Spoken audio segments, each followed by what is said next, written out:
All right, shalom everybody, and peace of the Lord to those who love peace and no peace for the wicked man. The Lord said, the Muslims and Uthman is the most hypocrite liar ever. If you remember one day when I made a video about him speaking to a Christian lady, he says the Bible says that a slave is a property, when the whole Quran says the slave is a property. And when I made a video to expose him, he went to YouTube and he reported me for copyright. Who is the one who invited this guy? Don't invite anyone. I invited him. All right.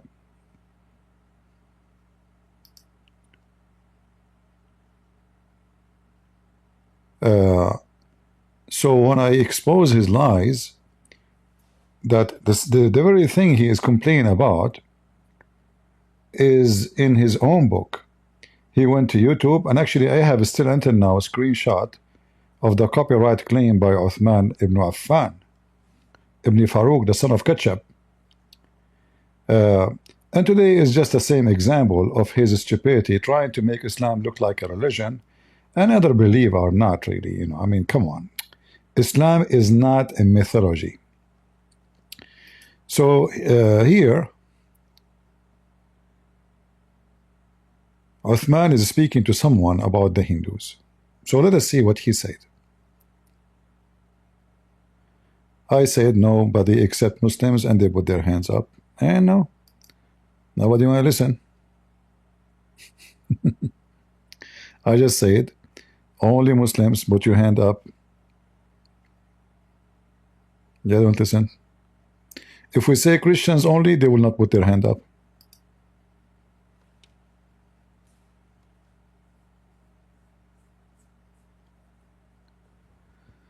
The Muslim is here to debate? Oh, okay. All right.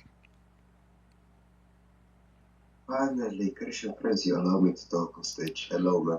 All right, all right. I want you to hear with me. I want you to hear the video with me before you continue. I want you to hear the video with me because we have a topic, and then I want you to respond. Right now, and said this cow is God. Right? And you would tell him, how can a cow be God? I just made burgers out of that last night. Right? And then he's like, I don't understand it, but that is God. And it doesn't matter. It is God. Right? You see what I'm saying? And if somebody comes, a pagan comes right now and says, Wahala has Odin and that's God. And you tell him, what? Odin's not God. That's not true, right? And he goes, no matter what you say, I'm just going to believe that because God told me that, even though God never spoke to me. So he said, even though God never spoke to me. Did Allah ever spoke to Muhammad?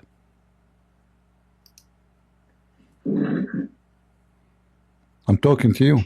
Did Allah? Is this all you do here? Like on Christian Prince server, you talk about. Yeah. This is what I do. You don't like it? Did Allah ever spoke to? Did Allah ever spoke to Muhammad? Don't be scared, man. Who is scared? Let's see who's scared. I want to see if Muslims tell the truth. Christian Prince. I'm wanting here to question Christianity. No problem. And we are questioning Christianity right now. We are questioning Islam and Christianity. So listen carefully. Listen carefully. He is making fun of somebody believing in his God, but his God never spoke to him. Did Allah ever spoke to Muhammad? Did Allah speak ever to Muhammad? Listen. Your God is a cow. The biggest chapter in so why the biggest chapter in the Quran is the cow chapter if your God is not a cow? Okay, why in 2 Corinthians 4? Don't change the topic. After we finish this topic, I promise you. After we finish this topic, we go to the Bible. No problem. So now, why the biggest chapter? Why the biggest chapter in the Quran? Why the biggest? You see, you don't want to. Okay, we cannot have a conversation this way. Just get out. We are not kids here, You see the title? It's about what Uthman said. You finish here, we can go to the Bible, and we laugh at you. We laugh at you and we laugh at what you are saying, and you Muslims are a bunch of dummies.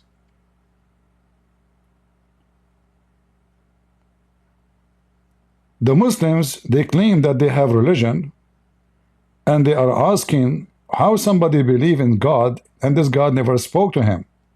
But isn't it the same for you Muslims? When Allah ever spoke to Muhammad?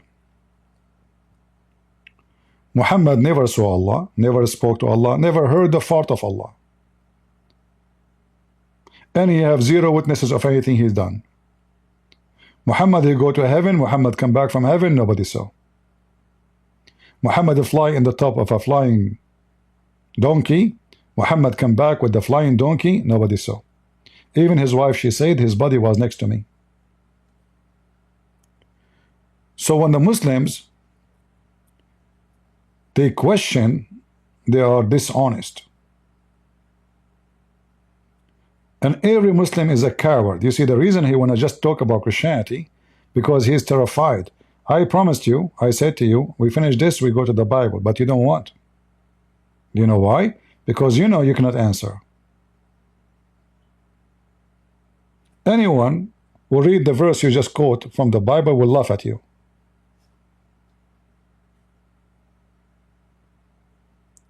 Every Muslim is a donkey until he proved the opposite. Destiny, he is saying you ran after a 10-second.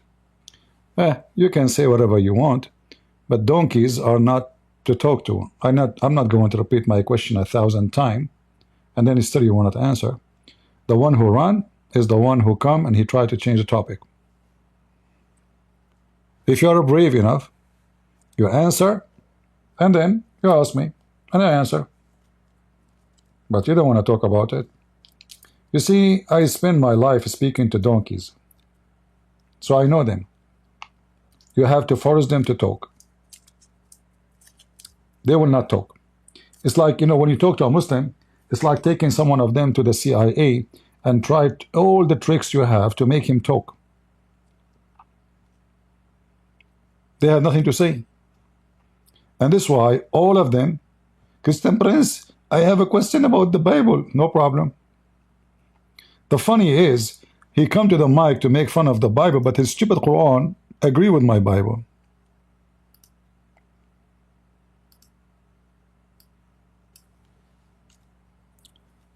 This is the yellow pages of Muhammad. Every stupid Muslim who tried to make fun of my book is making fun of his book.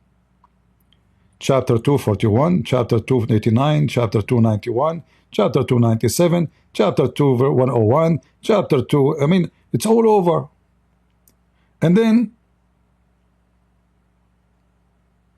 they make fun of our book. Do you know why? Because they are donkeys.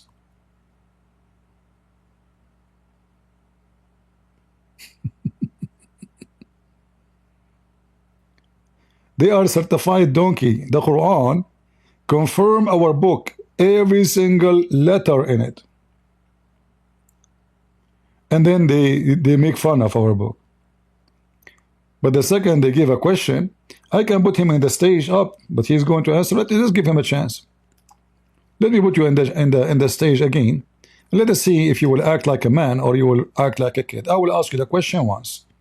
You don't want to answer, I will not continue. So now, why the biggest chapter in the Quran? My question about Christianity. No problem, no problem. Did I say no you cannot? I did not say that. We have time while you are in rush. Let us have coffee together. Okay. Why the biggest chapter in the Quran? My friend, you are wasting. Listen. يا غبي يا ابن الغبي يا ابن العاهرة عائشة. اسمع وأنتم صاغرون أيامكم قد ولت كلاب تعوي. See, the second we put him in the stage, he start calling me names.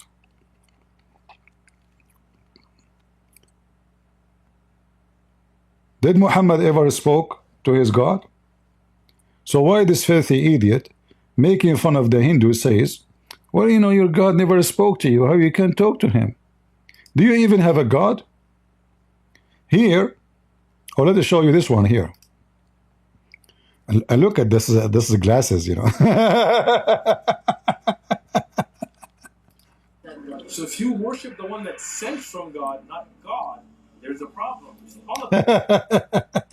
You worship the one who's sent from God, not God. You have a problem. Who wanna challenge me to prove that the Muslims is the one who's sent, the one who's sent by Satan, not by God? Any Muslim?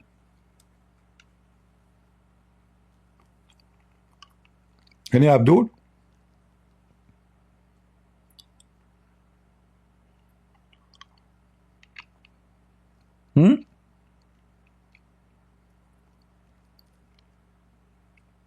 Muhammad was not sent by God, and we can prove it in 2 seconds. The God who believed the sun set in murky water and women have a sperm coming from her ribs and ice come from mountains in heaven, and thunder is an angel, and the women's sperm decide the gender of the baby, and the man's sperm coming from his backbone, and the sperm of the man can, and the women can stay alive for 40 nights. And we know that women have no sperm. And the sperm of the woman coming from the top of her ribs. So this is the true God. And he lied about the Hindus. The Hindus don't believe that God, a cow is God. You know, and the funny is, just to show you the hypocrisy, Zakir Naik, he made a lecturer saying that the God of the Hindu and Allah is the same.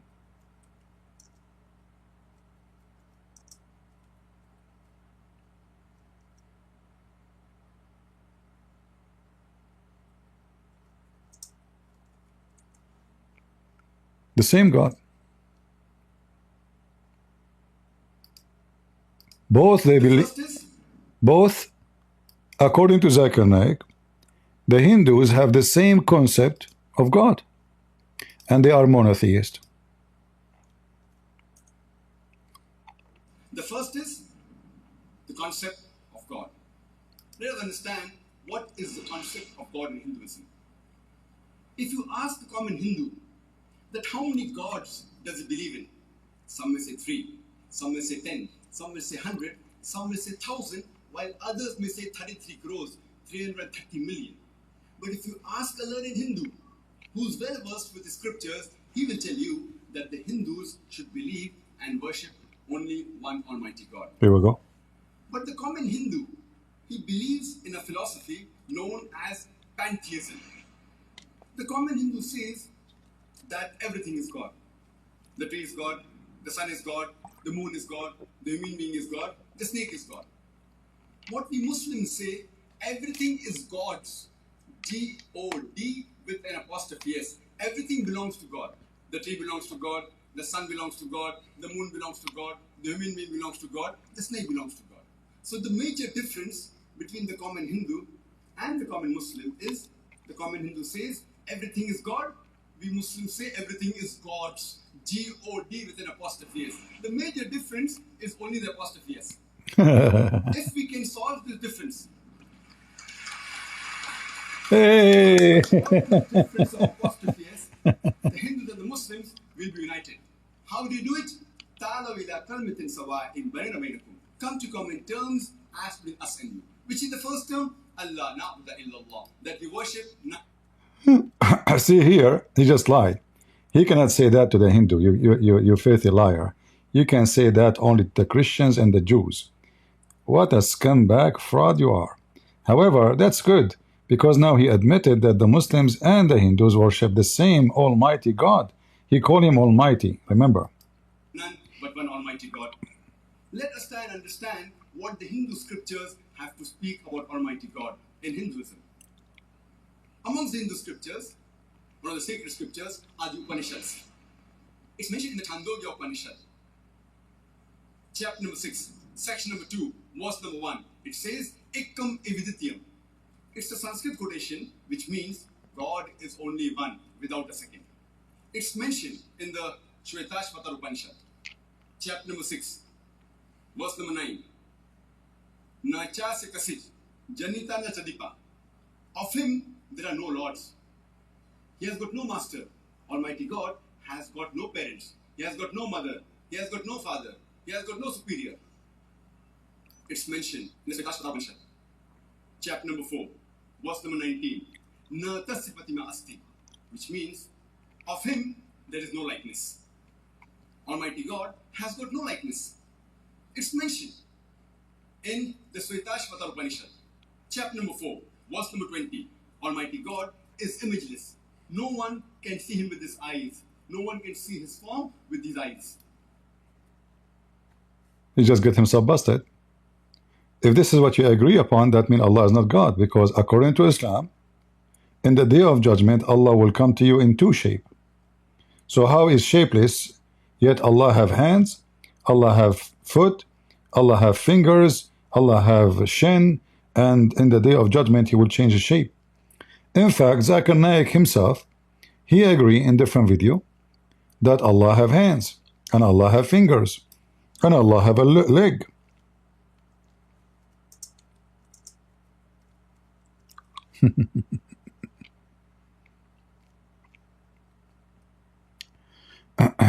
Oh boy. Also, how do we refute the allegation of anthropomorphism in the Quran? For example, the hand of Allah, the right hand of Allah, and in the sight of Allah. And there is a saying that on the last day, on the day of Qiyamah, everybody will witness. So how do we refute the allegation of anthropomorphism in the Quran? For example, the hand of Allah, the right hand of Allah, and in the sight of Allah. And there is a saying that on the last day, on the day of Qiyamah, everybody will witness seeing Allah. So how do we refute that allegation? People say that the Quran itself gives a form to Allah subhanahu wa ta'ala. The answer is given in Surah Shura, chapter number 42, verse number 11. That Laisa kamisli shay. There is nothing whatever like him. It's like Allah, there's nothing. He hears and he sees, but he doesn't see and hear like you and me. So when Allah talks about hands, it's not like the hand that we have got, 5 fingers, like this line. He have 7 fingers, 7 fingers. It's not like our hands. Who cares? We are not asking you if his hands is the same exactly. I mean, do you see how stupid they are, how hypocrite? So he was saying the Hindus and the Muslims, they are similar. And he was quoting the Hindu says that God have no image. But their God have image. And he have a shape. He have shin, he have leg, he have foot, he have hands. Who care about how his hand look like? He did not ask you how it looked like. He asked you, do you have hands or not?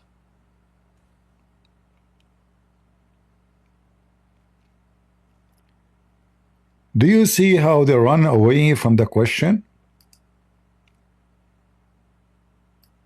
No dignity.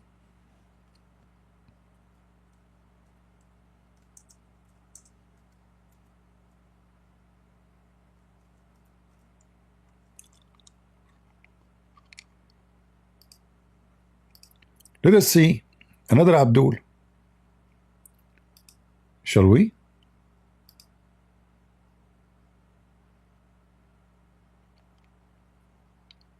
All right.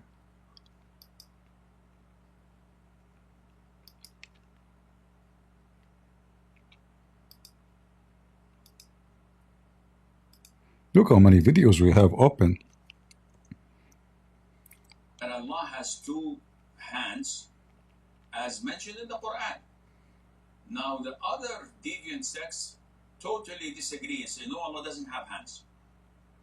And this is making Allah similar to His creation. A'udhu billah. And this is going against the tawheed of al-asma wa sifat. When Allah approves of something, and you come and disagree and say, no, Allah is not all-hearing. When Allah says, I am the creator of everything in this universe, said, no, Allah does not create evil. Okay, who created evil? Someone else. Oh, there is another creator. I refrain from answering. What are you doing? So Allah has 2 hands, and they're both right in the sense that they do not or we do not attribute anything wrong to the other hand. But there is a hadith that proves that Allah has a left hand. And this is not to say that the left, which for us is used usually for bad things. No, Allah's hands are all right in the sense that they are all honorable and only. I mean, have you? Can you see? Can you believe his stupidity? So if Allah have left hand, that was a problem, you know? No, brother. All his hands are right. They are even changing the location of Allah's hand. Shall we take him to Korea, make a surgery for him to fix it? What a stupid religion. Do things that cannot be criticized or discredited or looked down upon. And this hadith is an authentic hadith, and Allah Azza wa Jal knows best. Allah knows best, brother. Now listen, if you are saying to me Allah do not know, man, Allah have hands. Two hands, as mentioned in the Quran. Now the other deviant sects totally disagree and say, no, in Arabic, for those who know Arabic, they understand that the word right is used for justifiable things and honorable things. Wow. And this is what was meant in this hadith, that Allah has two hands, as mentioned in the Quran. Now the other deviant sects totally disagree and say, no, Allah doesn't have hands. And this is making Allah similar to His creation. Confirms this. And madhab Ahlul Sunnah wal Jama'ah, from the Prophet ﷺ to the companion, Allah. And the authentic hadith, that He has a shin.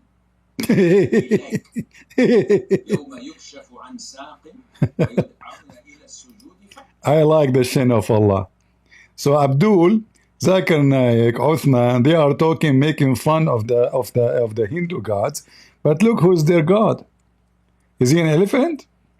Nobody knows. They keep saying nothing like him. So what? Every elephant nothing like it. Every human being nothing like it. You know, the Bible says nothing like God. This is something they copy from the Bible anyway. But nothing like God. It's not about the look, you idiot.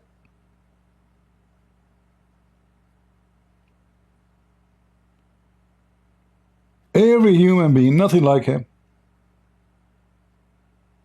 Every flyer of snow, nothing like it. You see how much is snow? According to science, each one is different. Because no one is the same as the other one. Does that mean the snow is God? Is our fingerprint is God? My finger, this is my God, huh?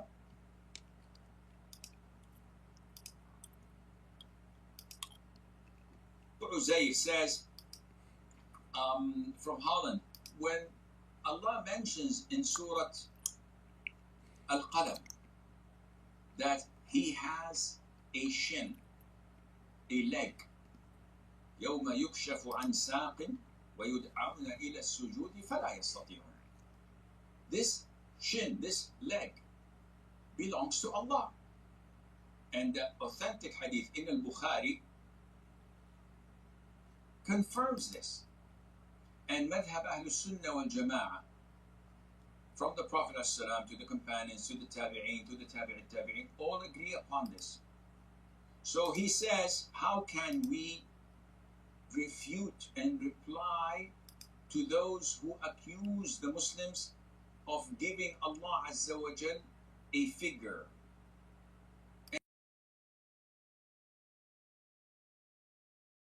Never wrote it down, and I never took the initiative to memorize it because I don't use it. So how would we reply to them? Akhi, first of all, you don't need to reply to them. The people of innovation and al-ahwa, of desires and whims, those who follow their desires and whims, not the Sharia. You do not waste your time replying to them. Yes, Sheikh, but they are truth seekers. No, they're not. They have a different mindset. They follow innovation, whims, and desires. Our Prophet told us, ﷺ, that this ummah will be divided into 73 sects. All of them are in hell except one. And this one is those who are following my footsteps and the footsteps of the companions. These people are not following the footsteps of the Prophet ﷺ. Now, the Quran, in the Quran, Allah tells us that this is a book that is clear in Arabic. So it's in Arabic. You know, the funny is, this book is clear in Arabic. It's not clear in English, it's clear in Arabic. So if the book is clear in Arabic, why we have a billion interpretation for the Quran if the book is clear?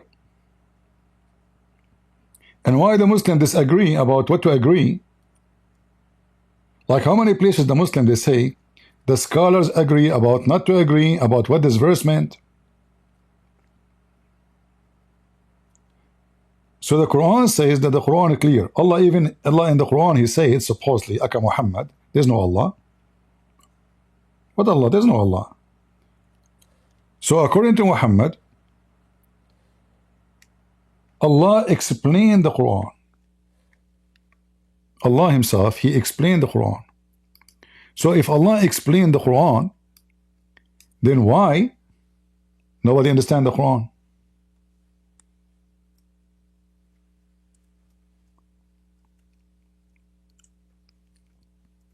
And if the Arab who speak Arabic cannot understand the Quran, what will happen to someone like Uthman from Pakistan, of Afghanistan? Huh? How he can understand the Quran? This is why the idiot, once he said that there is many Messiah according to Islam.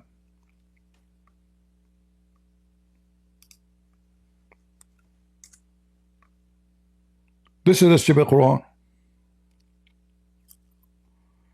Allah claimed that he explained the Quran very well, in details. Chapter 6, verse number 55. And there's many others. Chapter 6, verse number 97. And there's many others. Allah explained his book in details. In details. But the second you ask a Muslim a question, you have no answer. The one who is saying that the volume of what I'm playing is not good, I think this is in your device.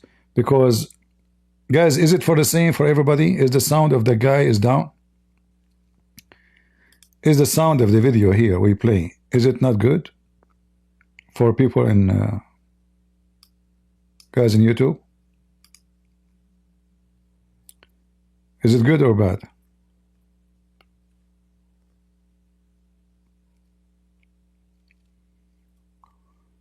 We're asking in YouTube.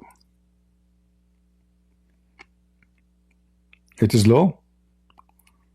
Well, I don't know what to do. I have it all the way maximum here.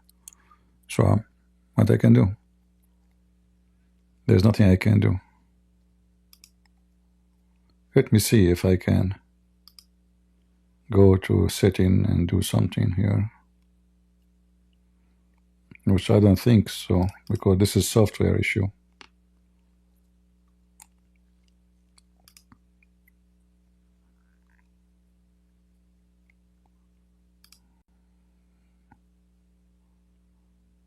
Okay.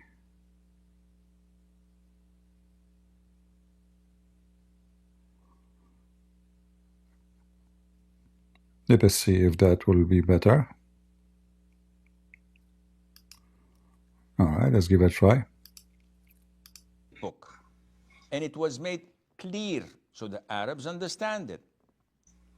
And Allah tells us in this book, is it better now?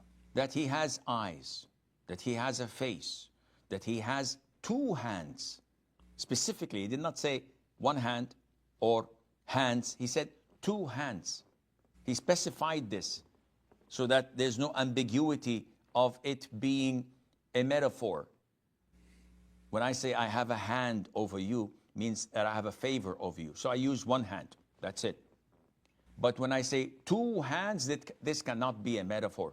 To the Arabs, they know that these are two real hands. So the hadith says that Allah Azza wa Jal has fingers.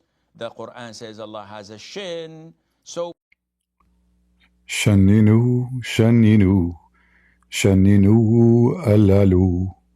Allah have fingers, oh no. Why Allah have fingers, Muslims? So you make fun of the Christian because Jesus came as a man. It turned to be that Allah is a lizard, maybe. Here we go, you have two eyes, you have two hands, you have two legs, you have, I mean, what is missing? Name one thing for me. The only thing Allah did not mention, Aka Muhammad, that he don't have a penis. But that is very normal. Most of Arab don't have one. That's why when the Jews come to them, they go in the tunnel. Prove me wrong. All right? It's a fact. You cannot deny it.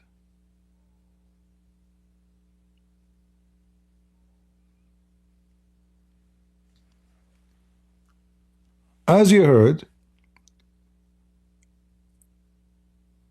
Zakir Naik speaking, agreeing with the Hindus, saying that Hindus believe God have no image, which is not accurate, by the way. Don't take whatever Zakir Naik say about Hindus. They lie about Hindu the same they lie about Christianity. So don't take what he's saying. We did not read what he is saying from the Hindu scriptures, but we know and we have experience with Muslims that they will never say something truthful about other religion they hate. But he said he agreed with the Hindus that God should not have image. But as you see, their God have image and he is the same as any Hindu God.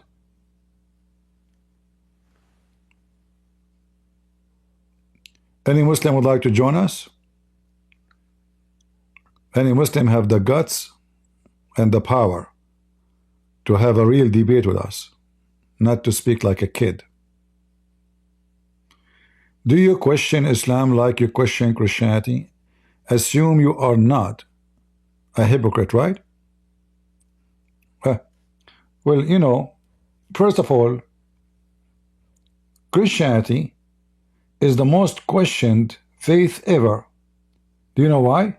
Because in Christianity you can ask questions and you can refuse to believe.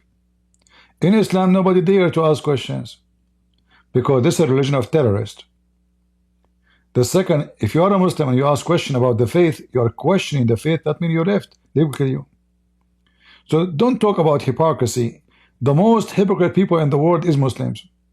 Same time, who is holding you from asking question about Christianity? Go ahead.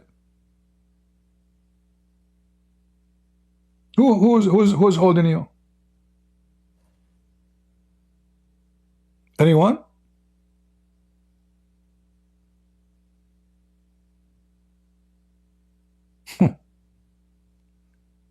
Who is the hypocrite? When Jesus was between the people walking, did people ask him questions? Are you going to answer or not? Who dragged me here on stage? Somebody push you. I know you are not a man to do it. So are you going to answer? Why your God have five fingers? I came here with one mission. Why Allah? Ask questions Why about Christianity. Why Are you Allah? going to answer those questions? You know, I have a topic. I will not let you take me away from my topic. That's all. If my topic is about the Bible, then we can your topics are never about Christian Prince. No. My topic. Who is Christian Prince? Okay, listen. What is Christianity? I promise you that after you answer, right away we will go to the verse you want in the Bible. Is that fair, guys? You are here, I'm here, we have time. That's fair. Yalla. Okay. Ask me a question. Why Allah have 5 fingers? 5 fingers? Allahu Alam. This is the answer? Yes. Okay, guys. Yeah. Why Allah have 5 fingers? Allahu Alam. So if you ask me now about Christianity, I will say God knows. Is that how we answer the question? Guys, who is your God in the first place? Do you know? Why Allah have 5 fingers? The answer is Allah knows best. I don't know. So now if you ask me about Isn't verse it in the good, Bible, I will obvious, say God like knows answer best. to your So question? listen how they run away from the question by saying God knows best. Okay, ask me the question about Christianity, I will say to you, Jesus knows best. Is that how we debate? Wait, what? Is Jesus your God? He is my God, but is Allah your God having 5 fingers? And if you do, why? Wait. Why you have 5 fingers? I don't know. Let me see. I'm even gonna question Why? that same Why question he to have? ChatGPT. Let's see. Why he have body? You want to ask Does ChatGPT? Chat. Allah have 5 fingers? I look it up right now on Google. Let's see what it says here, okay? Eh? Wahhabis say that. Only Wahhabis? What is your religion? أعوذ بالله من الشيطان What is الرجيم. your Do you religion? not know what a Wahhabi is? I thought What you were is Syrian, man. what is your religion? Here. Praise be to Allah. Correct What is belief should your be based religion? on what's proven in the Quran and What Sunnah, is as your understood by the you early see? A generations second Salaf of ago, this Ummah, listen, namely listen. this. Okay, just don't waste my You time. want me to answer you? Don't waste my time. You said to me, Wahhabi believe in that, but you said to me Allah knows best a second ago, which means you believe in it too. What Wahhabi? Wahhabi is not a sect, you idiot. Since when Wahhabi is a sect?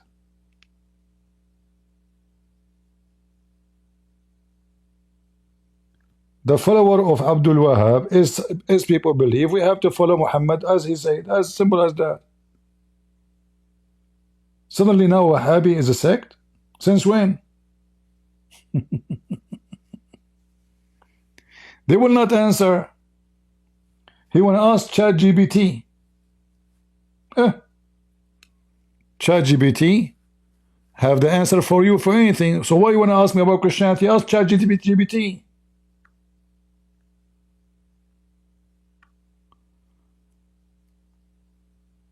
Are you the son of Lady J?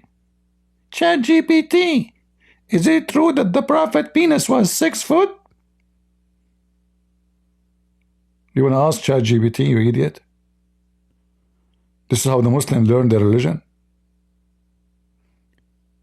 What about you ask Chat LGBTQ? Was Allah a queer? Obviously he was, and I can prove it. So the Muslims, they go around making fun of other belief, but the second you ask them questions and they speak to people do not know. Uthman, he claimed Islam is reality, is not a mythology. Theism. No. Islam existed, to be honest, right? No. Yeah. I think that is historical. No, it's not. No, it's all. I mean, 10-headed people. I don't think that's history. Kidnapping and monkeys, armies, like. Guys, he's making fun of the Hindus that they have monkeys and have many heads, but Zakir Naik saying that the Hindu believe that God have no head, nobody. Which one of them you will believe? Same time, who cares if your God have 1 head or 2 head? Okay, your God have 1 head. So, does that make him unique? In fact, the one who have 10 heads is unique. The one who have 1 head is normal. Isn't you Abdul keep saying that nothing like Allah? Huh? So they keep saying day and night nothing like Allah, and then they say, okay, what kind of God have 10 heads?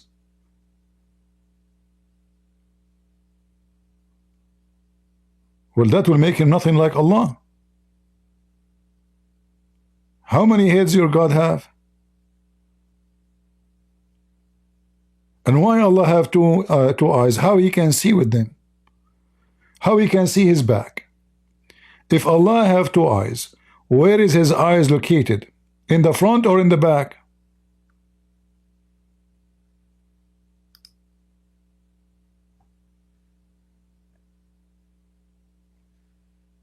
Any Abdul?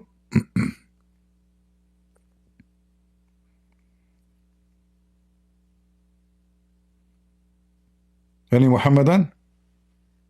As you see, I came late, so people who live in Asia, etc., they can join us. I'm trying to come in different timings, so those who live in Europe, those who live in America, those who live in Asia, you know, we give them a chance to be with us.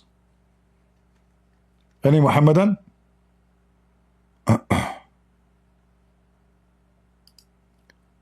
A Muslim, he is claiming that the Muslim, they found the oldest manuscript.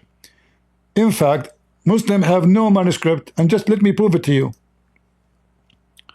This Abdul, he was on the stage, he just posted this, just to show you how desperate they are. So there's one page, and there's no confirmation that this is Quran, was given to them by a Christian guy. One page. And it does not match with the Quran. And the Muslim, they say, we have manuscript. According to scientists, the letter goes to before Muhammad, not to Muhammad time.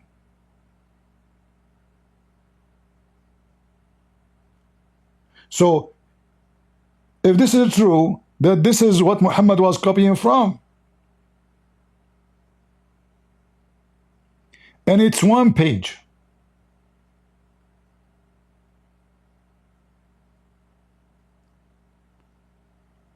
Same time, you will notice right away that this is cannot be from time of Muhammad. Why? Because you will see right away there's dots. The Arabic language was not like this in the time of Muhammad. Never was like this. If we zoom here, you see? Do you see the dots? You see the dots? You see the dots? Arabic language was not like this. And this kind of font was not even created yet. So they are desperate to find a script or manuscript. Where is the Quran of Uthman? Nobody can find it. Where is the Quran of Muhammad? Nobody can find. Where is Al-Bukhari? Even Al-Bukhari, the most authentic, are not exist. Do you know? Do you know the Muslim, they don't have a book of Al-Bukhari? It never exists.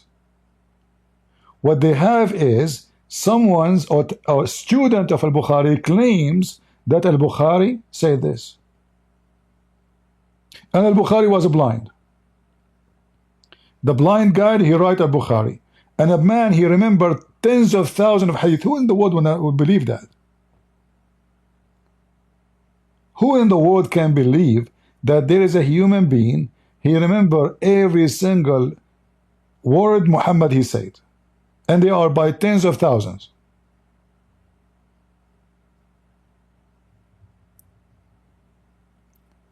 If we go to the Bible, we have thousands and thousands and thousands of manuscripts. Yet the Muslims, they say your book is corrupt. The Quran says our book never corrupt. However, I don't care really about Muslims saying what they say about the Quran, because I'm not going to prove to you the Quran is corrupt, because you cannot corrupt the corrupted twice.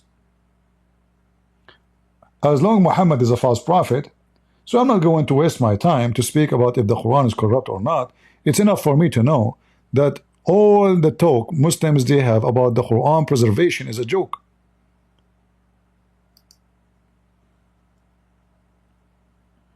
We have a very famous story about the goat eating the Quran. We have a very famous statement of Aisha that the chapter of Al-Ahzab used to be equal to the chapter of the cow. Chapter 33 used to be equal to chapter 2. That means there's hundreds of verses are missing in one chapter. Just in one chapter. And yet they lie and they say that their book is preserved.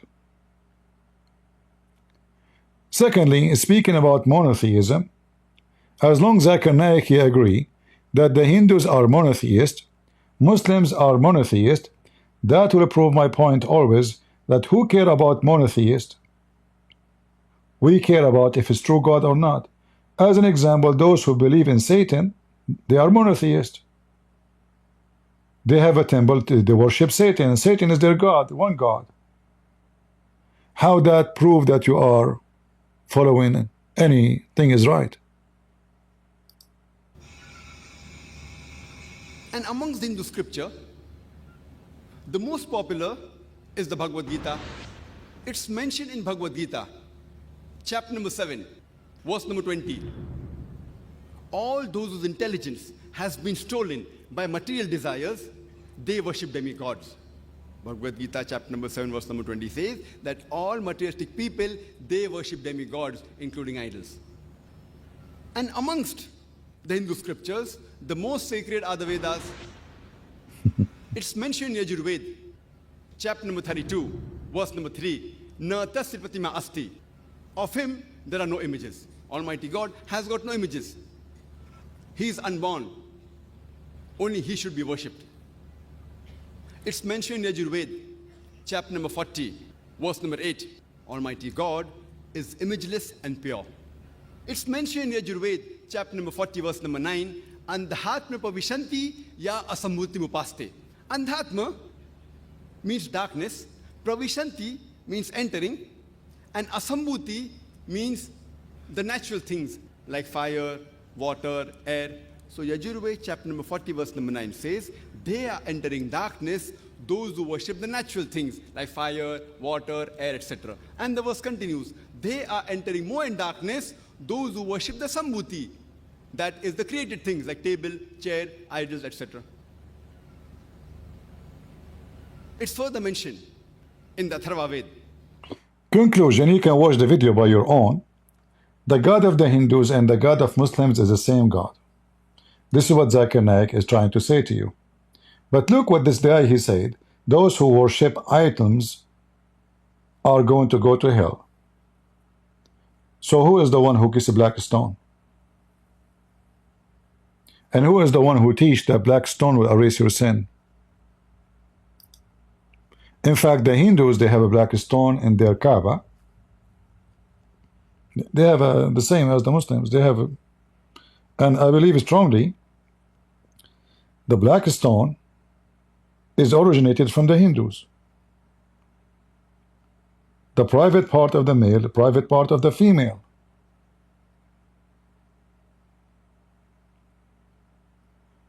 If you look at the black stone, and we have reference, this is not a theory. This is not a theory.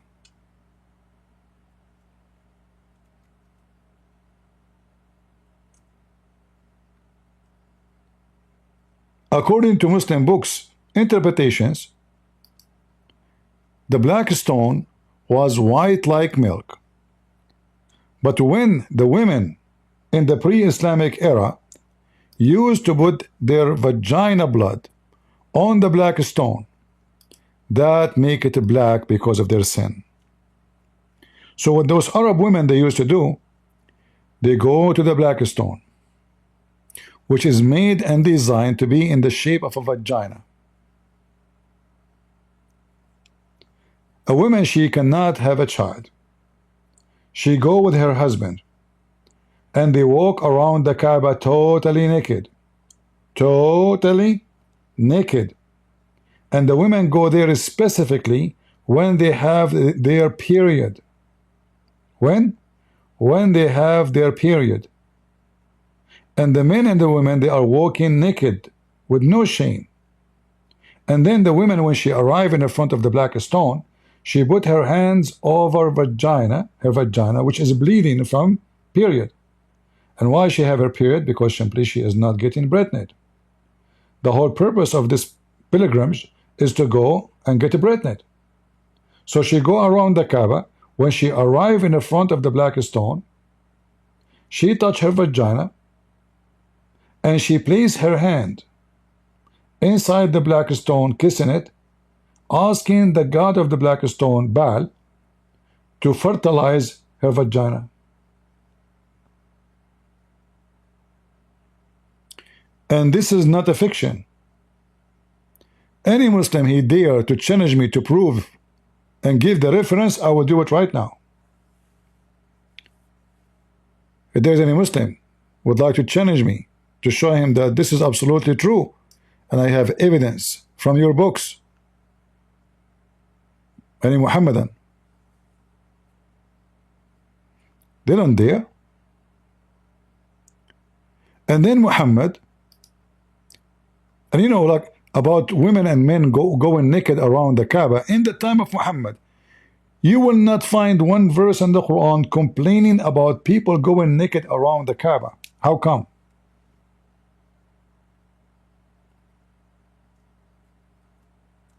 Huh?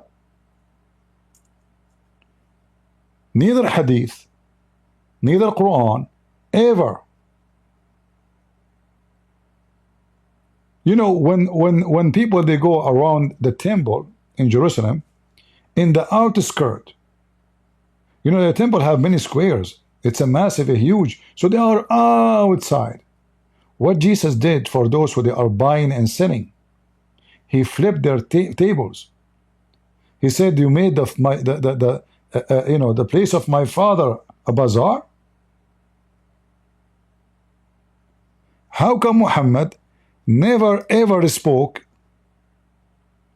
or get angry for people going totally naked? Read it. The Arab, with the exception of the Homs, who were Quraysh, their descendant, they go around the Kaaba naked, in the state of nudity.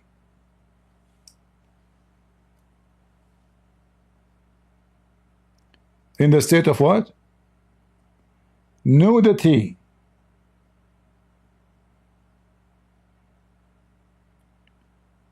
And you will notice that the Hindus and the Muslims, they dress the same when they go in the temple. The Hindu priest, the Buddhist, and the Muslims, they show one shoulder, they wear a sheet. They are not allowed to wear an underwear. Do you know that? A Muslim man, when you do Hajj, he cannot wear an underwear. It's a sheet. They shave their head. The Hindu do the same. The Buddhists do the same. When they pray up and down, this is how the Buddhist and the Hindu they pray. I have a video when I was in Korea. I recorded the Buddhists when they pray. They pray exactly like the Muslims. They go down in their knee. They put their head down. They stand up. Go watch it.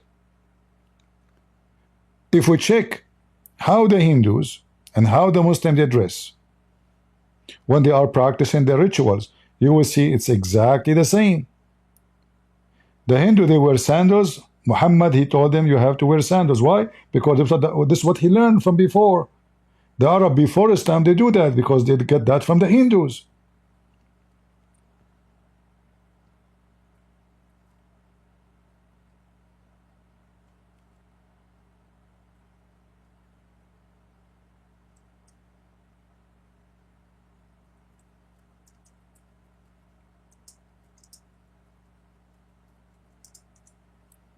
Let us see.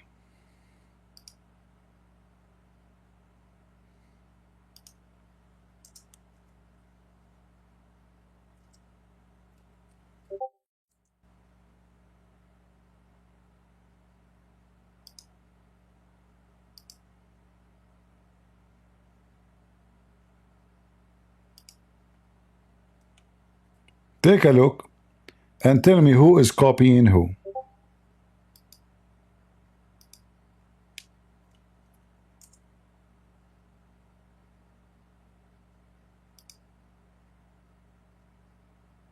Hmm?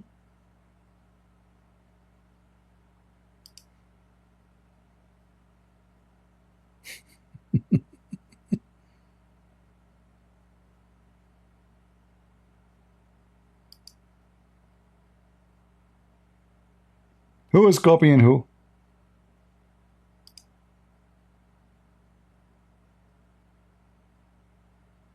You decide.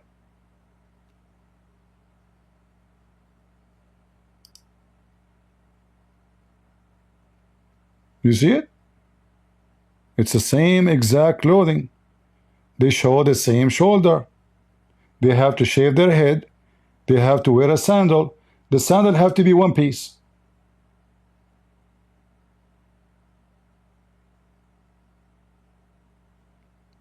And they have a black stone. What they call it, guys, in the Hindu stones? Shiva. There's a stone for the penis, and there's a stone for the vagina.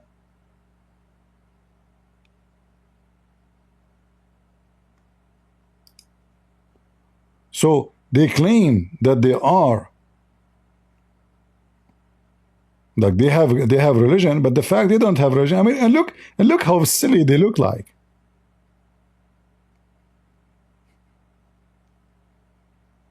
Who are those people? Muslims?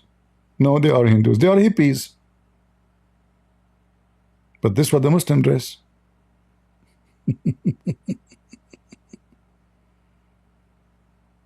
Pagans, black stone kissers. Are you going to the beach? Hey Muslims, why you are wearing bikini?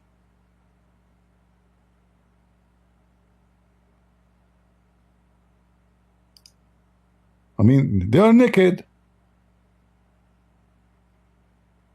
So imagine you go to Hajj and you will see all those ugly asses. You will be vomiting non-stop. Not to mention how dirty even the Hajj, which will make you sick.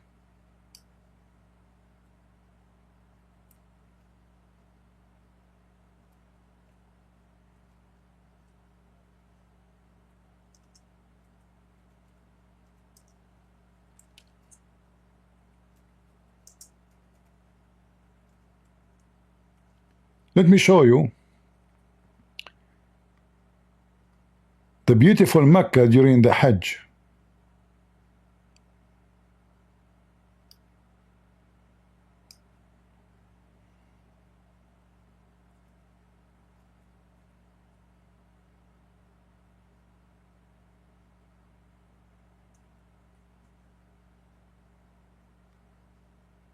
Let us see.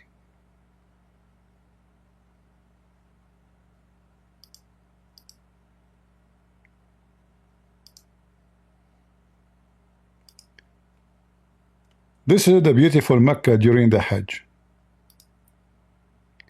It's very beautiful.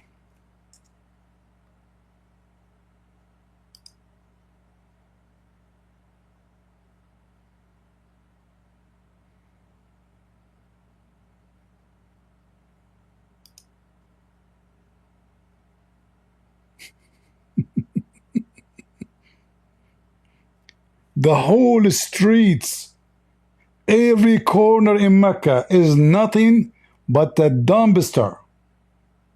Stinky garbage everywhere.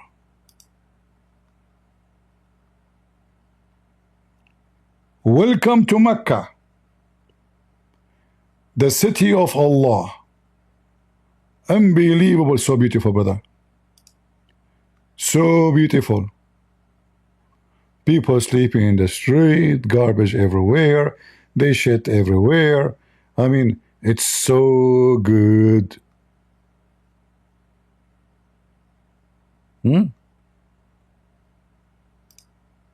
Look at this, look. Look at this.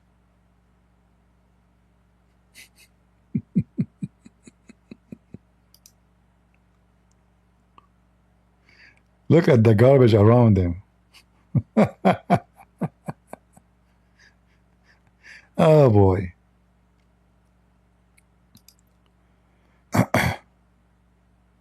Brother, they are coming, brother, because Allah will save them, will forgive their sin, you know.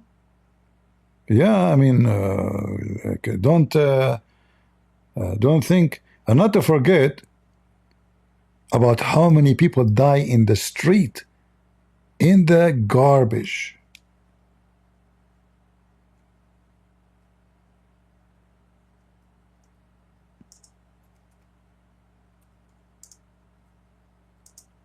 And nobody even take them from the ground.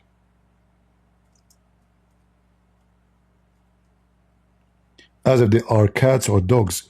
In fact, even if you know cats and dogs, you will take them from the street. So imagine how stinky, what they call it, Brother, my dream, I want to go to Mecca, brother. Really, you want to go to Mecca? You want to die like this? And they will dump you like garbage like this? Huh? Look at the garbage around the dead people. By hundreds, by thousands. A person fell in the street, nobody even grab him. Look, this guy is dead. Those are dead.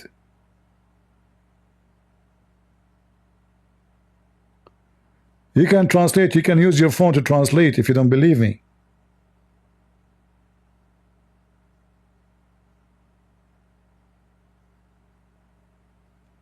This is Mecca. Dead people everywhere, garbage. Look, the guy is here, is dead. The woman next to you is eating.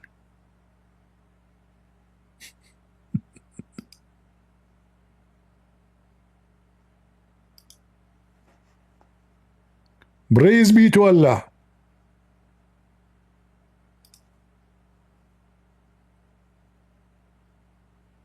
Right?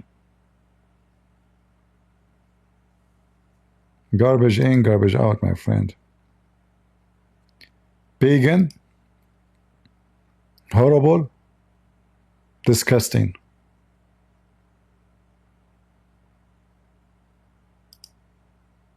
Dead people everywhere.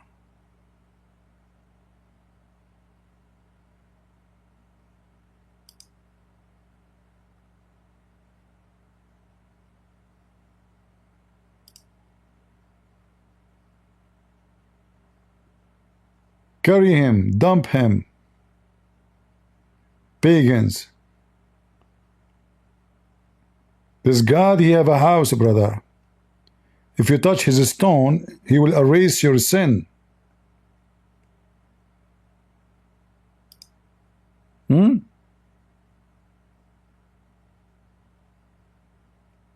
This is a religion of God.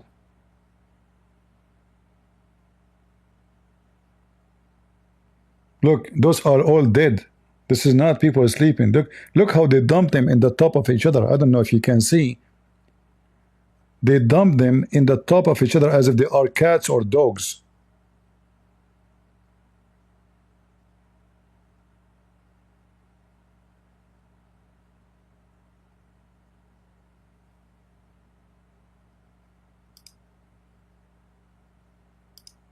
Look at the dead everywhere. Look.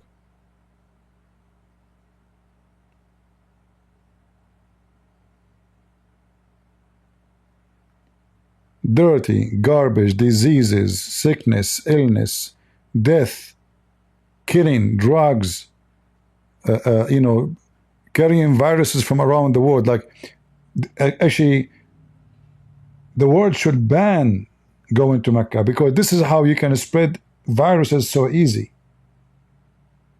They come from every country, and then they go back to their country, and they carry with them what they carry.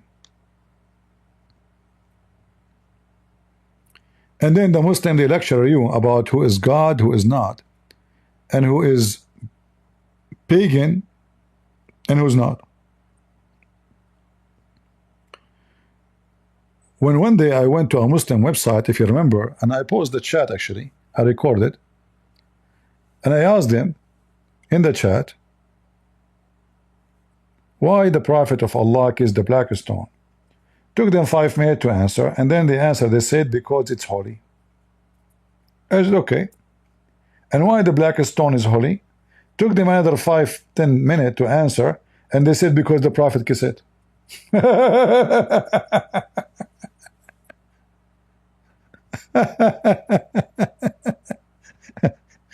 Why you kiss the black stone? Because it's holy. Okay. Why it's holy? Because the Prophet kissed it. Can you believe how stupid pagan they are?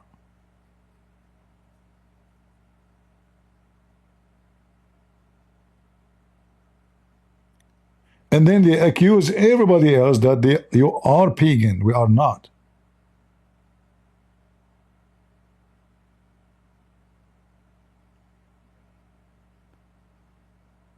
We want Muslims only to come to the stage. If you are a Muslim, you put your hand up.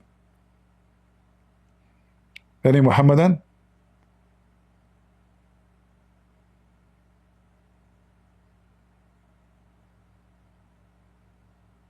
Who wanna go to Mecca? I will buy you one-way ticket, because most likely you will not come back. Either your passport will be stolen, or your wallet, or you end dead. Look, all of this is dead. Look how they're throwing them. Look, guys, look at this. No respect, no. Look, this guy, his body is became like a balloon, you know. From, can you imagine how hot it is in Mecca? They throw them. I mean, even a chicken who died because of a virus, you don't do that to them.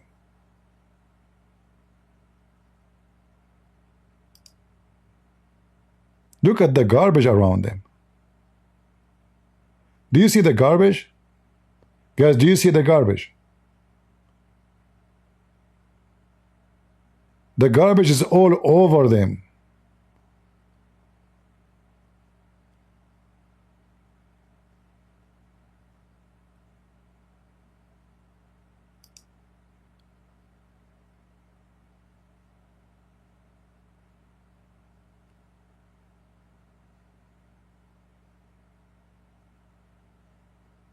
Do you want to go to Hajj?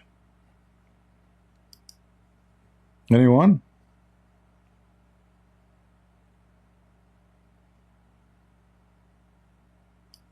This is the holy city of Allah.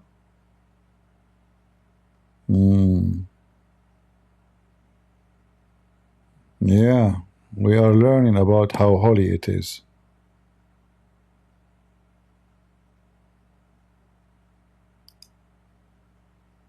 Naked, wicked people.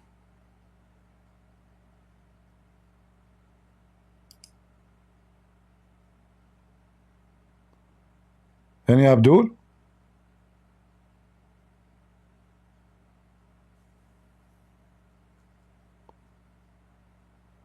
Why they are dead? What happened? What do you mean? This is Mecca. There's many reasons to die. It's overheat. Disease is spread fast. No medication. Streets are dirty. Food is dirty. Bathroom, there's no bathrooms.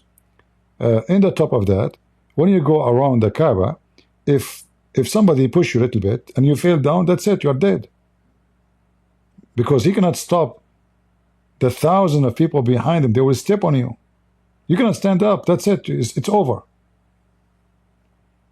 If one person fell down, and then one person can cause many people fall down too. Because people, they are walking, you fell down, they step on you, they fall too. And then not only one will die, 100 and 1,000 will die.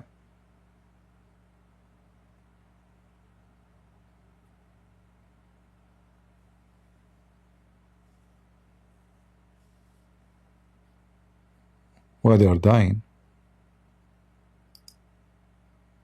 What do you think? Why they are dying? Because it's paradise? It's filthy, stinky.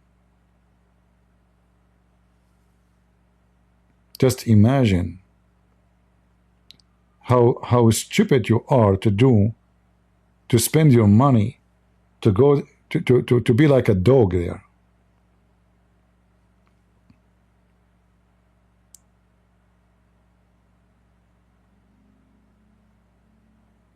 And then they make fun of the Hindus as if they are better.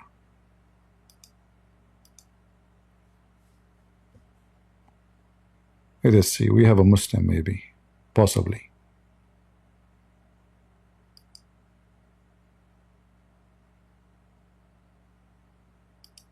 Any Abdul? Mayday, mayday.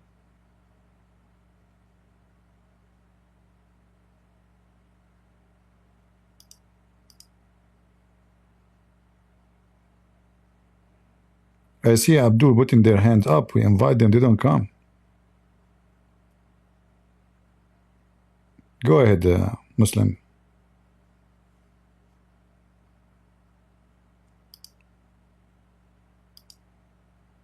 Manhaji.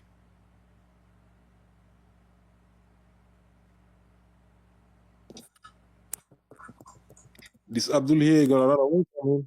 Hey, just go out. No. I talk to Muslim. I don't talk to the, you know, I mean, you are not a Muslim anyway. A follower of Rashad Khalifa. I said a Muslim. Potato. I know, by the way, it's you. Because the only one who used those names is you. You do not know how to pronounce them. You do not know what they mean. You do not know how to say them. So it must be someone from Africa who do not know Arabic. Like I remember once, a person, he came, he's speaking to me. He said, "Are you a Muslim?" I said, "Yes." I said, why you have a name like this?" He said, "What's wrong with the name?" Do you know what his name is in Arabic? He is shit. This is how stupid they are. Somebody made fun of him. He do not speak Arabic. He told him this is a good name. So he go from a chat room to chat room. And in Arabic it says he is shit. And really he believed that he is, you know, having a good name.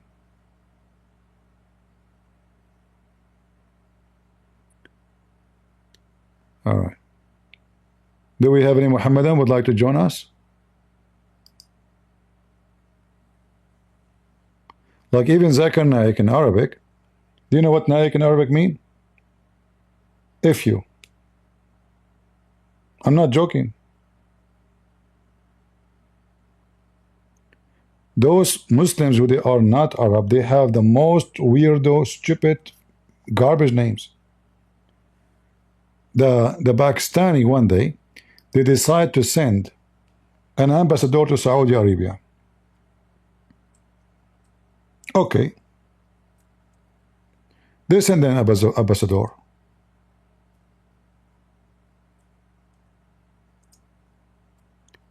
He arrived to Saudi Arabia. He have his papers ready. He want to meet the king. They look at the name.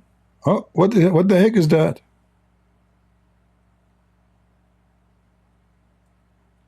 His name is the biggest penis.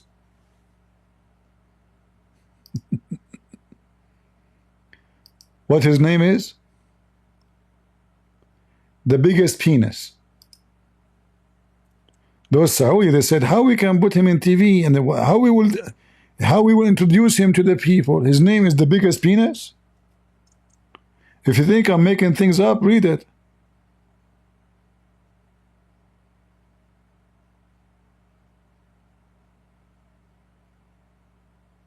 His name is Akbar Zib.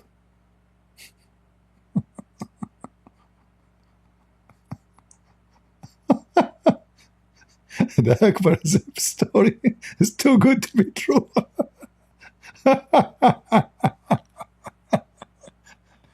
And then they send him to Canada.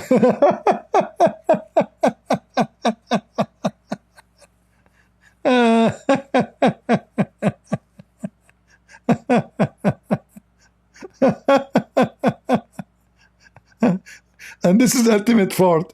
He do not speak one Arabic word. He claim, and he, by the way, he says, you do not need to know Arabic to understand the Quran.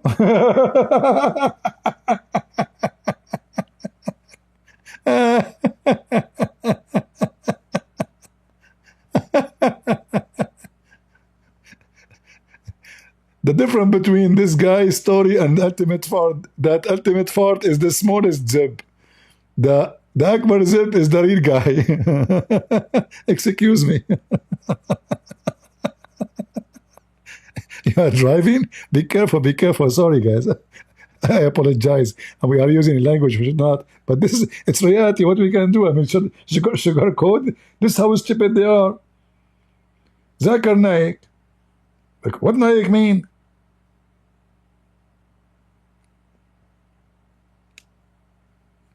Akbar Zib. And then the other guy, he come to me and his name is, he is shit.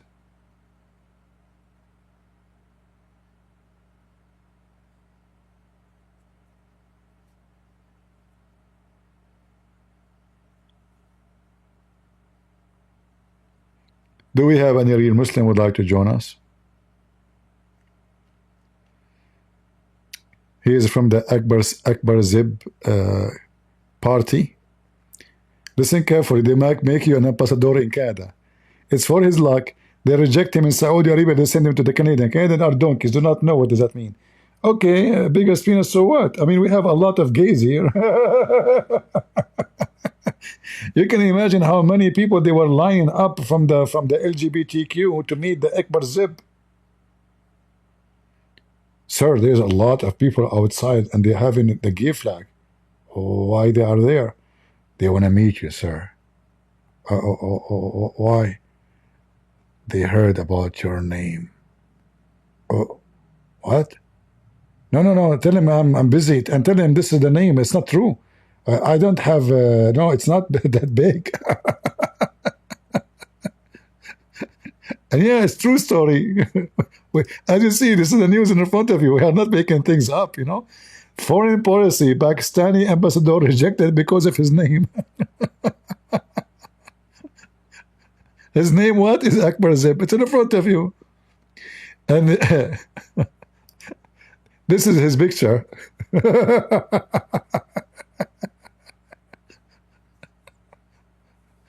So imagine you go to the Middle East and your name is the biggest penis. So, you know, in Pakistan, they are donkeys. They don't know Arabic, so they go with it. They are using Arabic words. They don't know what they mean. They name their children with those names. They don't know what the word mean.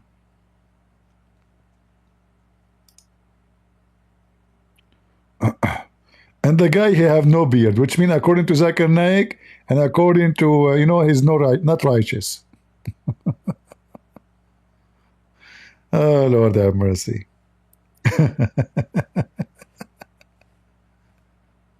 And then they tell you, there's a sitter, we are monotheism, and we believe in monotheism.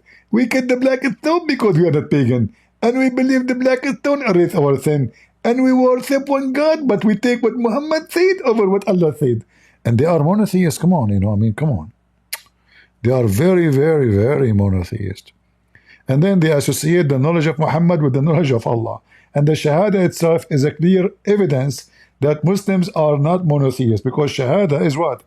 Associating the name of Muhammad with the name of Allah.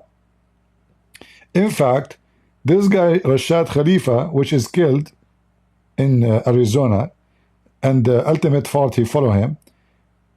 His video is there. He says the Muslims are kuffar. They are mushrikeen. They stake Muhammad and Allah together. The Shahada is an act of shirk, not monotheism. Go watch his video. Do we have any Muhammadan beside Akbar Zib? What a stupid religion. And this guy, he say to her, Islam is real. It's not a myth. Islam is not a mythology. Hanuman. Yeah, It's a mythology. I agree. Yeah. But that's a different. Islam's not mythology.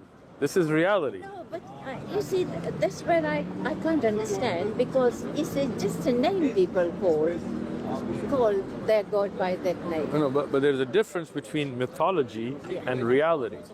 Islam is reality, brother. Islam, all of it is reality.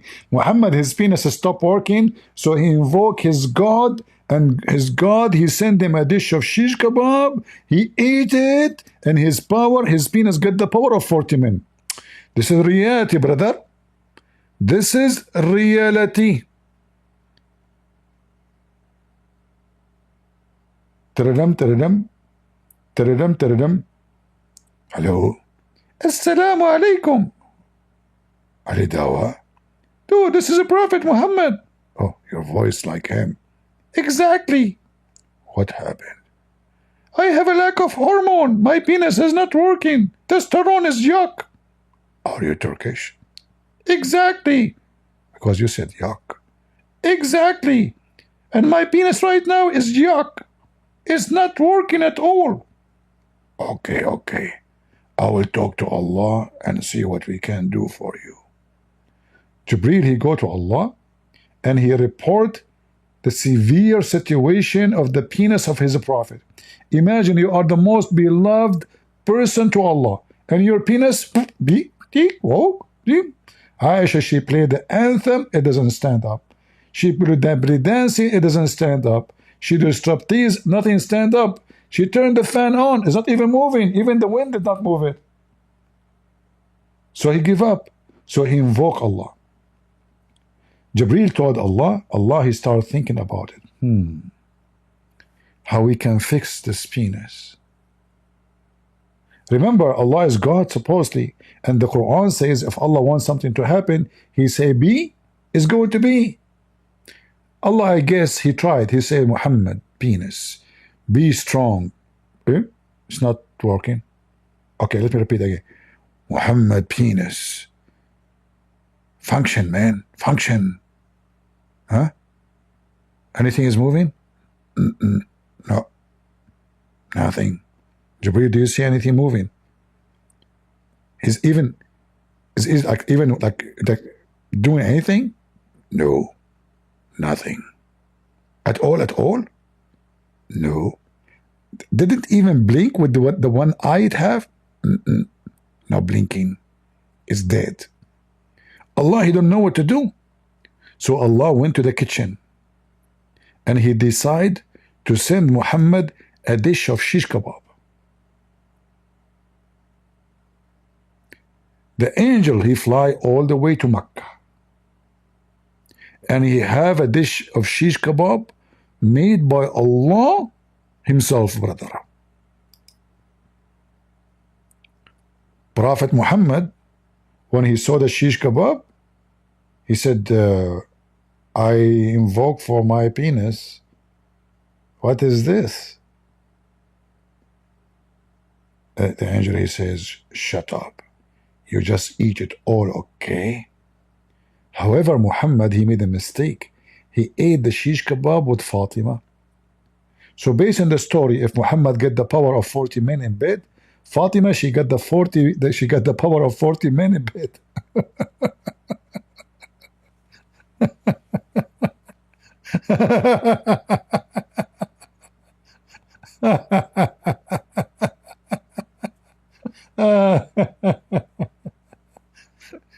and then the ketchup boy, he said to you, Islam is not a mythology. Islam is it's a reality. It is a reality, brother. It is reality. Come on, wake up, wake up. If you think it's not reality, you know, all of Islam is reality. Like when the lizard, he decided to attack Abraham, and the lizard, they came from around the world to burn Abraham, and they came and they have a napalm gun with them, with fire. This is reality. This is not mythology. This story is true. The lizard, the evil lizard, trying to kill Abraham, brother. This is not mythology. By the way, in case you don't know, if you can't find the lizard, the leader of those, you know, he's wanted by the FBI, and there's a big reward in his name. All right. Just to describe him for you, in case like you might be, you know, don't know like how he looked like. First, he smoked a cigar. The last time we heard the news about him is in Cuba. That explains why he's smoking cigar, as you see. All right. And you know, he's dressing like an Arab to cover himself, just to let you know. All right. So if you know anything, just please don't hesitate to report and share the information with every Muslim in the world so we can get him. I'm saying Islam is not a mythology. Islam is reality. Are you sure, Sheikh Uthman, the ketchup boy? Huh? Oh boy. Yeah. I mean, those people, they lie, man. There is all the Quran, all the stories of Muhammad is true stories. All of them. Don't listen to people. Those Christians, they lie to you about the Prophet. What about the guy who would have 2 horns? This is not a mythology. This is reality. There's a lot of people have 2 horns.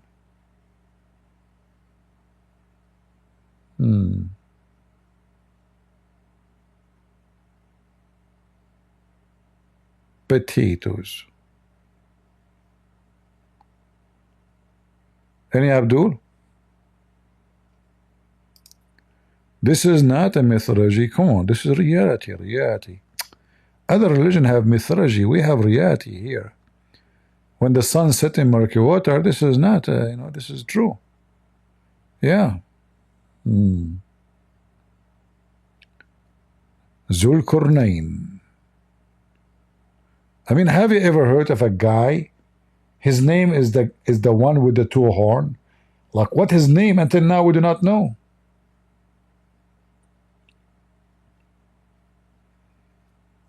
Any Abdul?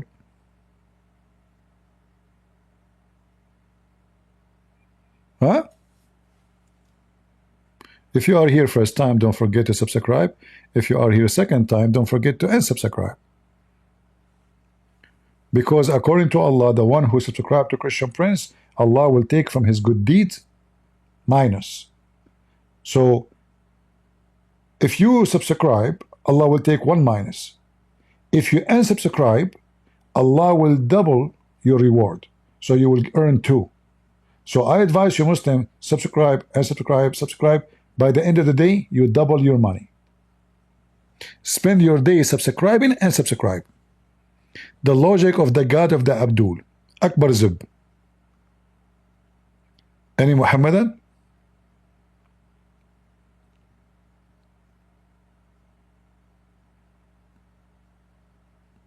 Anyone? Who is a Muhammadan would like to join us? Mayday, mayday. The Sheikh is waiting to talk to me. Where is the Sheikh? Where is the Sheikh when I talk to me? Give me his name to invite him. The Sheikh. There's no way a Sheikh will dare to talk to me. They knew that that will be the end of their career.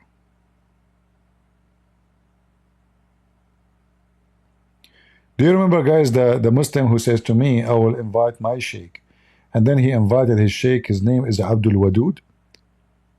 He was from New York, I think. Remember? Anyone remember? And I wiped the floor with him. And then the guy, he says this is not his Sheikh.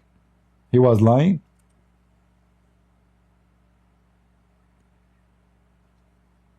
Abdul Wadud.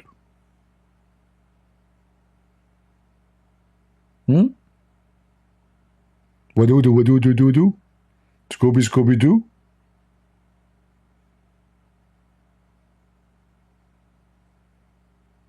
Any Muhammadan? All right.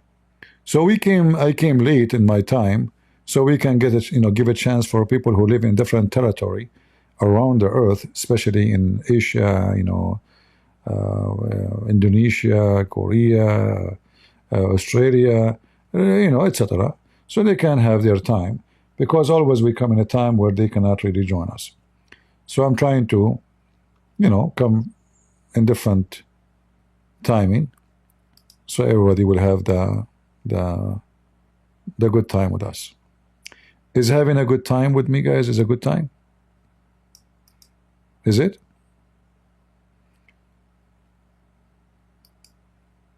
It's okay, it's okay, it's okay. If you are a Muslim, you can lie. Say yes, say yes.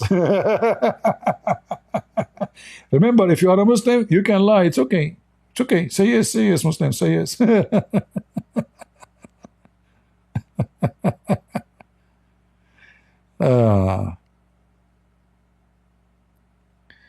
He is here. Where?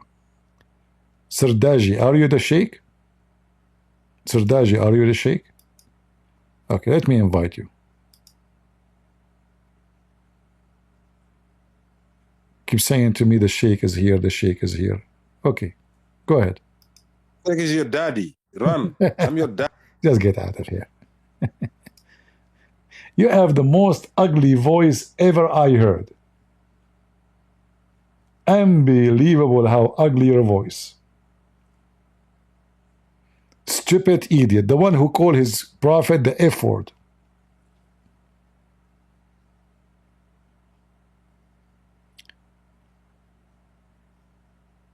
Do we have any Muhammadan? This guy is like a bug,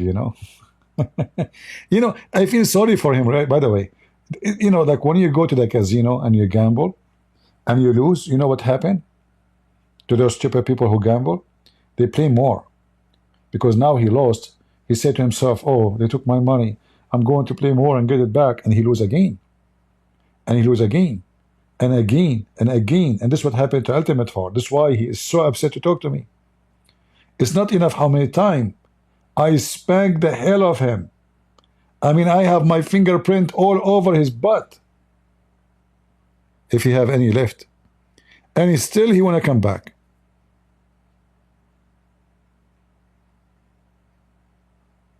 Unbelievable. Any Abdul?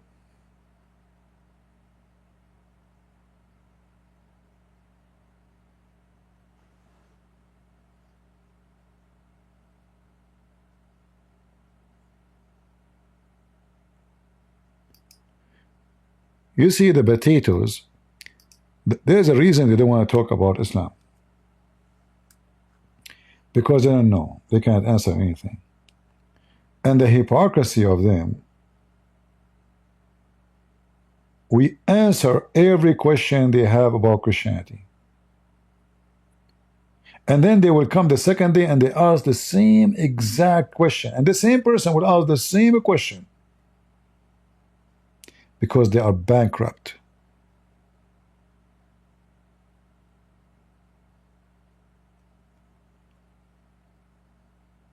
Any Muhammadan, women beaters. You see, if your prophet was a man, he will never command you to beat your wife. But because he's a coward, those who command their followers of beating their wives, they must be coward. A real man, they will not do that.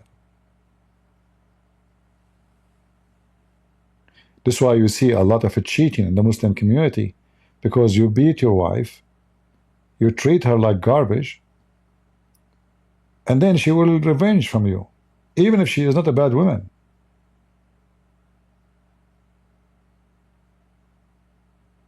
She will try to find any way to harm the husband. She cannot beat him, but she beat him in other way. And one of the funny things about the garbage of Islam, that if you find out that your wife, she slept with 10,000 men, and none of your kids is really your kids, you cannot deny them. They are your kids and they will inherit you. So imagine what a woman she can do to her husband in Islam. She will take the money of the husband because she will sleep with a different guy, and that guy, his son, will inherit the name and the money of the husband. So if you want to harm somebody as a Muslim, you go, you sleep with the wife, you have kids from her, then your sons will inherit his money. So not only you ripped his honor, but you ripped his bank and you ripped his name. And the Muslim man, even if he have a billion proof, he cannot stop the son from fornication to take the money.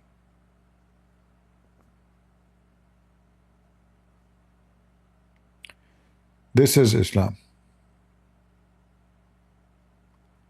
And I challenge any Muslim to say I'm lying. You know, Ultimate Farug, if I bring you in this stage, have you ever even answered a question? Let me remind you. Last time I asked you who is Muhammad, you said I don't care. Is that correct, guys? Who is his father? I don't care. Who is his mother? I don't care. What do you know about him? I don't care. So how we talk to somebody, he don't care. I asked you, do you know Arabic? You said no. How you understand the Quran? You said to me, I do not need to know Arabic to understand the Quran. So how you read your book?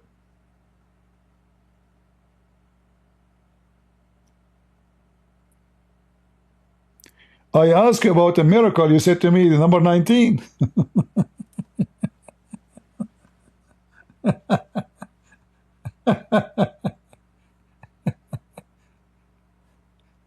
And we know that the number 19 is put in the Quran because Muhammad, they told him, the Jews, they believe that there's 19 angels on the gate of heaven. So Muhammad was copying the Jews. I can show the reference.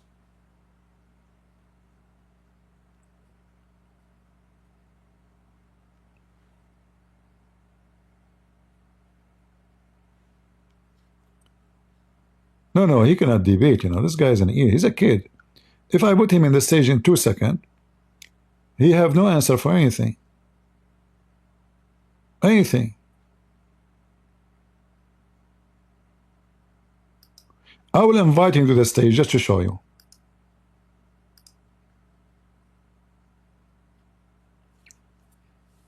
Just for fun.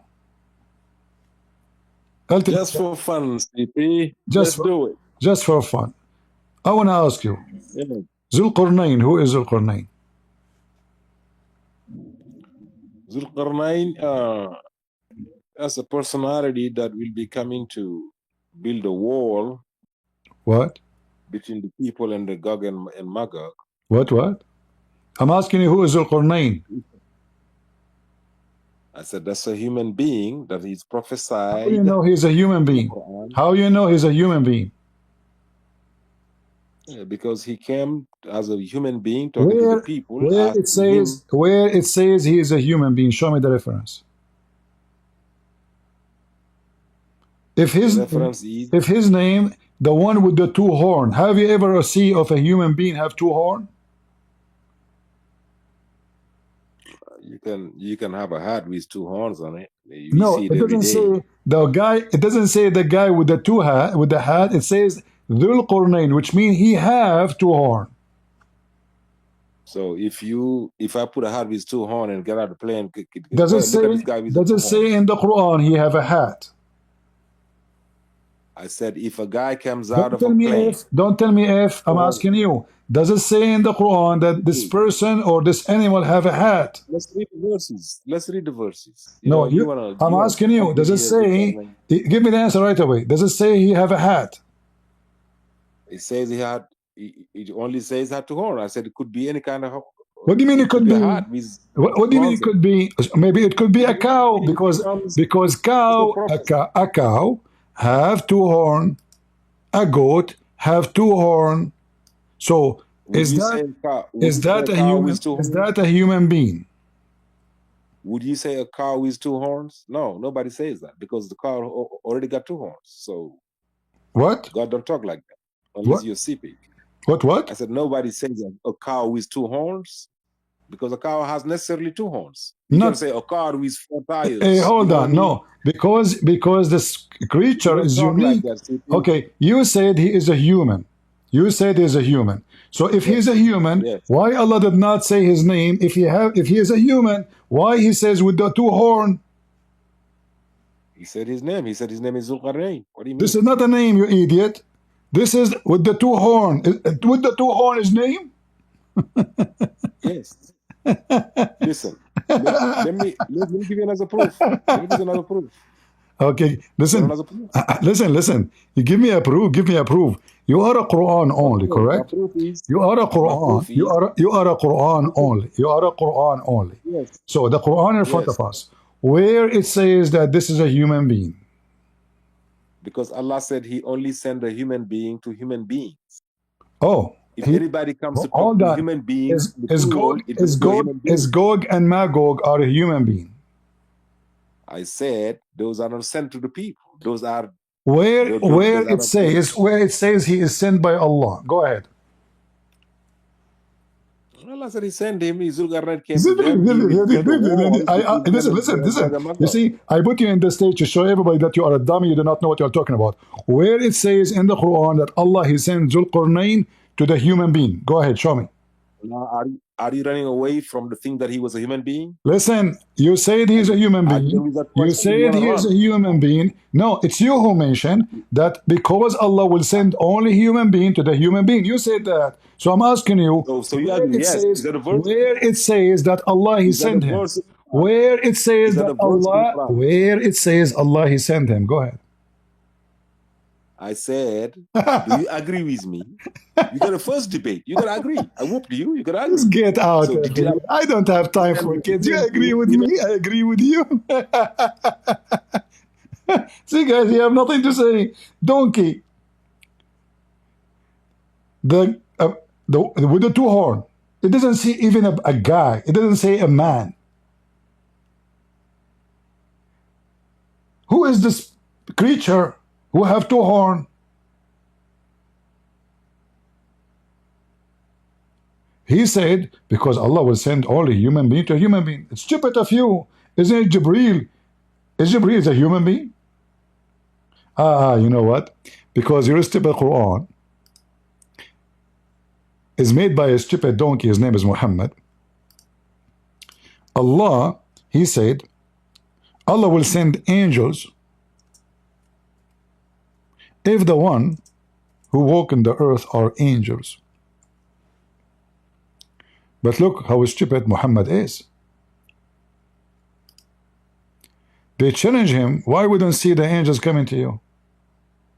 He said, oh, if they were, Allah said to him supposedly, if they were on earth angels walking about in peace and security, we should certainly have sent down for you, for them, from heaven angels. So Allah will send angels only to angels. Was Muhammad an angel?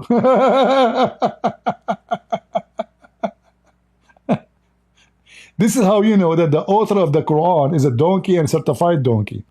So who is Al-Qurnayn? Allah knows best. Was he a human? Allah knows best. The interpretation says, interpretation, where they get the information from? And then he found the sun sitting in murky water.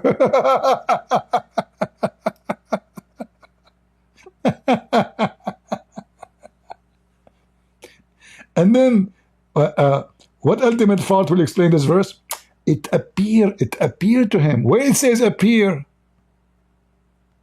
and then when he reached the sitting place of the sun, he found it sitting in a spring of a black, muddy, murky, boiling water. Remember, Uthman said this is not, Islam is not a mythology. Islam is reality. It is reality. What's wrong with you? Can't you see?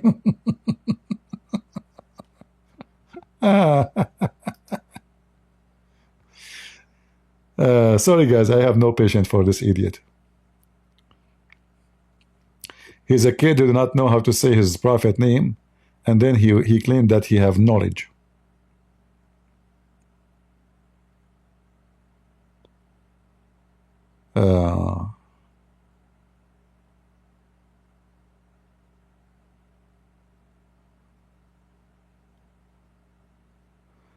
Ultimate fault is only to spoil this channel. Don't worry, nobody can spoil our channel. We use them. They cannot use us. Not me. Alright? Not me.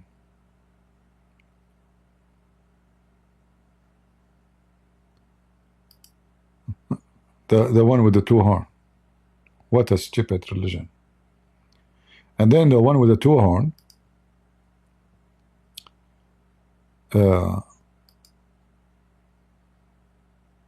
he met with people who cannot even understand anything.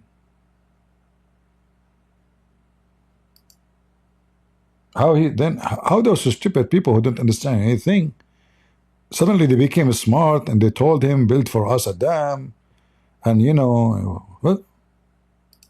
I thought they were stupid. I thought nobody understand even their language. From people who do not understand any language and they are so stupid and dummy, to people who knows about building a dam, and they are hiring. How they are hiring Dhul Qurnayn if he occupied them? Have you ever heard of somebody being occupied and then he offered the one who occupy him to pay him to build for him?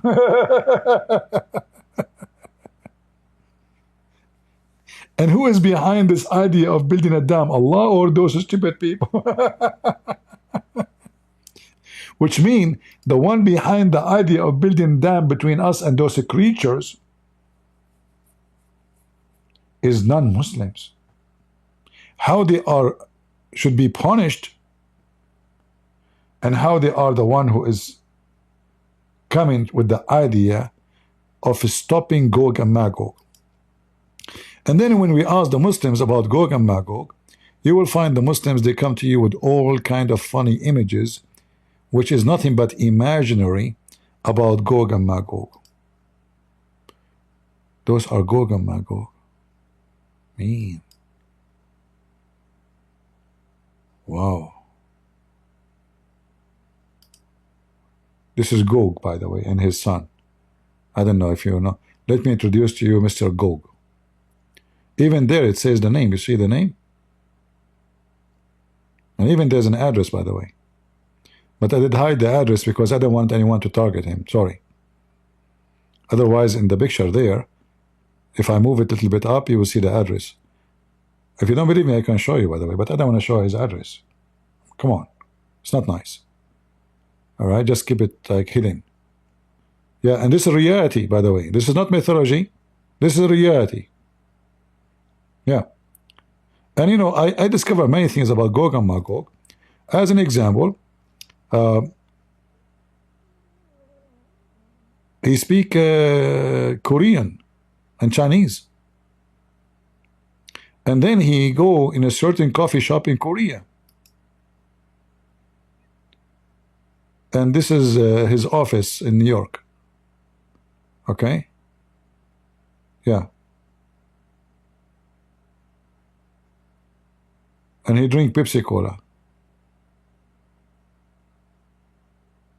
And you know, all those stories coming from one man, Prophet Muhammad, peace be upon him.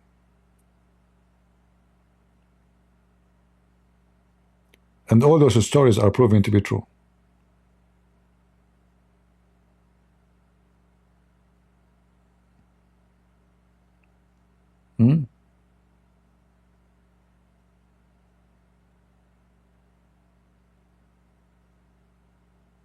Any Muhammadan?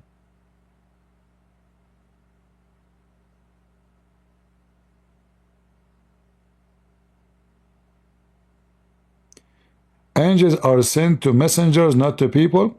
Guys, look at this. Angels are sent to messengers, not to people. Was Mary a messenger?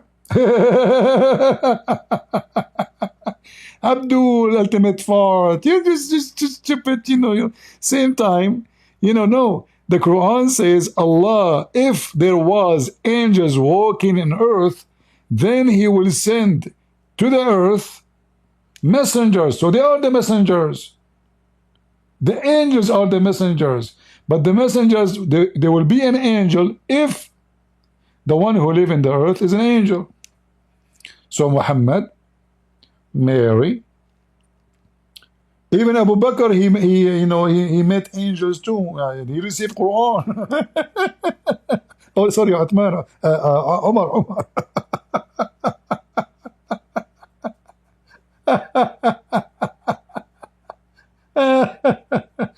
But because he could not prove that he is a prophet, he keeps saying an angel came to me, an angel came to me, an angel came to me.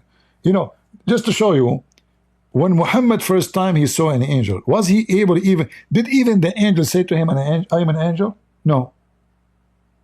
A man came to him and he started squeezing him. But there is a very nice story about the angels.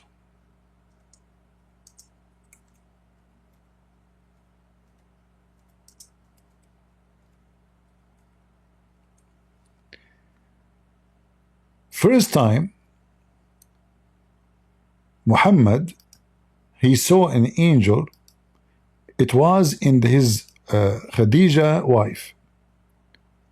The wife, she married many husbands before him, and she killed them. Oh, okay, give me a second.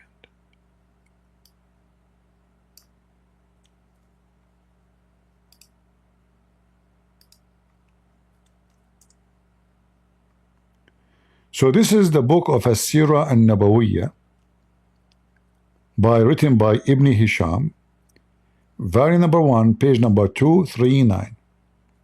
I will open Google Translation for you, and you will see how Muhammad received, or he saw, his first angel, and how Khadija, she was able to recognize that this is an angel, but Muhammad, he could not. So I will copy in front of you the reference here. All right. We have to copy part by part, see if it works, because when you copy, it doesn't take too much text. Let us see. All right, it's working. Read and laugh. P239, on the authority of Khadijah, may God be pleased with her, that she said to the messenger of God, may God bless him and grant him peace, O cousin. Can you tell me about this companion of yours who comes to you when he comes to you? He said, yes. She said, then when he comes to you, tell me about him.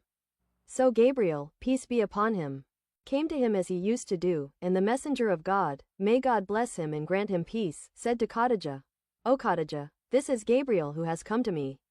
She said, get up, O cousin, and sit on my left thigh. So the messenger of God, may God bless him and grant him peace, got up and sat on it.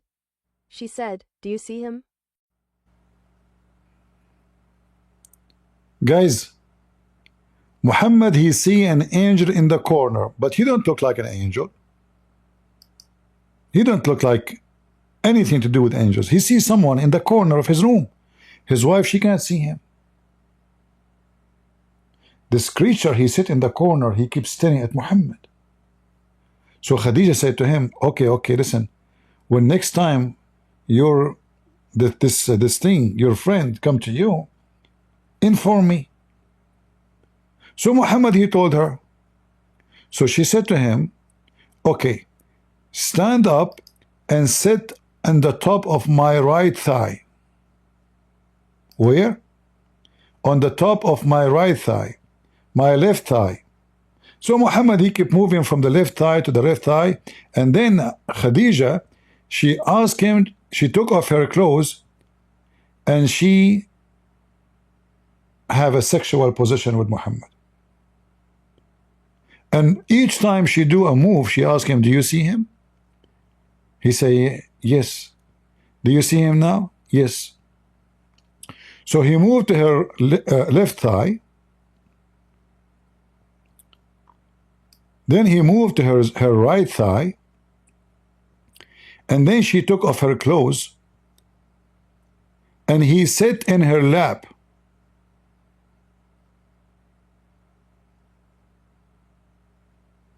Let me see if I can copy all this part and paste it in the translation so we can laugh.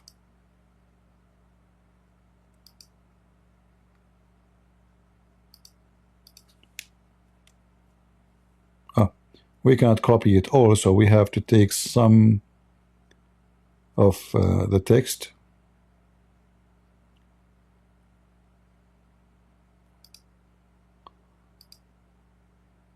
Okay, let's see.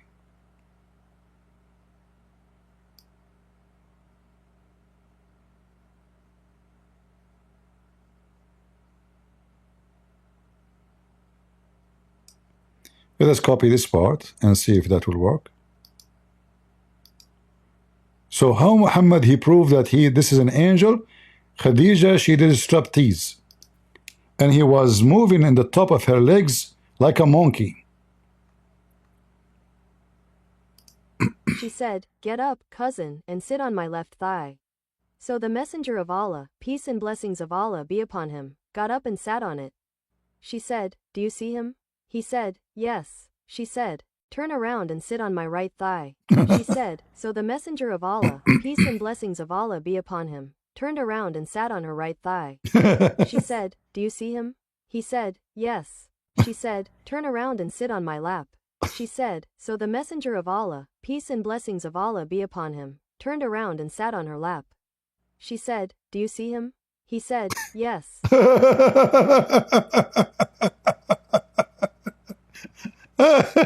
And then the story getting more exciting because now we are talking about boom boom.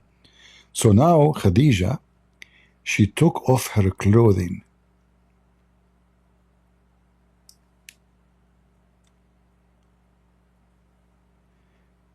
And he sat on the top of her. And Khadija, she said to him, do you see him? What do you think was the response? Mysterious. I'm sure you are desperate to know. So let us see what Gogo will say. All right. He said, she felt sad and threw off her veil while the messenger of God, may God bless him and grant him peace, was sitting in her lap. Then she said to him, do you see him? He said, no. She said, O cousin, be steadfast and be happy, for by God he is an angel and he is not a devil. The translation is not accurate. Doesn't say sad. She took off her clothes, and now he sat in the top of her. And she said to him, now do you see him? He said, no. He said, oh, glory to Allah, must be an angel. You asked the Muslim, what do you mean? They said, if he is not an angel, then why he left? He left because now he noticed that the husband and the wife are going to go to sex mood.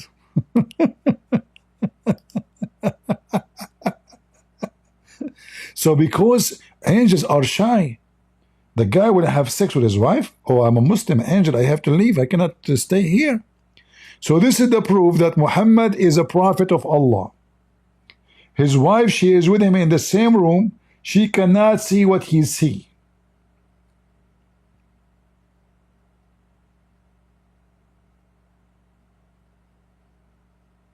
His wife, she is smarter than Muhammad.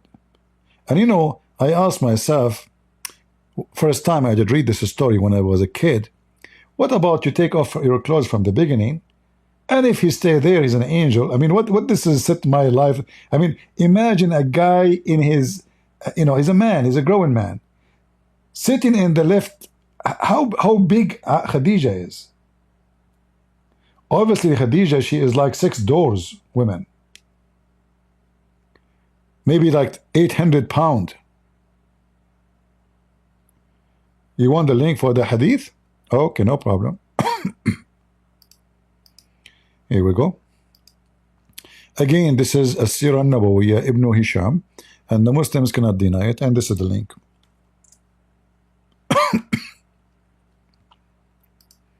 If you can shorten it, maybe the admin can shorten it and post it in YouTube, because YouTube don't accept those Arabic long link. Garbage in, garbage out. This is how Muhammad, his wife, she proved to him that this guy, obviously, if this is true, if this story is true, Muhammad obviously is mentally ill.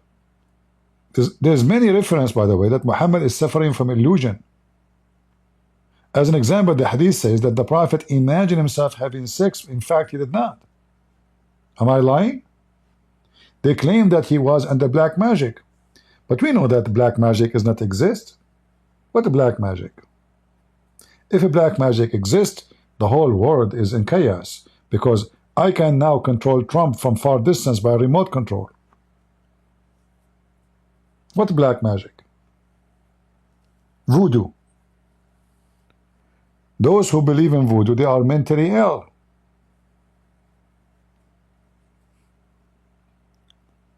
Once I went in a voodoo store. I was on a vacation, not a vacation really, but anyway, let's say a vacation. So there's a voodoo store. I went inside, and he had bones, skulls, and disgusting, you know. So I said, I have a, you know. He said, hold on. I know what's your problem. I said, what? He said, you have a problem with your mother-in-law, right? I said, how you know? I have a solution for that. Don't worry about it, you know. And I was like going with him, you know. And then at the end, I said, listen, potato, I don't have a mother-in-law. I'm not even married.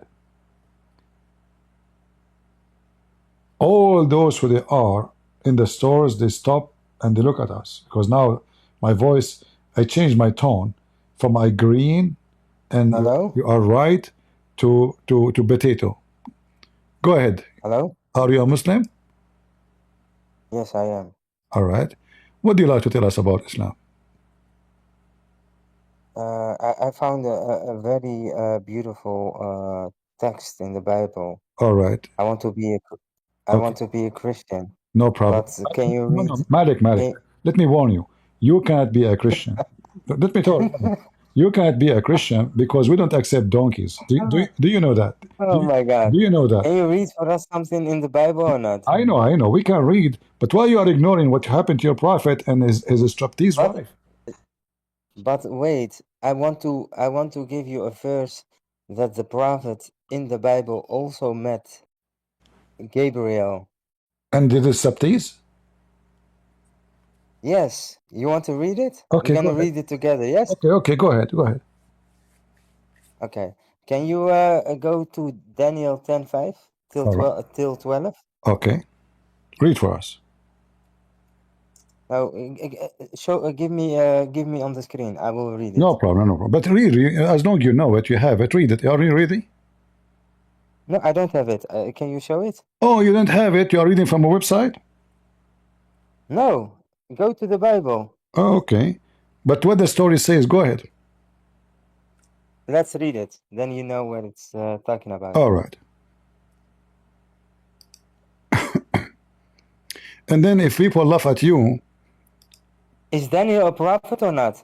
Oh, we will see. We will see what you are talking about. Is Daniel a prophet or read. not? No, read for me. Read for me. And if people laugh at you, if people laugh at you, don't blame me. If Are you people, gonna if listen? people, Are if you gonna show us on the screen Daniel 10:5? if people call you donkey, don't blame me. Here we go. This is the verses. Listen, are you gonna This is be the a man verses. and This go is to the the verses. Bible or not? This is the verses. Read it for us. Go ahead. Thank you very much. Okay. Thank you very much. Go to 10. Can you zoom it in? Because I don't have my glasses. Open a website, Abdul. Come on. Why? You can zoom it or not? Open the How you website do and it read like it. also by the I'm not here hadith. to serve you. Aren't you ready? Aren't you Very ready? good. Aren't you ready?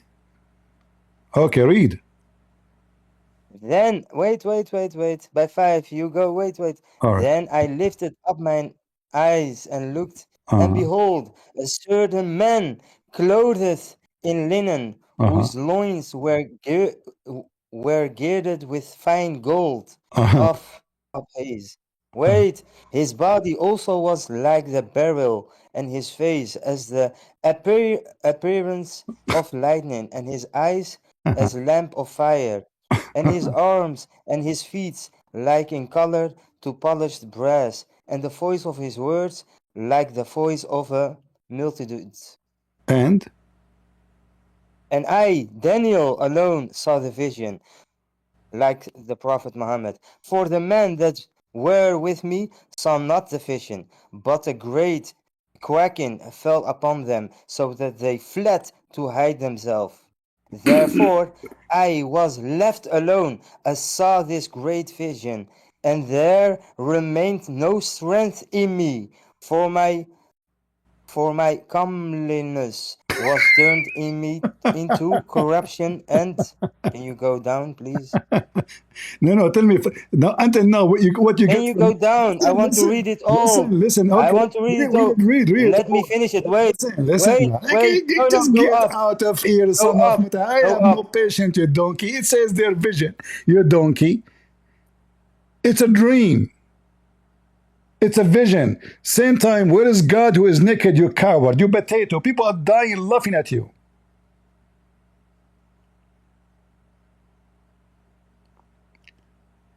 Every Muslim is a monkey until he proved the opposite.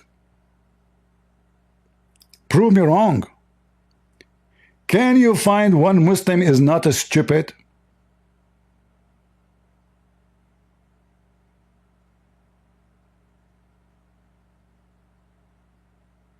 Same time, you donkey. It says to you, if you read from the beginning, if you know how to read, in the 3rd year, the king of Persia, a thing was revealed into Daniel, whose name was called. And here the rest of the story.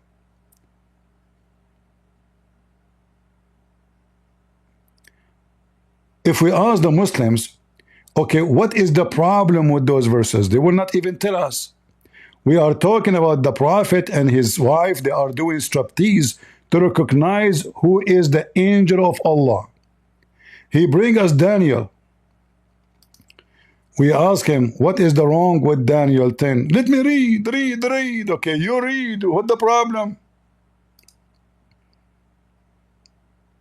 Can you show us the problem? He cannot show you the problem.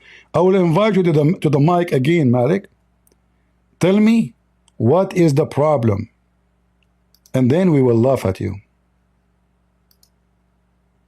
Was the vision real or not? This is about God being naked? Was the vision of Daniel real or not? A vision is a vision. Does not mean he saw hold on, it's stupid. Listen, when I see a vision, doesn't mean that I am in the presence of a real person. This is number one. A vision is a dream. Secondly, your God, Allah Muhammad, he always saw a vision, but he never saw something real. So if you talk about vision is real or not, we laugh at you. This is why it's called vision. Secondly, what is the problem?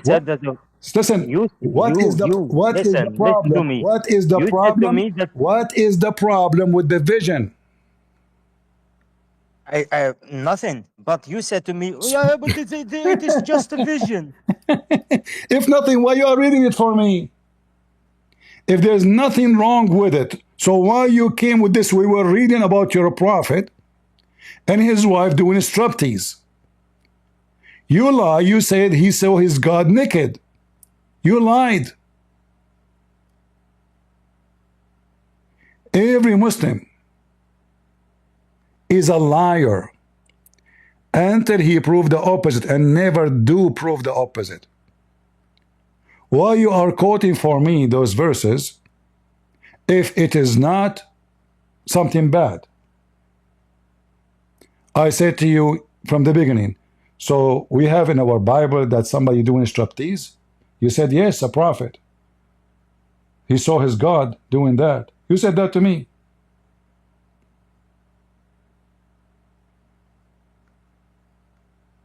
Dummy, idiot, laughable.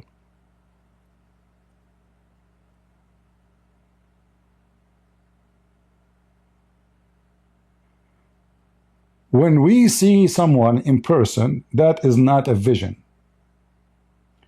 When we see a vision, that means not in person. God made us see the vision. This vision come to our mind. It's not in person. So if I see myself going to heaven, does not mean I went to heaven. So when God, he make a prophet see a vision, the vision is a prophecy about something will happen in the future. He is telling him something will happen, or something he will do. And when you ask the Muslims, okay, what was the problem with this? He will say to you, nothing. So why you are quoting it for me?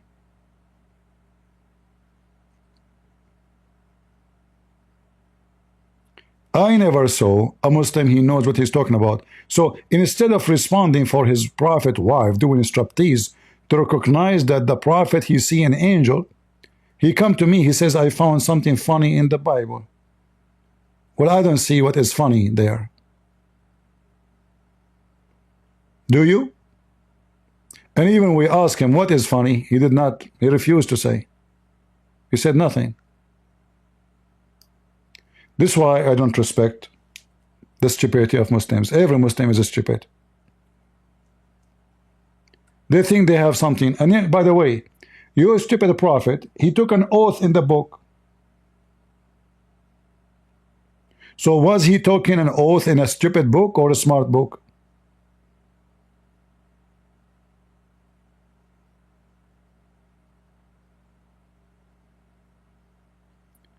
And where is the striptease there? What the problem?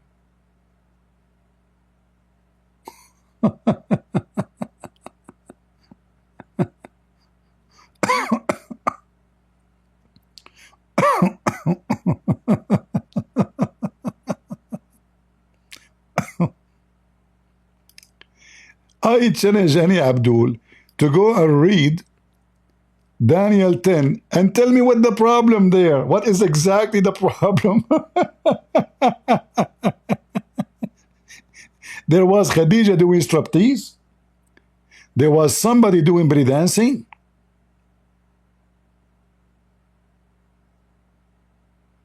Weird.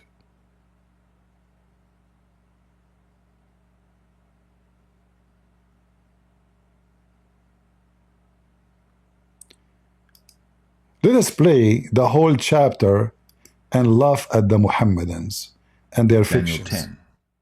In the 3rd year of Cyrus, king of Persia, a thing was revealed unto Daniel, whose name was called Belteshazzar. And the thing was true, but the time appointed was long, and he understood the thing and had understanding of the vision. In those days I, Daniel, was mourning 3 full weeks. I ate no pleasant bread, neither came flesh nor wine in my mouth, neither did I anoint myself at all, till 3 whole weeks were fulfilled. And in the 24th day of the 1st month, as I was by the side of the great river, which is Hiddekel, then I lifted up mine eyes, and looked, and behold, a certain man clothed in linen, whose loins were girded with fine gold of Uphaz. His body also was like the beryl, and his face as the appearance of lightning, and his eyes as lamps of fire, and his arms and his feet like in colour to polished brass, and the voice of his words like the voice of a multitude. And I, Daniel, alone saw the vision, for the men that were with me saw not the vision, but a great quaking fell upon them, so that they fled to hide themselves. Therefore I was left alone, and saw this great vision, and there remained no strength in me, for my comeliness was turned in me into corruption, and I retained no strength. Yet heard I the voice of his words, and when I heard the voice of his words, then was I in a deep sleep on my face, and my face toward the ground. And behold, an hand touched me, which set me upon my knees, and upon the palms of my hands. And he said unto me, O Daniel, a man greatly beloved, understand the words that I speak unto thee, and stand upright, for unto thee am I now sent. And when he had spoken this word unto me, I stood trembling. Then said he unto me, Fear not, Daniel, for from the first day that thou didst set thine heart to understand, and to chasten thyself before thy God, thy words were heard, and I am come for thy words. But the prince of the kingdom of Persia withstood me 21 days. But lo, Michael, one of the chief princes, came to help me, and I remained there with the kings of Persia. Now I am come to make thee understand what shall befall thy people in the latter days, for yet the vision is for many days. And when he had spoken such words unto me, I set my face toward the ground, and I became dumb. And behold, one like the similitude of the sons of men touched my lips. Then I opened my mouth and spake, and said unto him that stood before me, O my Lord, by the vision my sorrows are turned upon me, and I have retained no strength. For how can the servant of this, my Lord, talk with this, my Lord? For as for me, straightway there remained no strength in me, neither is there breath left in me. Then there came again, and touched me one like the appearance of a man.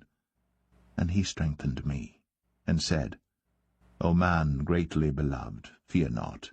Peace be unto thee, be strong, yea, be strong. And when he had spoken unto me, I was strengthened, and said, Let my Lord speak, for thou hast strengthened me. Then said he, Knowest thou wherefore I come unto thee? And now will I return to fight with the prince of Persia. And when I am gone forth, lo, the prince of Grecia shall come, But I will show thee that which is noted in the scripture of truth, and there is none that holdeth with me in these things, but Michael your prince. So according to Malik, this was funny.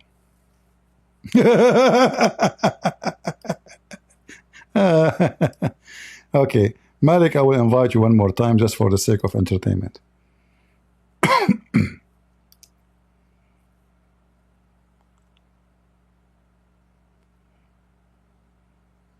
Come to the stage.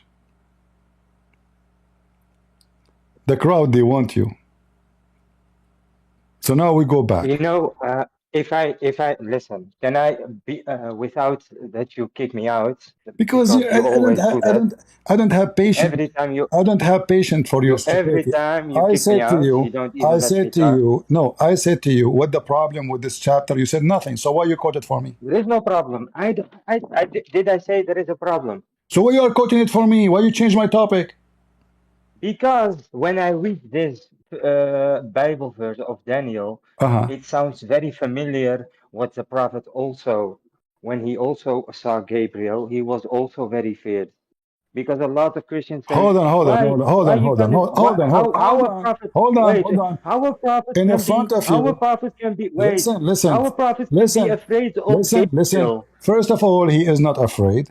Secondly, here it says that you're a prophet. He saw someone in the corner of his room, and this person is not even talking to him. And then his wife, she asked him to sit in the top of her leg, the left thigh. Muhammad, he stand and he sat in her left thigh. She asked him, I don't talk about the first time when the prophet, yes, met Gabriel in the cave. This is the first time. This is the first time your prophet. Listen. Became very sick for Okay, days. in the front of everybody. In the front of everybody. In the front of everybody. Can you show me? What did Gabriel say to him? Can you show me, Malik? See, I don't want to shout.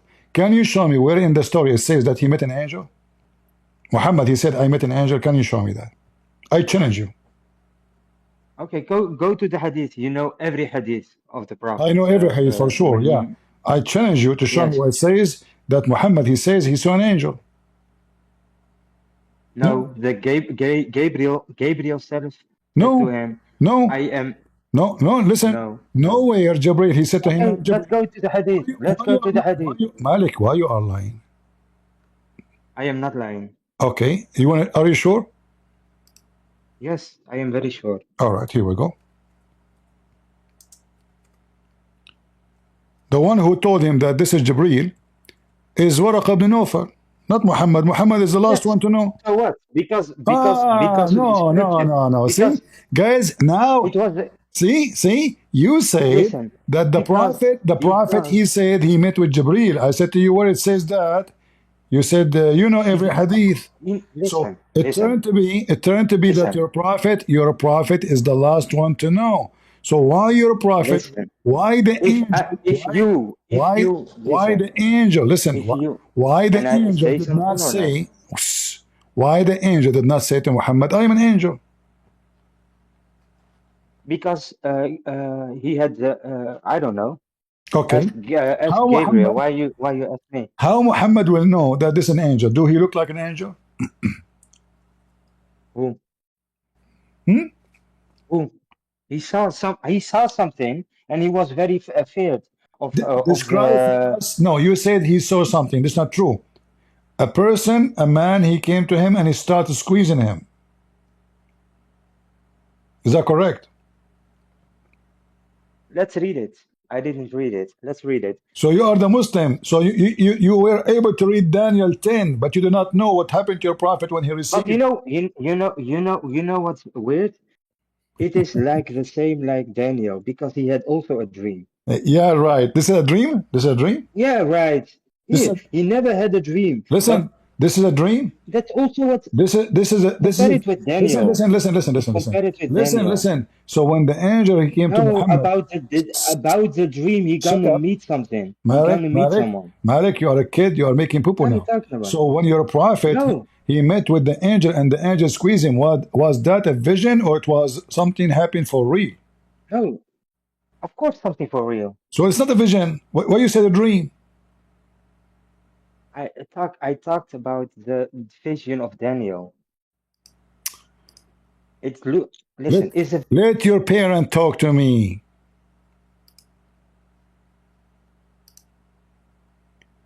You need a patient of an angel to talk to Muhammadans.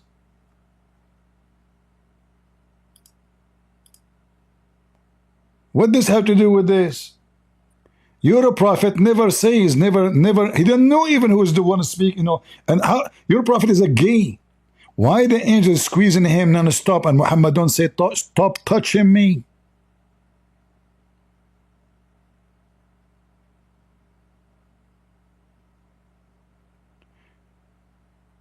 The angel cut me forcefully and pressed me so hard so I could not bear it anymore.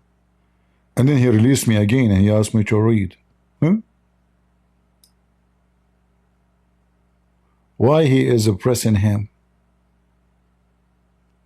Siradaji, that is a very strange name, Siradaji. Is that from Senegal?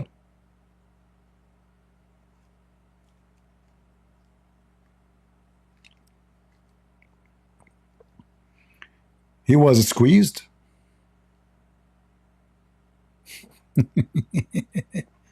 You change your name to Siradaji, Ultimate Fart?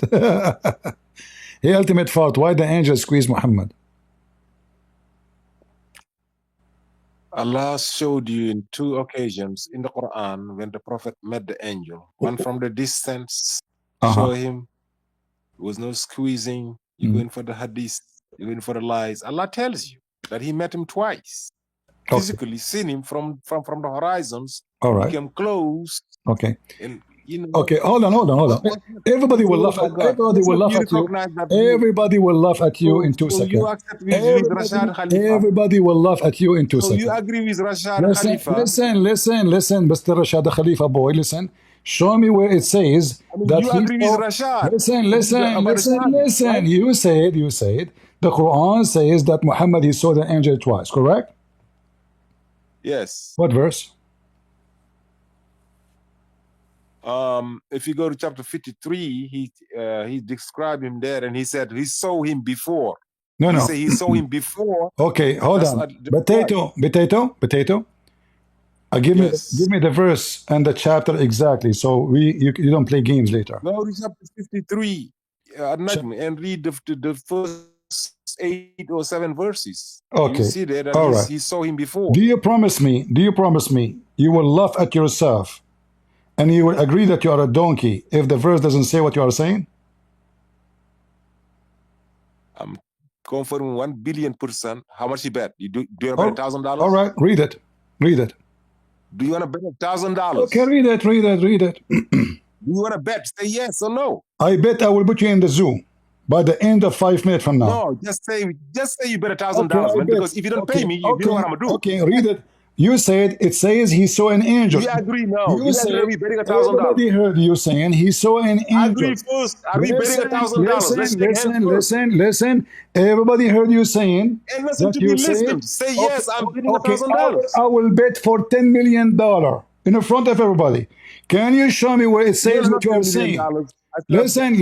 You said he saw the angel. I asked you what chapter. Give me the exact verse. You said to me chapter 53. Read the first few verses. Show me where it says that he met an angel and he saw him first time and second time. Go ahead. An angel. I want to see that. Go ahead. Okay. So he has been taught by one mighty power. Keep going, Gabriel. Keep going. He has been taught. He says what? I can't read this. Read the Quran. Your Quran. Open your Quran. Open Rashad Khalifa Quran. Open Rashad Khalifa Quran. Potato. Keep reading. Keep reading. No, that's fine.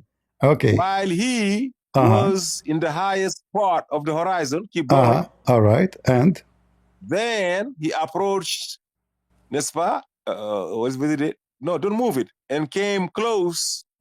And he was at a distance of 2 bows, lengths of seers. Okay. So did he come, what is it? Did he convey the inspiration to his servant, the prophet's heart? What is it? Will he then dispute with him what he saw about what he saw? And then I can read seven hands. Indeed, he saw him in a second. Listen, right there. Okay. 13. Okay. So what? Second time. I said second. Okay. I'm whooping you. Okay. Give me $1,000. Abdul. Okay. You see, when I call Muslims, if you don't pay my $1,000, you know what I'm gonna do? Be in America. I said to you, you said to me, you better ask for my. You better ask. We shook hands. You see, if you don't send me my money, we did you not, be in America. not bet. I come and find you for my $1,000. Shut up, son of Muta. We asked you. Better. Where it says that he saw an angel. You said to me this chapter where it says an angel. This is what I said to you. I gave it from the top. What do you mean an angel? Where is now it's the second time? Where is the angel? Where? He's saying you gave it all over the place. Where? Where, son of Muta? Where it says $1,000. Where, if you don't son pay of Muta? Where it says Jibreel? You know what I'm gonna do? I whoop the shit out of you. Shut up, you son of Muta, donkey coward. Where it says Jibreel? Get out of here, donkey, son of Muta. Guys, the whole page no Jibreel. This is only in the translation. I bet with you $10 million. I said, if you show me where it says he saw the angel, you coward. You Muslims are nothing but bastard. Liars fabricate. It's recorded. That's why you scream and you shout like a demon. Where it says he saw an angel. This is the debate was. Can you show me where it says he saw the angel? You said to me, yes, it mentioned in the Quran twice. He saw him twice. I said to you, can you show me where it says he saw the angel twice? You said, you want to bet 1,000? I said 10 millions. And it's recorded. Coward. You see here they add in the translation Jibreel. There's no Jibreel. And how we prove that this is not Jibreel? Because here it says he gave him to his servant. He inspired his slave. Is Muhammad the slave of Jibreel?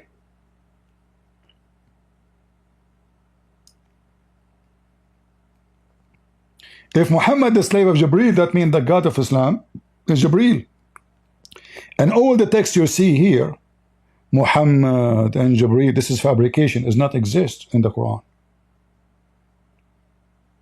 You see why we laugh at you? Filthy. I challenge you, son of Muta, to copy this video. You call me, you challenge me, $10 million bet, put it in your channel. If you are a man, if you are a man, but you are not, you are a rabid coward.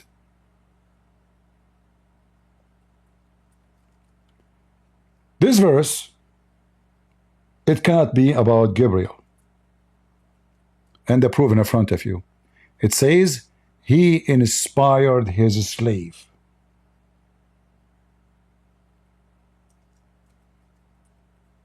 There's no Gabriel in the whole chapter. Liars and stupid. This is why we are glad we are recording. Because those liars, they will say, I did not say that. In fact, this chapter proving that Muhammad is a pagan. Allah supposedly swear by the star.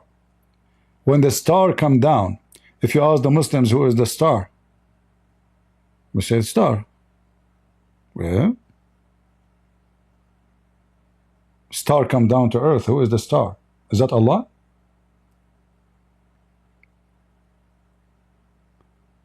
And then he says it's nothing but inspiration. But if it's an inspiration, why he is coming to meet him and talk to him? That is not an inspiration. If I talk to you face to face, that is not an inspiration no more. Inspiration only if I receive in my heart, in my head, not if somebody came to me and speak to me face to face. So stupid language, stupid translation, full of corruption and fabrication.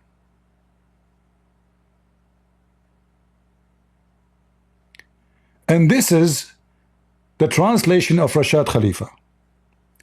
Let me put it for you in the screen. Remember, this guy, he is a follower of Rashad Khalifa.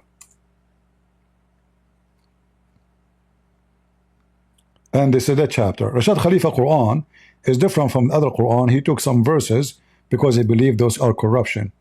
But read, even Rashad Khalifa never said that he saw an angel. Nowhere. Read it. Where is the angel? Anyone see the angel? This is the translation he accepts.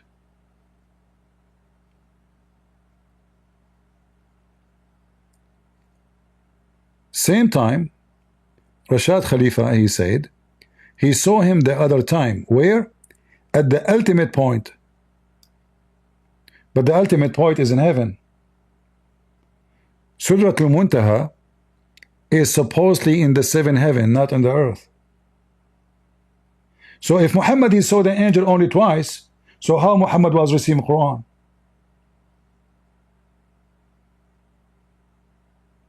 He received the Quran only by two delivery? One of them in earth and one of them is in heaven? So there is no angel, and it cannot be an angel, because simply it says it clearly, and then he inspired his slave.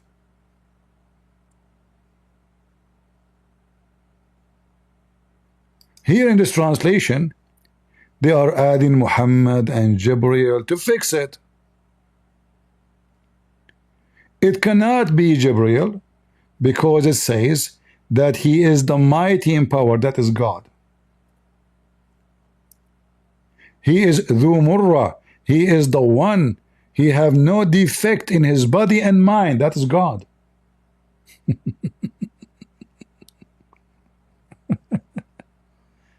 He came from the horizon. He came down with the rope. And then he got closer, almost like one arm. Why you are closer one arm? What does this mean? And then he inspired his slave. Well, if Jibreel is the angel coming, how Muhammad is the slave? Here you see the Muslim, suddenly they put Allah because they want to fix it. How they are saying he is Jibreel and now this is his slave. So this is Allah. Stupid religion. If we go to this Rashad Khalifa, look, it says, and then he, you see, he made the he capital letter. He then revealed to his servant what was to be revealed. No Gabriel there. So I asked him, where in the Quran it says that Muhammad he saw the angel? He said, yes, it is in the Quran. In fact, twice. I said, where? He said, chapter 53. I said, are you sure? He said, yes. You want to bet one? I said, 1,000. He said, $1,000. I said, $10 million. Nowhere it says he saw an angel. Nowhere. In fact, it's clear saying that the one he saw is the Almighty and he is his slave. Translation here is not accurate. He says servant. In fact, it says his slave. Abd. That's why I called him Abdul.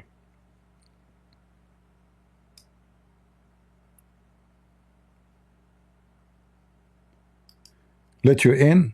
Okay, I will let you in. But do you see, they have those people, they have zero information about their prophet. The first one, he refused to read about his prophet wife stripping. The second one, he claimed that the Quran tells us that Muhammad he met an angel. In fact, never says that.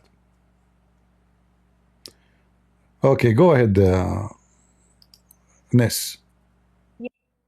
Yeah, Christian Prince, I wanted to know, like, how do you respond to Quranists who claim that hadiths are man-made, you know? Because I actually struggle with my mom, who is actually a Quranist herself, and she denies a lot of it. And she says that Bukhari and Muslim did not live in the time of the Prophet, and nobody wrote any hadith in his time. Well, she is right that the hadith is man-made, but isn't the Quran is the same? Because It is. yeah, because did Muhammad even write Quran? Yeah, with the help of his scribes. No, nobody have it. They claim that he wrote, but nobody have such a Quran. Nobody have it. Even the Quran of Uthman, nobody have it. Nobody have any Quran. And not only that, the Quran says the reason the caliphate, when Muhammad died, they did not even collect the Quran, because in the Quran it says, Inna alayna jam'uhu wa Qur'anahu, which means it is on us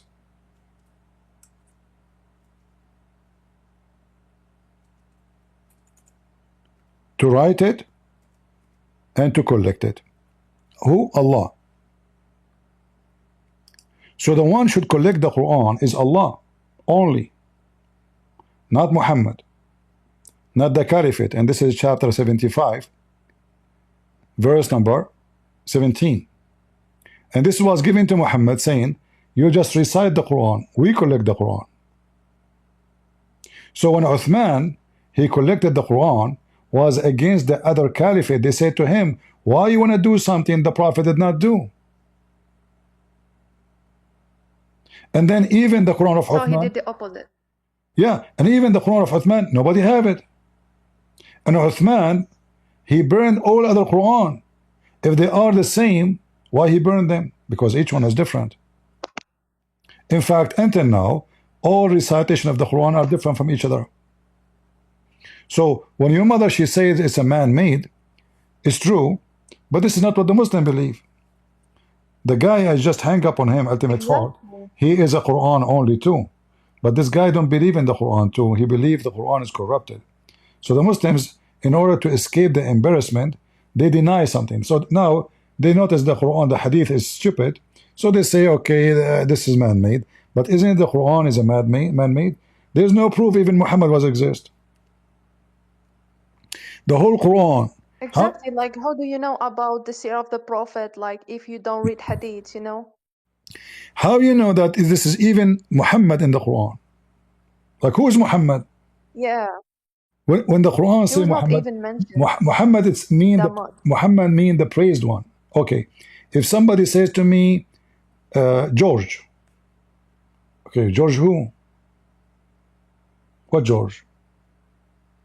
How we know where he was born, where he from, who is his parents?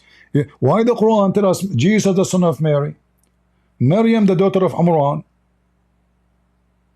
We have names for everybody except Muhammad. Who is Muhammad? There's nothing about him. Yeah. So when it's come to like when your mother, she speak about she don't accept this, she accept that, then you can focus on the Quran and show her the Quran is a stupid book. The sun set in murky water, women have a sperm coming from her ribs, the man have a sperm coming from his backbone, ice is coming from mountains in heaven, avatar, flying mountains in heaven, according to Muhammad, ice mountains. Allah break ice and he, send it down. So when even like it is mentioned, like Harun is actually the brother of Mary, right? Not only that, the chapter of Ali Imran, all of it is a proof that Muhammad is a fraud, because Imran, the father of Moses and Aaron, become the father of Mary. And yes, it's true, Maryam in the Bible is the sister of Aaron, but that is different Maryam. So the stupid Muhammad, he took from the Bible a story that Aaron, he have a sister, her name is Maryam, and he is the brother of Moses, so which means Maryam and Moses and Aaron are brothers and sisters. So the stupid Muhammad, he thought that this is the same person. So now, suddenly, Maryam, the daughter of Imran, which means Jesus is the nephew of Moses. And here in front of you, the Muslim, they try to fix the translation, try to fix it.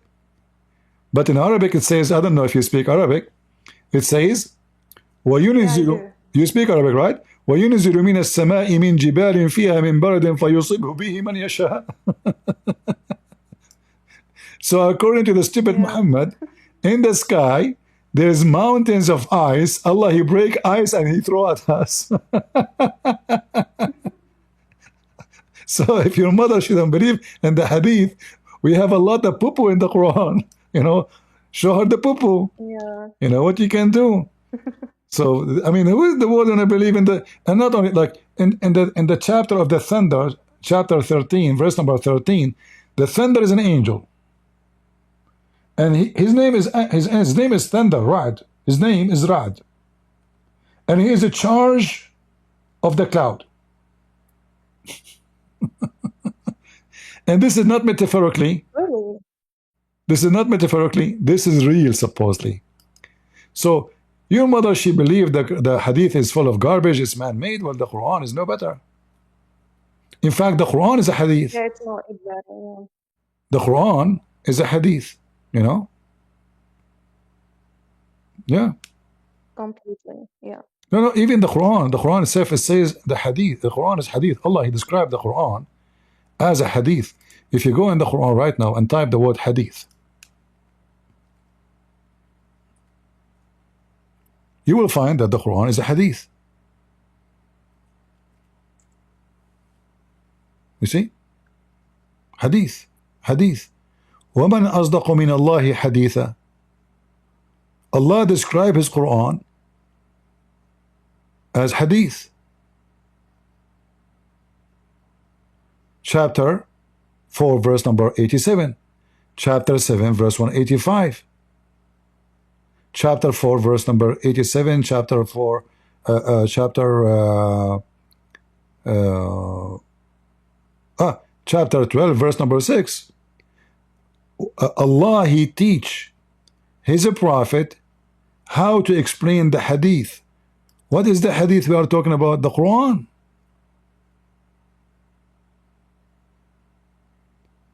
Look at the Muslim translation. They translate the word hadith as a dream.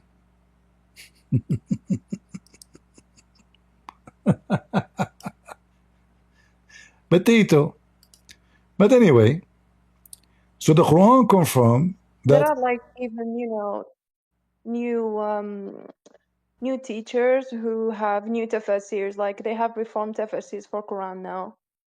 They keep reforming it over and over and it doesn't stop. Yeah, because they noticed how was, you know, I mean, the old understanding of the Quran, which is the most accurate, is very very exposing to the stupidity of the Quran. So we have to duct tape and make a new interpretation. But everyone, any Muslim, he knew that it's not, you know, they cannot do that, because simply, who is the one who will understand the Quran better? The one who was close to Muhammad, or the one who never met him? Exactly, the one who was close. Of course, that's logical. Same That should be time, logical to anyone. same time when they perform, or like, you know, fix the tafsir, they have to take what Muhammad said. Can they escape? So when the Quran says the sun set in murky water, and then Muhammad in the hadith make it so clear that the sun set in murky water, and this is an accurate hadith, can they deny it? Can we take their interpretation over Muhammad's words?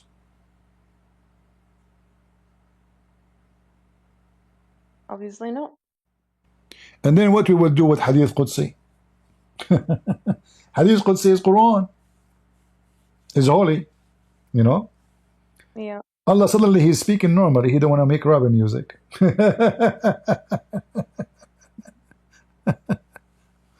So, you know, to escape from the embarrassment and jump to other embarrassment is more embarrassment. So you need to talk to your mother and try to show her that the Quran is no better. So if you think you can escape the embarrassment in the hadith, and the Quran is way better.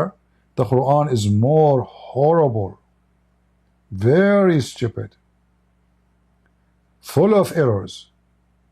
In fact, if you want, I can talk to her in Arabic in private, no problem. You and your mother, even your father, if you want, nobody, the whole family, I can to them in private just to convince them. I will be happy to do so.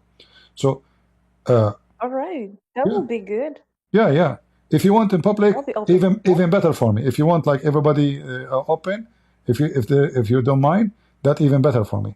But if you want, but you have to be many, not you. I don't want to talk to you in private. I want to talk to them. All right.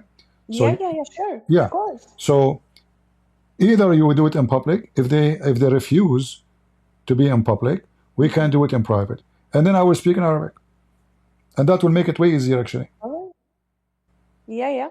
Yeah. All the Quran, you can ask, you can bring your mother, and the first question I will ask her, show me one chapter in the Quran is not stupid. Just anyone. anything. I challenge any Muslim is listening right now to show me any chapter he choose, like close your eyes and open the Quran and tell me what chapter is not stupid. You will not find one. For this is not a book written by a wise man. This is a book written by a bunch of people who take hashish. Yeah, because there are a lot of different passages, and he speaks about something, then he goes to something else, and there are a lot of repetitions, so it's crystal clear. Look, we have the page in front of us. I did not open it in purpose to show you a mistake. But as long we are here, look what the Quran is saying. The Muslims, they are so proud of this verse. Allah created every living thing from water. But the same stupid Quran says Allah created genie from fire. In the hadith, Muhammad, he says Allah created the angels from light. So how Allah created every living thing from water, and then we find that there's many creatures, there's no water in their body.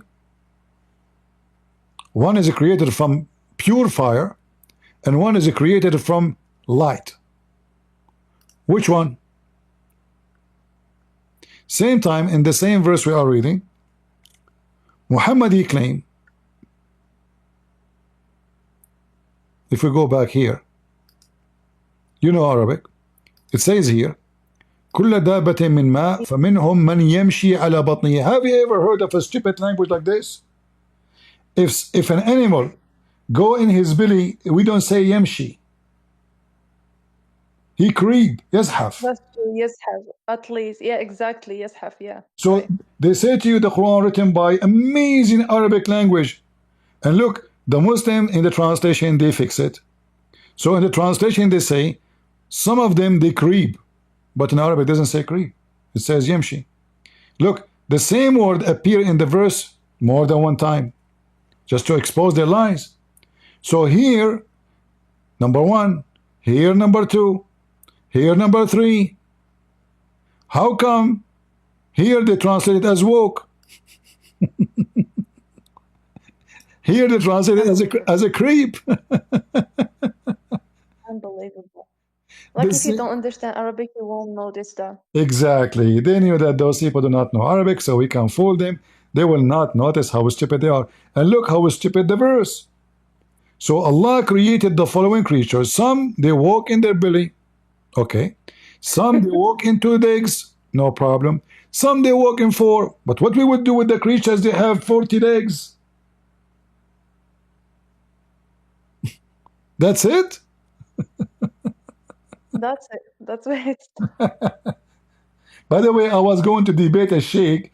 He have 40 legs, but he is late because he is wearing his shoes.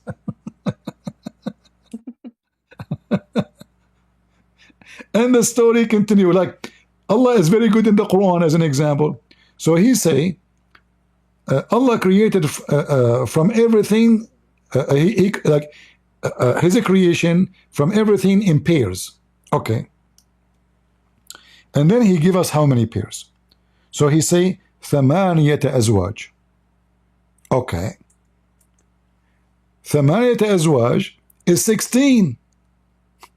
Yeah, it's 16. But in the Quran, they are 8.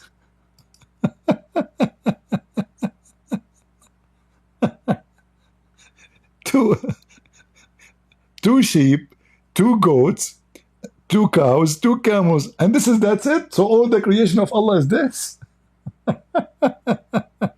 Like, where's the rest?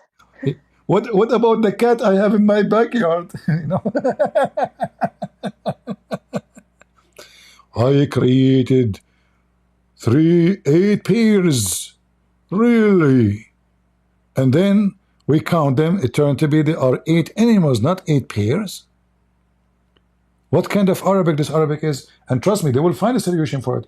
They will say at that time, no CP. It doesn't say that CP. 8 pairs. We can get you busted. You see, if I take the word azwaj and I paste the same word in the search engine,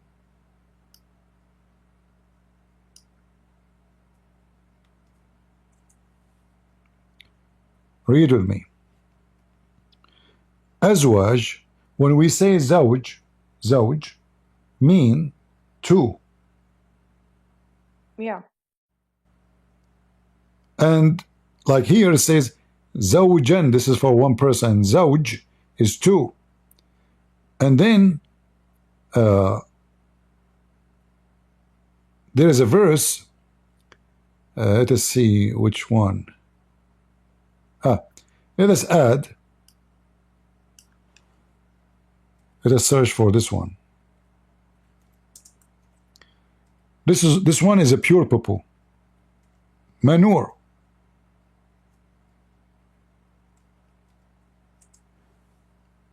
All right. 11, chapter 11, verse number 40. Chapter 13, verse number 3. Chapter 23, verse number 27. It says, زوجين اثنين, زوجين اثنين, زوجين اثنين.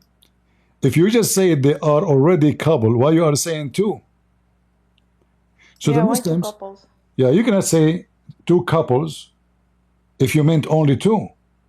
So the stupid Muhammad and the Muslim, by the way, they try to fix it. So they say to you here in translation says, from every kind 2, male and female, but this is not what it says.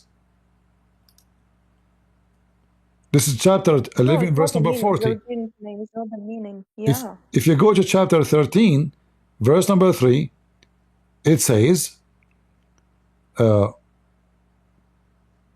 he made zawjayn ithnain, 2 in pairs. 2 in pairs? What 2 in pairs? You try to fix it. You try to look for like a different, let us say, translation. Let us see Yusuf Ali.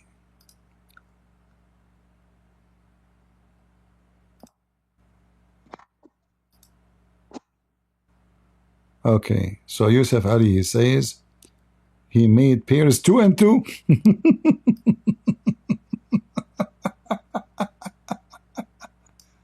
That's so misleading. No, this is the correct meaning.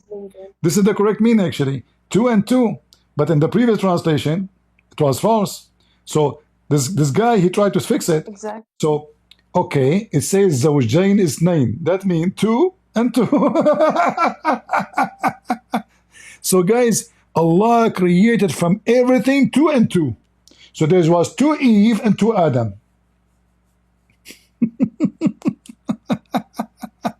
Unbelievable. All right. So anyway, I will be happy. You can bring your mother or whoever from your family and ask anytime, and I will be happy to help them. All right? All right. Okay. Take notes. Thank you for your help. Take notes, and you know, so you can, when you talk to your mom in private, you can show her. You know, yes. And please, when you come back to me, come 2 and 2.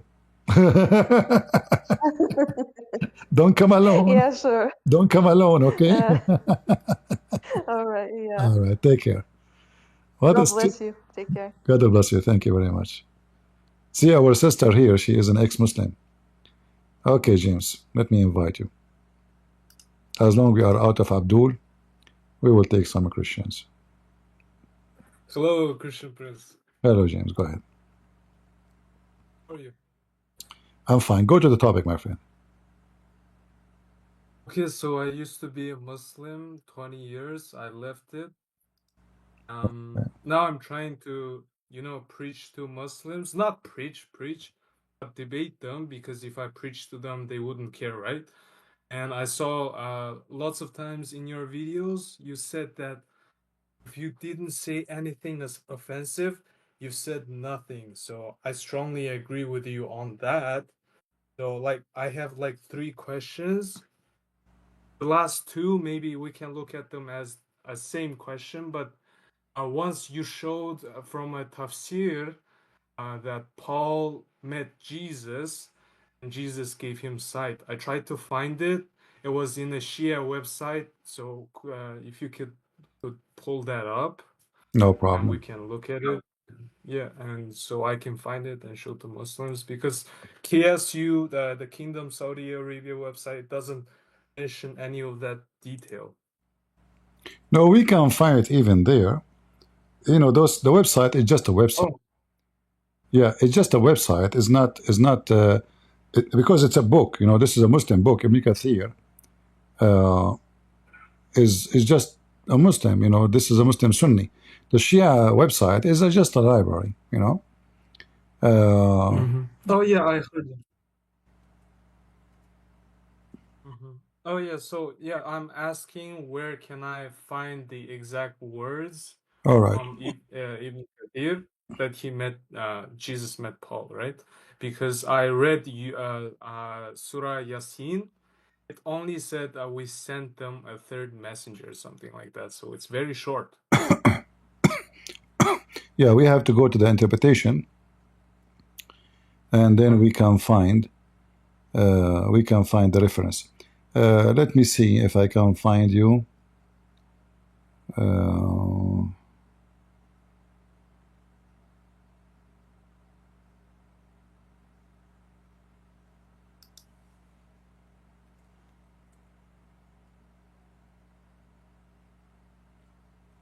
I'm trying to find something in English. If not, I will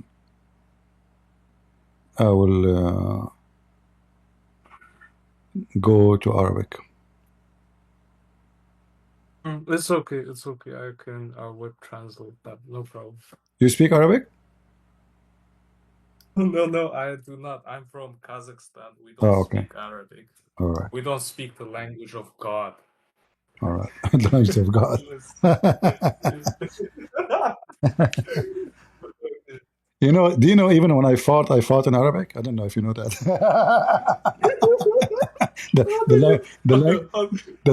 the language of God. That's a good one. You should hear me farting. It's like a music in the ears of Muslims, because I'm an Arab. My fart must be holy. Okay. Yeah, you know what, CP, I'm sorry. Your fart should be like, we have Psalms in the Old Testament, right? Your fart should be like the Psalms for the Muslims, and they listen to it, they praise God. I don't know, maybe it's not funny, but I'm just bringing it up. No, don't be careful. Don't mention the Bible and talk about fart. All right. Oh, okay, sorry. You are a Christian right now? Yes, I'm. All right, be careful. All right. Let's see.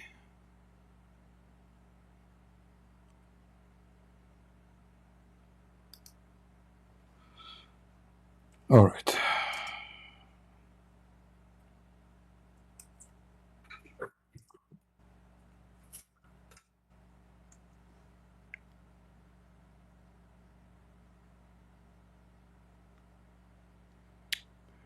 Yeah, this is in the book of Al-Bidayah and Al-Nihaya from Ibn Kathir, volume number 2, page number 119.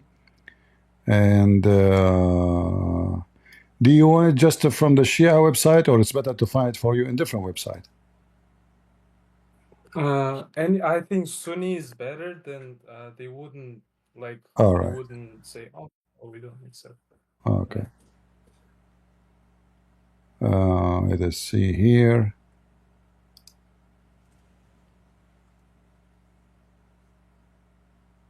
All right. This is a Muslim Sunni website. Here, I will give it to you.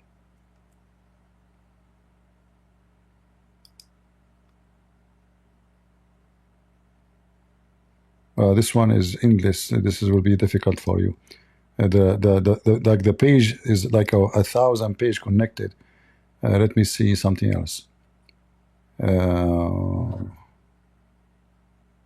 I mean, you don't have to spend much time, CPU. No problem, no problem. No, I have the link for you, the Shia website. I have it in front of me. Let me give it to you. I have it from 15 minutes, you told me, like from the beginning. But I was trying to find something else. Here we go. This is the link, But I'm just trying to find you the, Thank you. something they cannot say this is Shia website, because this is Ibn Kathir anyway. It doesn't have nothing to do with the Shia. The Shia don't listen to Ibn Kathir. They don't wait.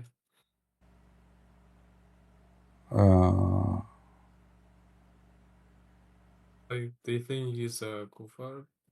Like what is it? Just curious.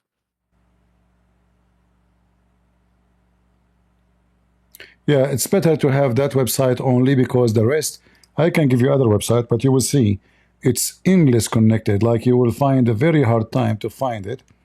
Like this one here. It's like the whole book in one page. So I prefer to give you the that website, because it gives you the page. It gives you exactly the text you are looking for, and it's shorter. Did you save it? I did save. All right. Anything else? Anything else? And yeah, you keep mentioning when you make fun, when you like, Christians, we don't call Muhammad a prophet, right? So every time you say Allah Aka Muhammad, and lots of the time you're pulling like very funny references to show how silly the Quran and the Hadith are, right?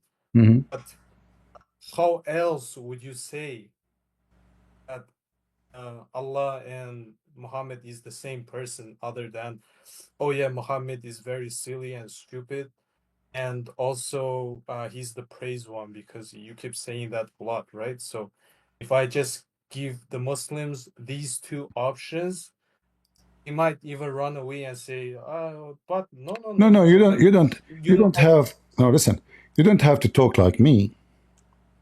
You don't have to talk like me to the Muslims. No, you talk to everyone based in what you think is good for you and for the person. Like you have to study the person first, and then you decide how to talk to him.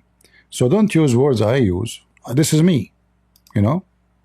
This is me. I speak in a certain way. I'm a Christian prince. You are not. You should have your own way to speak to people. So if somebody is nice, etc., take it easy. Don't use, what I say. If you don't offend anybody, that means you said nothing. But doesn't mean you have to say right away, you're a potato, you are Abdul, Muhammad is donkey. No, you have to reach them the point, because you want them to listen to you slowly. In my case, because the Muslim, they know who I am. So I cannot hide that I am a Christian prince who called Muhammad donkey 1,000 times, So already they knew who I am. In your case, you are talking to them, nice, friendly. Just let them swallow it and see that Muhammad is a false prophet. So you do not need to say right away he's a false prophet. Tell them a story he said, like the Quran, or etc. Say this can't be from a true prophet of God, and this cannot be God talking. This way, you did not, let us say, make it too much offensive. In the same time, you say the truth. Allah cannot be God. Muhammad is not a prophet. All right? And this is here. And how about... Yeah?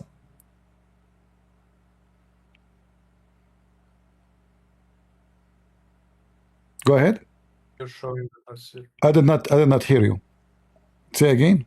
Oh, I thought we were gonna talk about the tafsir, but yeah, that's okay. I thought you were waiting to say something, but you were not. If you were not, I've seen also Sam Shamoon. I don't like him too much, but for the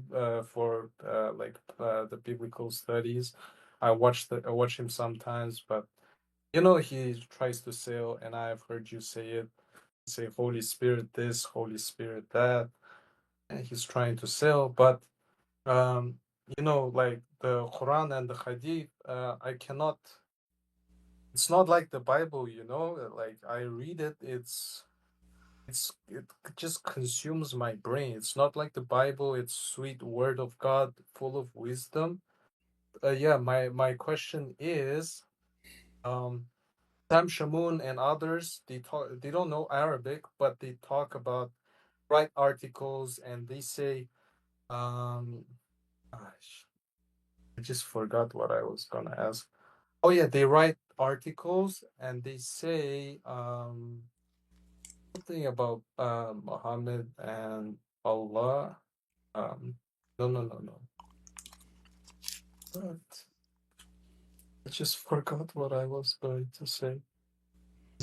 This is It's all right. embarrassing. It's all right. Listen, later you can, but for me, most of those who write articles, even Sam Shamoun, he said 1,000 times, you are my master, my teacher when it's come to Islam. Everybody knows that. However, when you listen to him, anything agree with the Bible, you take it. He have good knowledge in the Bible, yes, but sometimes he say things not true. It's just to make what he believe accurate. Like, we argue about images and pictures and statues, but all of us, we knew that those are not biblical and should not be exist. So you have to be careful when you listen to somebody, even if you have good knowledge, but still, even the one who have good knowledge, he can be misled and misinformed. So you want to learn about the Bible from anyone, why not? You can learn. But at the end of the day, you have to examine whatever people say to you, including me. So don't take what people say to you blindly. If I say something to you about the Bible, go check it out, study it, research, and you must be convinced either with me or never listen to me, So don't take what people say to you blindly. Even though you are an ex-Muslim, you become a Christian, we are not the same as Muslim. We take things blindly. We have to study, we have to research. All right? So Christianity, based on knowledge, not in blindness. So Jesus commanded us to read the books. And he said, you will know the truth, and the truth will set you free. So in Christianity, who will set you free is the truth, and that is Jesus. And how you know the truth? By reading the book, by studying it carefully, not by taking what people say to you blindly. And this is how you arm yourself with knowledge in order to debate Muslims, because they will ask you questions about the Bible. You have to be ready. In the same time, you arm yourself with knowing about Islam, because you have an mission for both. Knowledge is power. My people have been destroyed because of their ignorance. What does that mean? When they are ignorant, do not know God, do not know the truth, anyone can deceive them. So we can worship idols, we can worship a cow, we can worship anything, because simply we are in the stage of ignorance. The same as a disease. People do not know that, okay, after you do something, you have to wash your hands. A very simple knowledge can save your life. It's not a lot. It's not like a discovery of a genius, but we know that dirt is dirt. We put our hands in dirt, and then we go eat. We might get sick. So what about we wash our hands? So there's a basic rules in the Bible. They are easy, and they are for everybody. So you do not need to be a person who have a PhD and a person who write tons of articles to know the Bible. However, reading with others who they are advanced in reading before you It's good, but that does not mean you depend on them and you stop studying yourself. You know what I mean? Like I go to a school, the teacher have a PhD. I am first year in the college. But now I am a first year in the college. Few years from now, I should be in his place. You know what I mean? So I listen to a person who is advanced more, not because I should listen to him, but because I am learning. He might say something truthful, he might say something wrong. It's my duty as a human being, as a believer, to check it out, investigate. The Bible says you have to examine the spirit. So there's people who speak good, but they do bad. There's people that do bad, and they speak good, which means the opposite. So appearance, not this appearance, or let us say the outside does not match with the inside. So we have to examine everything people they say to us. Not everyone says to me, Lord, Lord, will enter the kingdom of my Father, but the one who do his will. Christianity is not the same as the Quran. Christianity is following the steps of Jesus, not saying Shahada, not repeating words. That's why, for me, there's many things people they do, even though they are Christians, I love them, but I don't agree with them. Like somebody, he keep repeating the prayer for Mary, or let us say the Blessed Mary. And what I mean, the Bible says you don't repeat the prayer. Don't do that. And then they do it. So repeating prayer is not right. Our God is not deaf. This is my belief. In agreement with the Bible, images is not right. Statues is not right. Unless it's for art. But it's not to pray in front of it, not to kiss it, not to do rituals for it. Stones are stones. Wood is wood. Rocks are rocks. God is God. So we have to be vigilant, and we have to be careful who we listen to. And if we listen to him, we should see what is negative, because every one of us have something negative, including me. Because if I don't have, that means I'm perfect. I'm God then. So always you have to put in your mind that whoever you listen to, he have a weakness. And the weakness specifically in knowledge. Nobody can claim that he have the knowledge unless he claim to be God. So we struggle in our life to study and learn more. Every day I learn more. I finish now, I will not be able to sleep. Even though it's too late, I will open some pages in the Bible and see what I will read. Because I'm learning. This learning process never stops. And especially with the Bible, because it's an amazing book. And the Bible is different from the stupid Quran. The Bible speaks to you. The Bible speaks to you literally. Speak to your life. Speak to your experience. So when you go through a struggle in your life, you will see that your story is written in the Bible, even though your name is not written there. You are from Kazakhstan, I am from Arabia, but you will find that your story is there in your language, my story there in my language. Doesn't matter what the language. God, our God, he speaks all languages. He understands all his creatures, and he loves all of us. So if you are from there, I am from here, doesn't matter. Who cares? The ethnic mean nothing for him. So always be careful. You can listen to anybody, but don't take what everybody say. This is my advice to you. All right?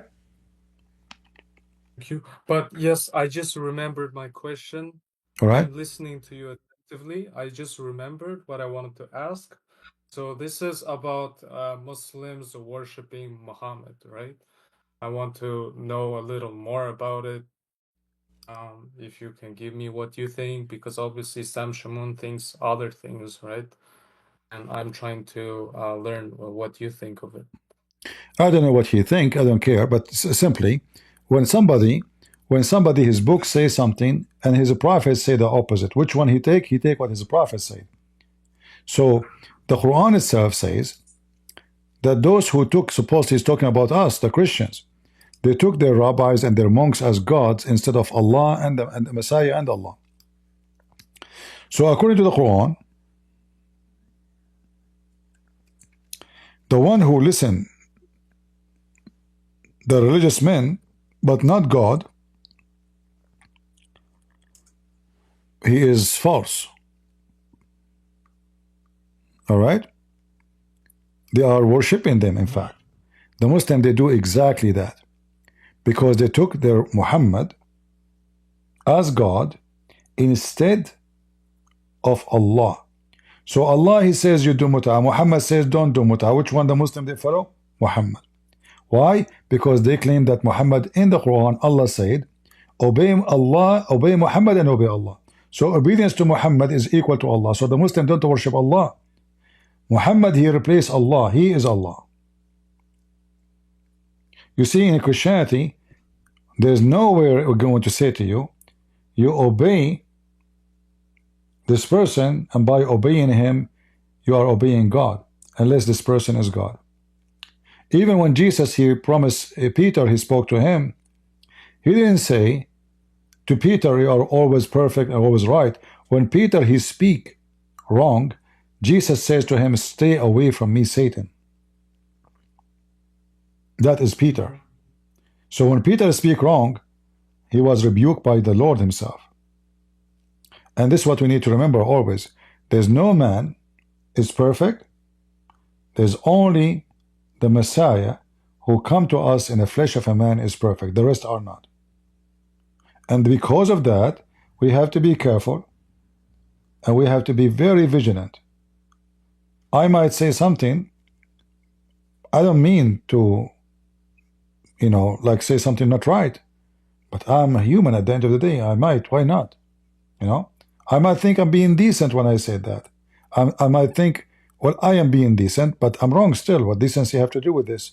Because you might believe in something from your heart, but what you understand is wrong.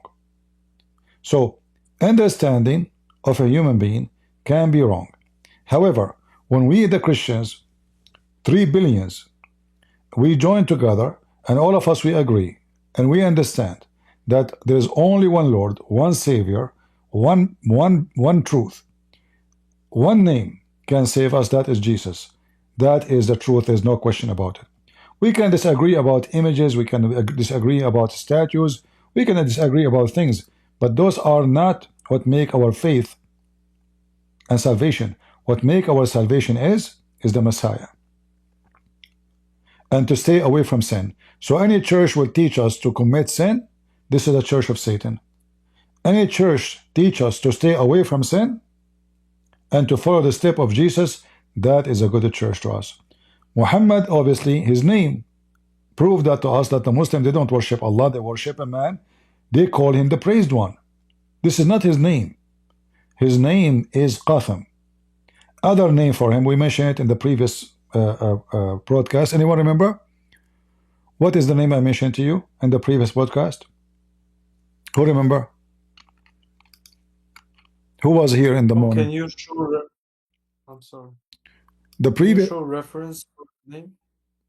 Yeah, if you have my books, you will see the reference. And then there is other names, which is Mudammam. Mudammam, which means the bad one, the evil, the ugly, the corrupt. So, when they said to Muhammad, well, they are insulting you, he said, well, they are insulting the Mudammam, not me. So he claimed, Mudammamun asayna. Let's see.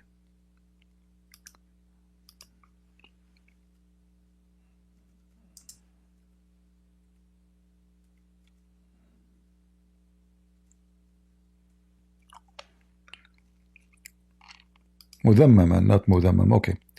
Mudammaman. It's the same as Mudammam, but here the accurate way they say it in that time.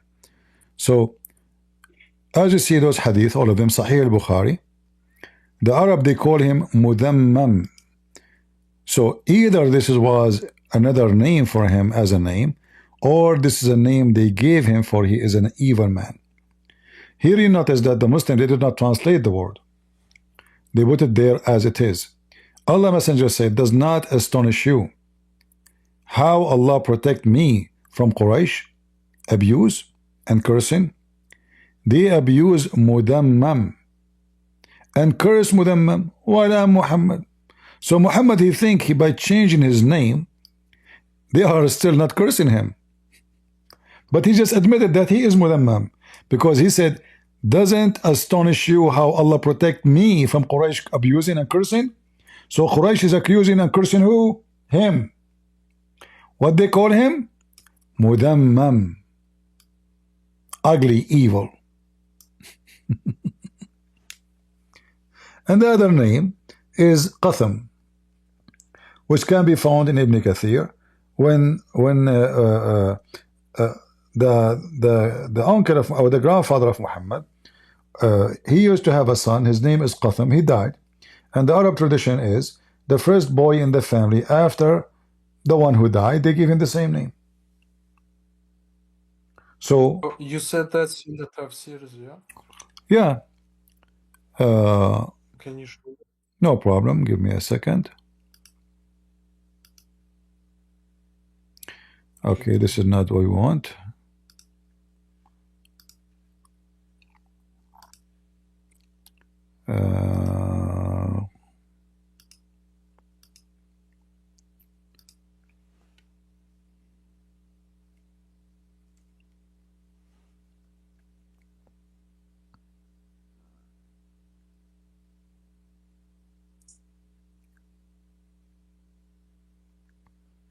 In fact, there's a hadith. I'm trying to find it. And Qatham. Here we go.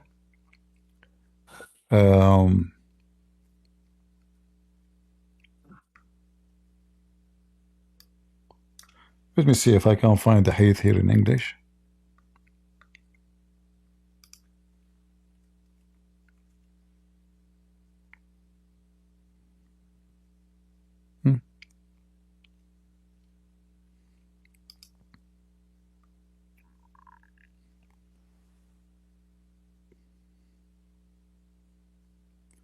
Here, the Muslim, they don't translate.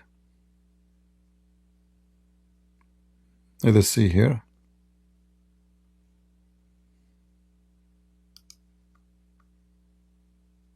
Oh yeah, I was reading the hadith about Muhammad's corpse and they didn't translate that. No, there's a hadith about, it says, أنت قثم وخلقك قثم. But I cannot find it here in English. So if not, I will find it in Arabic.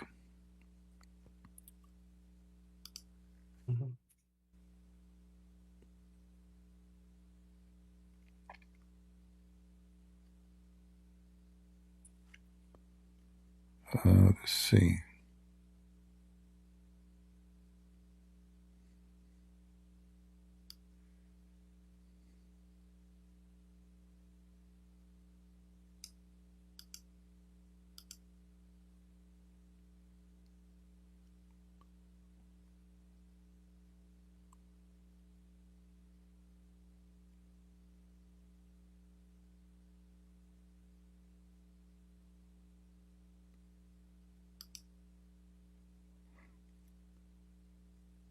Actually, somebody posting for you a screenshot.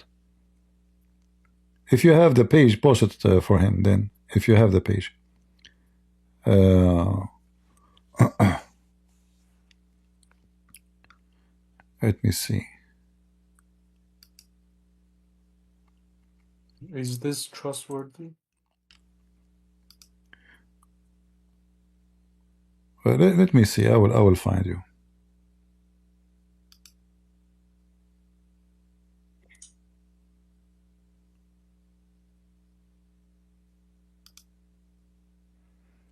Actually, I have a website here, but it's taking forever to open. I'm not sure why. I open it many times, but it's not opening.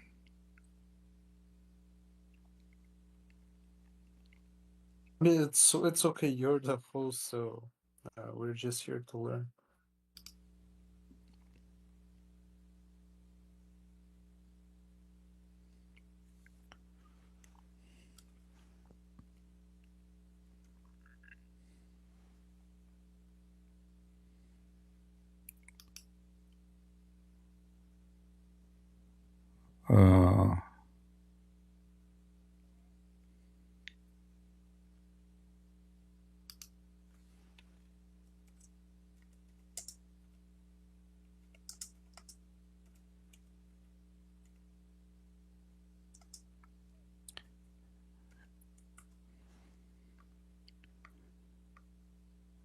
See, finding reference.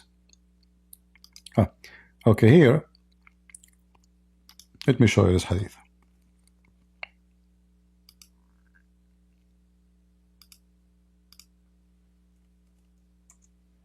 Even Muhammad, he claimed that the angel called him Qatham. So here it says,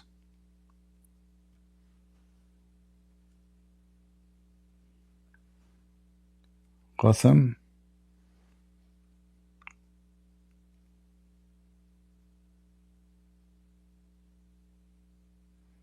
All those hadith saying that Muhammad is Qatham.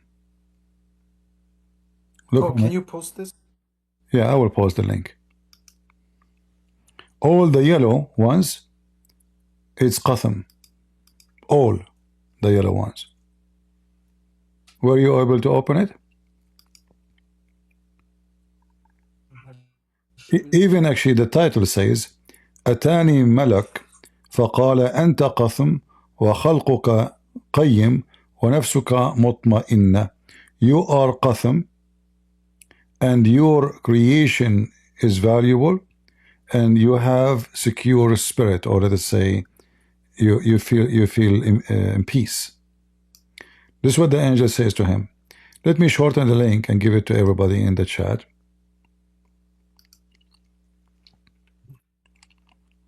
Link shorten.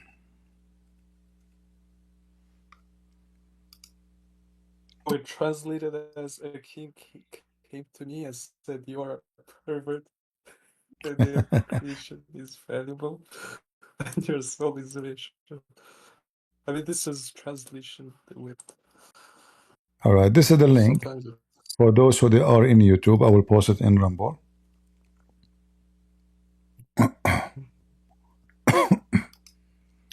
And here we go. What do you? Okay, yeah. All right. Are we done?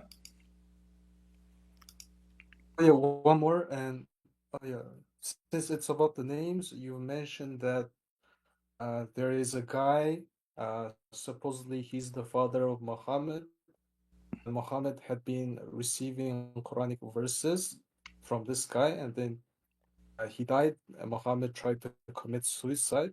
Yeah. So, right, can you bring that reference and then back up, prove that that person was Muhammad's father? Well, there's nothing it's called like a proof, because you have to connect the dots. So nowhere it says in Muslim books that he is the father of Muhammad. But this is my personal understanding and study. And we can prove it easy. If you read my books, you will find that Waraqah, he sent his sister when Muhammad was going to have sex with the mother of Muhammad, supposedly, and she offered him 100 camel, according to Muslims, in order to sleep with her, but not with the mother of Muhammad. And I believe strongly that the one who did that, it was Waraqah. He sent his sister to offer herself to that man so he will not sleep with the mother of Muhammad, because Waraqah was sleeping with her. And then we will find that Muhammad all his life was living under the care of Waraqah until he became even 40 years old man. So when Waraqah he died, you will see that Muhammad even tried to commit suicide. And the first one who told Muhammad that you are a prophet is Waraqah. The first one Muhammad taken to tell him what's happening, it was Waraqah. When they lost Muhammad in the desert when he was a child, they found him with Waraqah. Anything you will find, Waraqah is everywhere in the life of Muhammad. And then we have the Arab, they say that Muhammad is the same as a palm tree, which means in the top of a hill, which means nobody knows who is his father. But based on the information, it says clearly that Muhammad and Waraqah, there is something very special between them. He is his father. So Waraqa, if you read here the hadith, he was translating from Hebrew into Arabic. He was translating what? The Bible. Let me show you more reference. Please.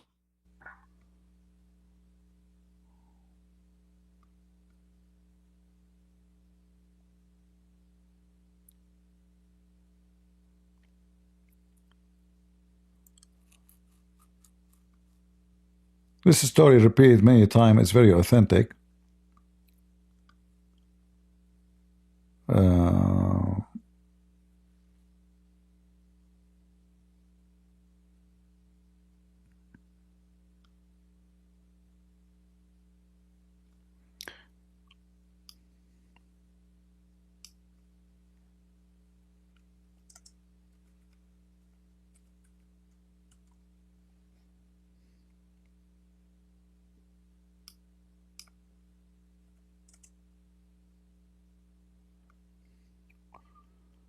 Let us see.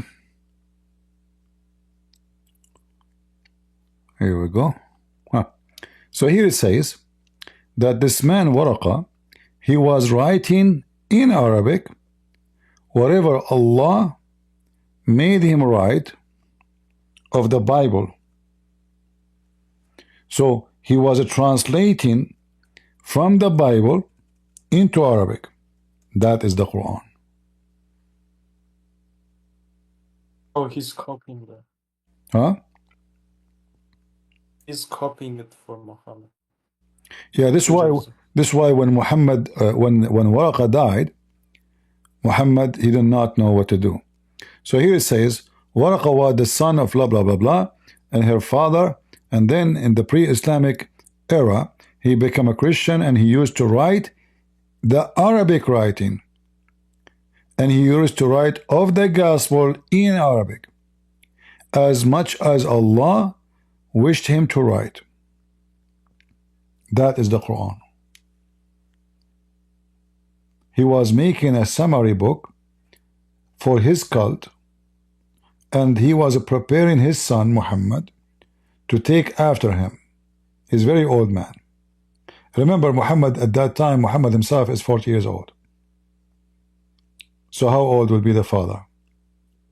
So here it says, even he lost his eyesight, so he's very old, you know. He was a very old man. He lost his eyesight. And then when he came to him, Waraqa told him, the one you saw is the namus, between two bracket, i.e. Jibreel. This is why Muhammad never himself, he never said Jibreel came to me. When he met Jibreel, he did not know supposedly who he met. It was Waraqa. So Waraqa is behind everything. And then it says here, the inspiration stopped. The divine, but after a few days, Waraqa died, and the divine inspiration was also stopped for a while. When they say while, we are talking about long time. So Muhammad now, he do not know what to do. The one who write Quran, the one who write Quran for him is not alive no more. So what Muhammad he did, he tried to commit suicide, as you see here, and the Prophet becomes so sad. So we have heard that he intended several times to throw himself from the top of the high mountains, and this is a clear evidence that Muhammad, he was so much and like suffering from depression because of Waraqa death. Otherwise, he's a prophet of God. Who cares if Waraqa stay alive or not? What does it have to do with this? God gave you verses. God is not giving you more. So what? God, he do as you wish. Why you want to kill yourself? So either we have to say Muhammad is mentally ill, and obviously he is. Secondly, he is not able to make Quran. In fact, if you go and read the Quran, some chapter in the Quran, very few of them, they have a way more strong language compared to the rest. Like the majority of the Quran is so stupid and so silly. There's some places in the Quran the language is different. Like, this is how you know that it's not written by one person. Like, if you ask me to write a letter in English, and then you take it and you insert it in any of the English writers, people right away, they will notice this cannot be this guy.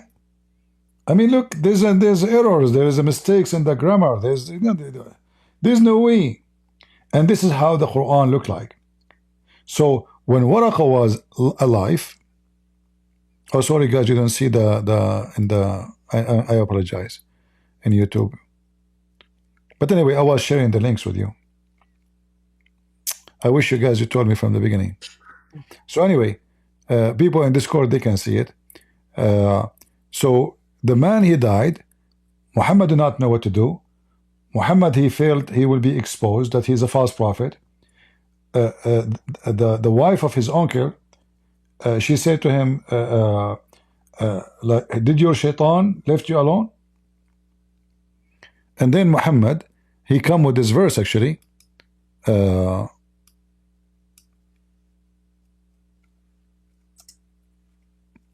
When his uncle and his wife, they made fun of him, says, what happened?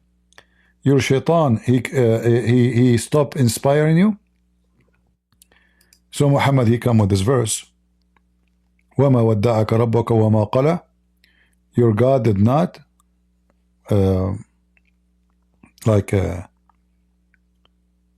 left you alone, you know. He did not forsaken you, because Muhammad is not receiving Quran.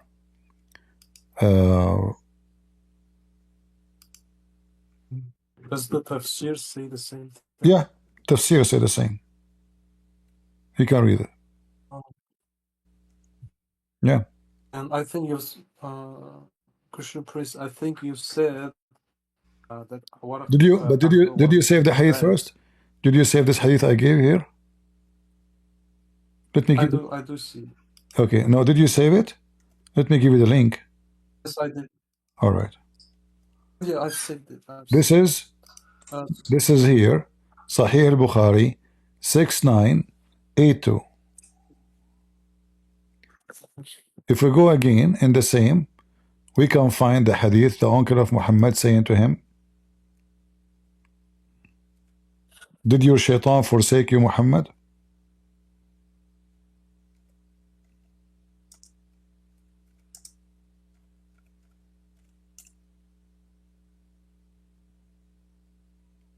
Do you see it?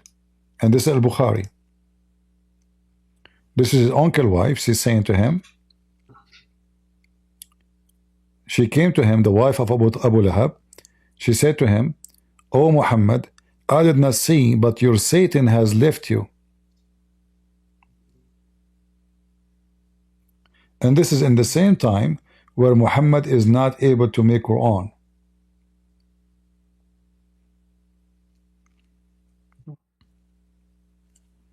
All right? CP, you said that there's some chapters that are better in language and some are worse in language. If you could give examples, I cannot say chapters. I cannot say chapters, but I can say some like lines in Arabic. But that will be difficult for you anyway. You don't speak Arabic, do you? I don't. Yeah. So like this will be maybe for someone who is very good in Arabic, not just a person who speaks Arabic.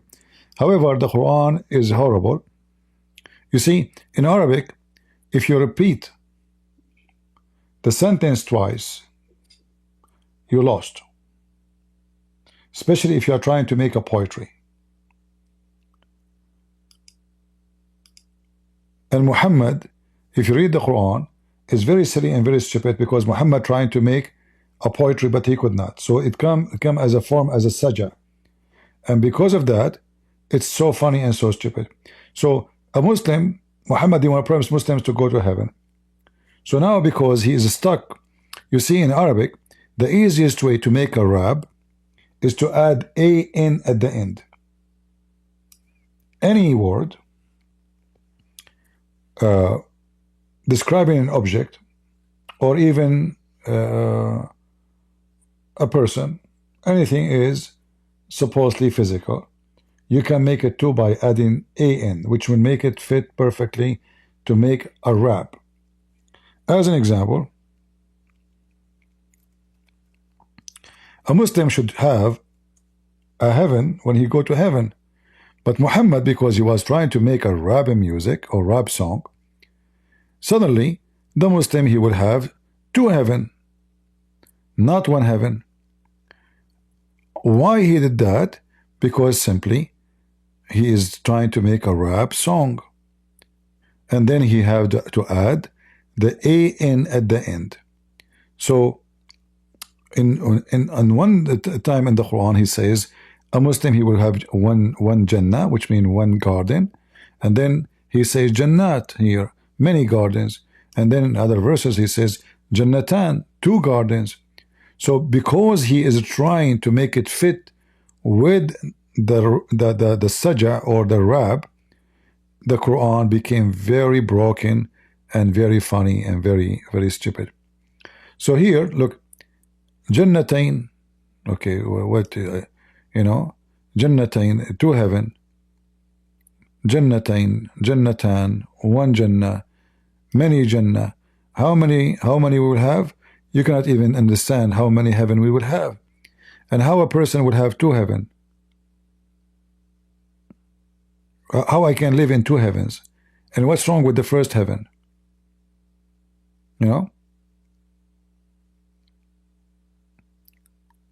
Stupid. So the language is very easy to see. Like we show, I don't know if you were watching, how he say 8 pairs. This is just a stupid language. It's not cannot be from God. Another example.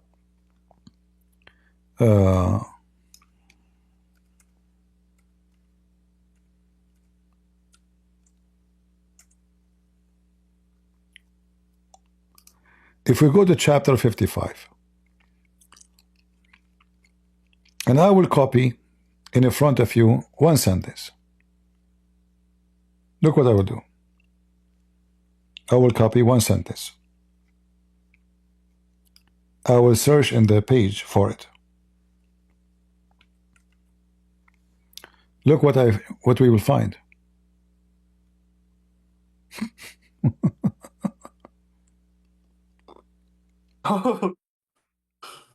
Do you see? Because you have because you have nothing to say. What is this? Anyone knows in Arabic, if you are trying to make a poetry and you repeat the same sentence twice, you're lost. You're lost totally. You cannot. You see, there is 7 writers. They are Christians, Arab writers. They are the greatest in history for poetry. Each poetry they wrote thousands of lines, not 100, and they never repeat the same verse twice.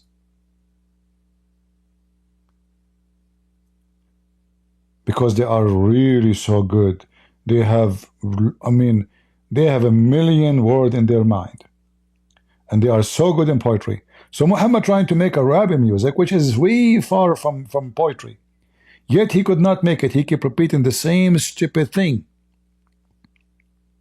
If Muhammad sent by God, he should say it only once. God will not repeat the same word 1,000 times. It doesn't make sense. Which is, then which of the favor of your Lord will you deny? What is this? So the Quran... It means like... Go ahead. Sorry, I wanted to say pretty much means that half of this chapter, Ar-Rahman, it's garbage. Just repeating itself. Yeah, and not to forget to mention, Muhammad, he stole poetry from very famous poetry men like Imru al-Qais. The Muslim, they did their best to delete the poetry of Imru al-Qais from every single book they have after the story exposed Muhammad lies about him stealing from the poetry of Imru al-Qais. I will show you an image here.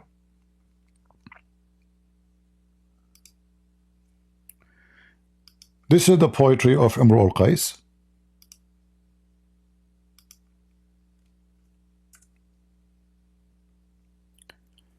All the line you see, Muhammad, he took it word by word, put it in the Quran.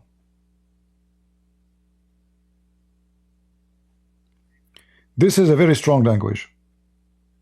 But this is the poetry of Imru al-Qais. Very powerful. It's just Arabic? Arabic. ذات الساعة وانشق القمر عن غزال صاد قلبي ونفر أحور قد حرت في أوصافه ناعس الطرف بعينيه حور مر يوم العيد في زينته فرماني فتعاطف عقر. All those, you see the lines, the long line in black, Muhammad, he took them all and he put them in the Quran as they are. Here, ذات الساعة وانشق القمر, take a screenshot.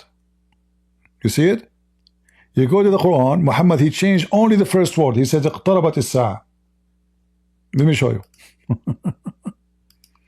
So he changed the first word, which is not powerful Arabic word, like danat.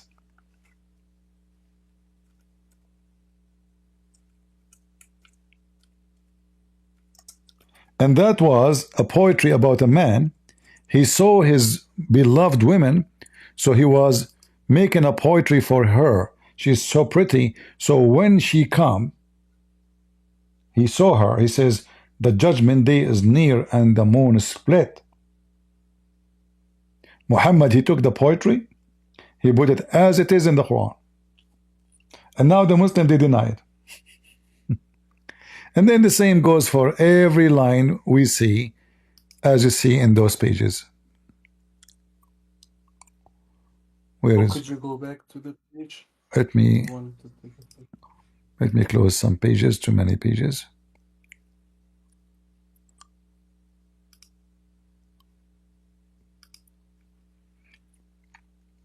You can take a screenshot and you can search for it. I will give you a link for this page. Here we go. I will post it for you. Oh, I mean, this is the word of Allah, right? Yeah, all of those is just repeat, you know.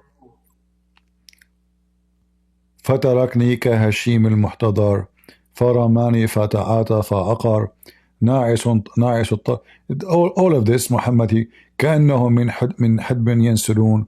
All of this Muhammad, theft from Waraqa ibn Nawfal. And here you find the same text, you find it here down.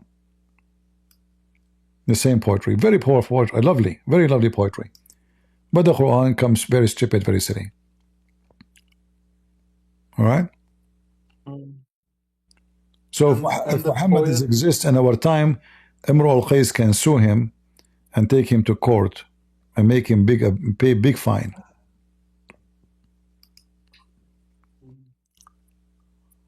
All right? He's just a poet, no connection to God. He's not prophet. No. This is a poetry about his girlfriend, you know, a woman he loved, you know. أحور قد حرت في أوصافه. Look how beautiful actually the language is, very beautiful, by the way. If you speak Arabic, you will see that those, the reason, there is a reason for the Arab to have such a unique ability in poetry, because it's a desert. There's nothing. The only like the Greek, they used to spend their day doing philosophy, stupid philosophy. The Arab, they have nothing. It's a desert. There's nothing but a scorpion and camels. Nothing. So at night, what they will do? They spend their day making poetry. In fact, Muhammad, he tried to copy the Sajja and he failed miserably. And even he forbid his followers to do Sajja, because if they do, then they can show that the Quran is stupid.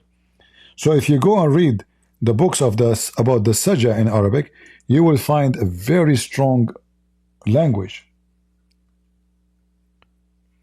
You see, Muhammad, you listen to them, and anyone who come with such a nice language, Muhammad, he admit that those are the speech of the Sajja. You see it? The poet? All of this is not a poet. It's not a poet. Sajja is not a poet. It's like a rap. You know? Oh, So there is a guy, his name is Sutayh. He was very fat, very big, and this guy, he don't talk normally. He talk rap only. Only. But his rap is so good. So you say to him hello, he answer you by rap. You say to him goodbye, he don't talk. He don't talk normally, you know? Yeah, he don't talk. So here you will see Muhammad speaking about them.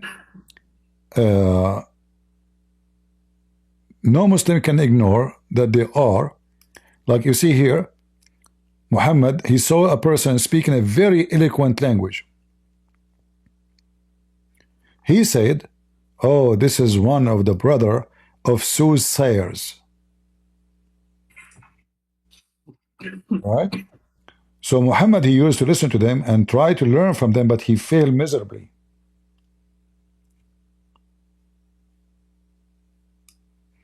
Fazil, are you a Muslim? Let us see Fazil. Anything else, James? no, I think that's all. That's all. All right. Talk to Muslims. Thank you. Good. Glad that you left Islam, my friend. Good for you. You are welcome anytime.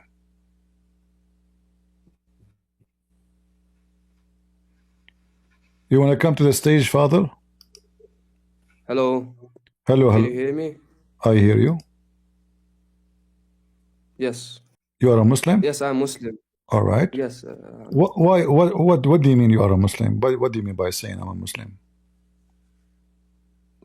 The thing that I mean when I say I'm Muslim is I believe in the last prophet Muhammad. You just said he is a prophet? Yes. Can you give me one prophecy he said in the Quran? Huh? If somebody is a prophet, that means he made a prophecy and the prophecy become true, correct? Yes. Okay, give me. Prophet it doesn't necessarily mean that he is someone who only makes prophecies, but he's someone and he's sent by God to enlighten people with the message of God. How we know? And he calls people towards worshiping God. Okay, That's what I mean. that's good. That's good. But how we know? I can claim now that God sent me. How you know that I am really telling the truth or not? What do you think? How we can know if someone is sent by God? Yeah, because anybody can claim. I can say I'm a God sent me. Here we go. Yesterday an angel came to me. You know, talk is cheap. How you know that Muhammad is sent by God? Because I think that if he were if he were not to be from God, he would not have spent his life towards spreading the message of Islam, towards Tawheed.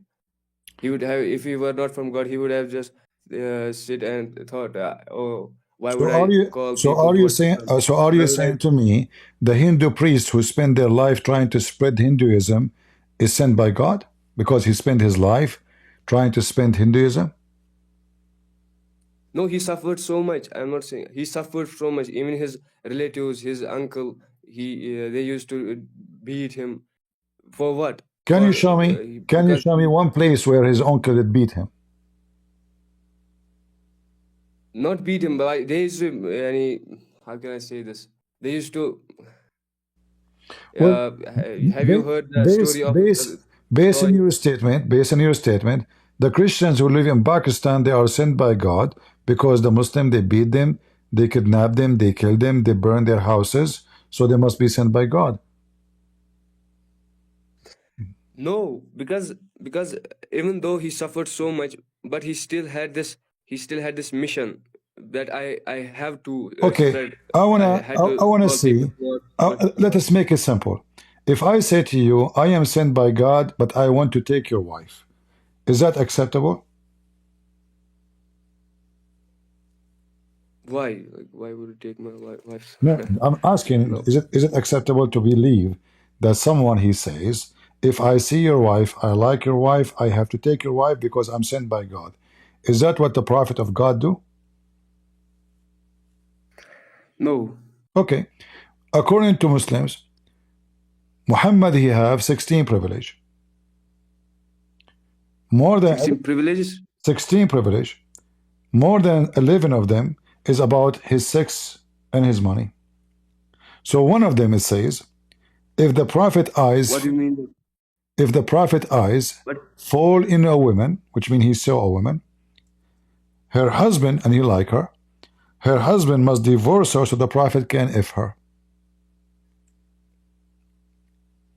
What do you mean by privilege? Sorry, I cannot understand this. Privilege mean it's only for you.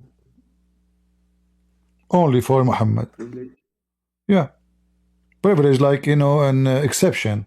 So a normal Muslim man, he cannot do that.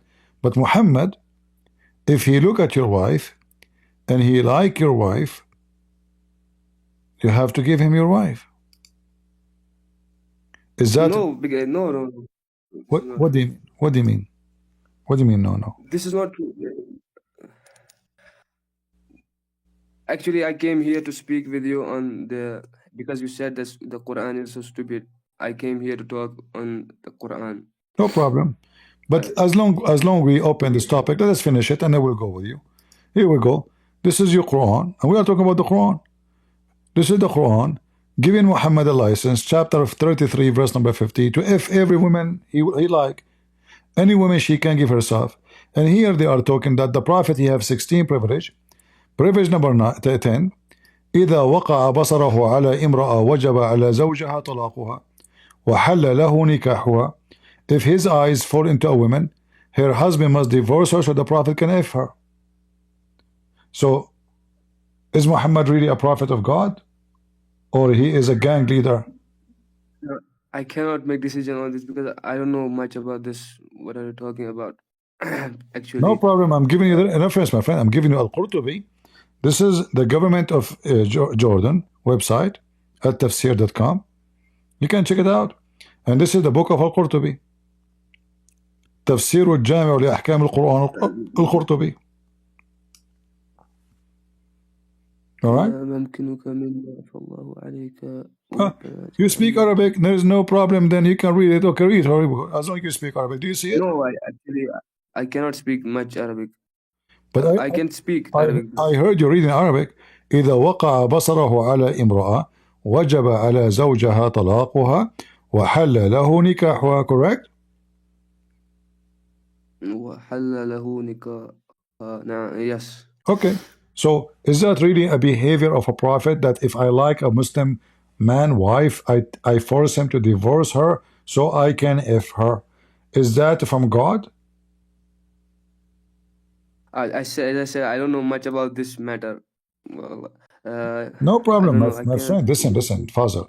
Listen, I am here to help you. You do not know a second ago. Now you know. I'm showing you reference.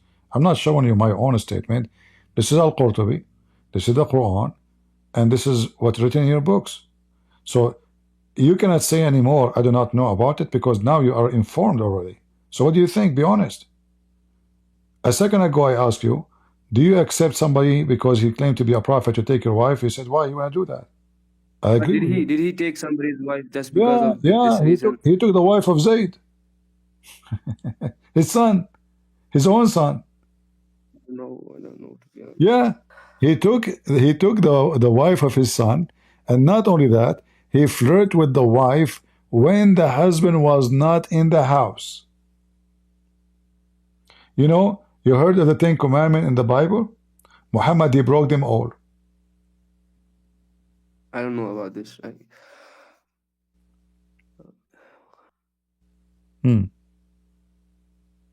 The best of the booty, the privilege of Muhammad, 16 صفي المغنم, the best of the booty, the biggest screen TV he stole from the house of the Jews, it goes to Muhammad. Is that what the prophet of God do? Why he care for money? Why he take the best of the booty? He took the fifth of the booty. The fifth of the booty. And then the Muslim, they lie, they say, prophet, he suffer a lot. He don't care for money. If you don't care for money, why he's taking the fifth? So now, if we go to the war, and then we attack the neighbors, and we steal their women and their children, and their money. From every $5, Muhammad will take $1. So let us think about it this way. Muhammad went with an army of 10,000 men, and they stole $10,000. How many dollars Muhammad will take? What do you think? 10, I don't know, maybe 2,000. maybe 1,000. 2,000. 2,000. And then we have 10 Muslim soldiers. How much they will make? 80 cents each? 80 cents. Okay. So Actually, I didn't came to discuss this thing. do Muhammad, my friend, no problem. Do Muhammad worship money or worship God? Why he take 2,000 to his pocket and his men, they take 80 cents? Well, so what's the problem here? I don't know. If he is the leader, like if he is leader of the army, he can take Yeah. So see, bigger proportion. so he is a leader of the army. He is not a Muslim. He is he wanna steal the money. So you go to war, you die in the war, you take 80 cents. I don't even go to the war. I take 2,000. So the Prophet, he have a privilege of taking 200 times more than you. Yes. So sorry, 2,000 times more than you. What yes? I thought Muhammad is serving Allah. It turned to be he's serving his pocket. Why you want to take all this money? why? What is the problem here? I don't know. Okay. Do you see my chat here? I am in YouTube. I don't have super chat. If I am Muhammad now, I will say anyone when it come and talk to me, he have to pay me. Is that a clear sign that I am from God, or I am a person taking advantage of people? What do you think? Do Muhammad get paid if you want to speak to him in private? Do Muhammad get paid when he's going to speak in private? Yeah. No. Like if no? Why you think no? This is not because it's not right?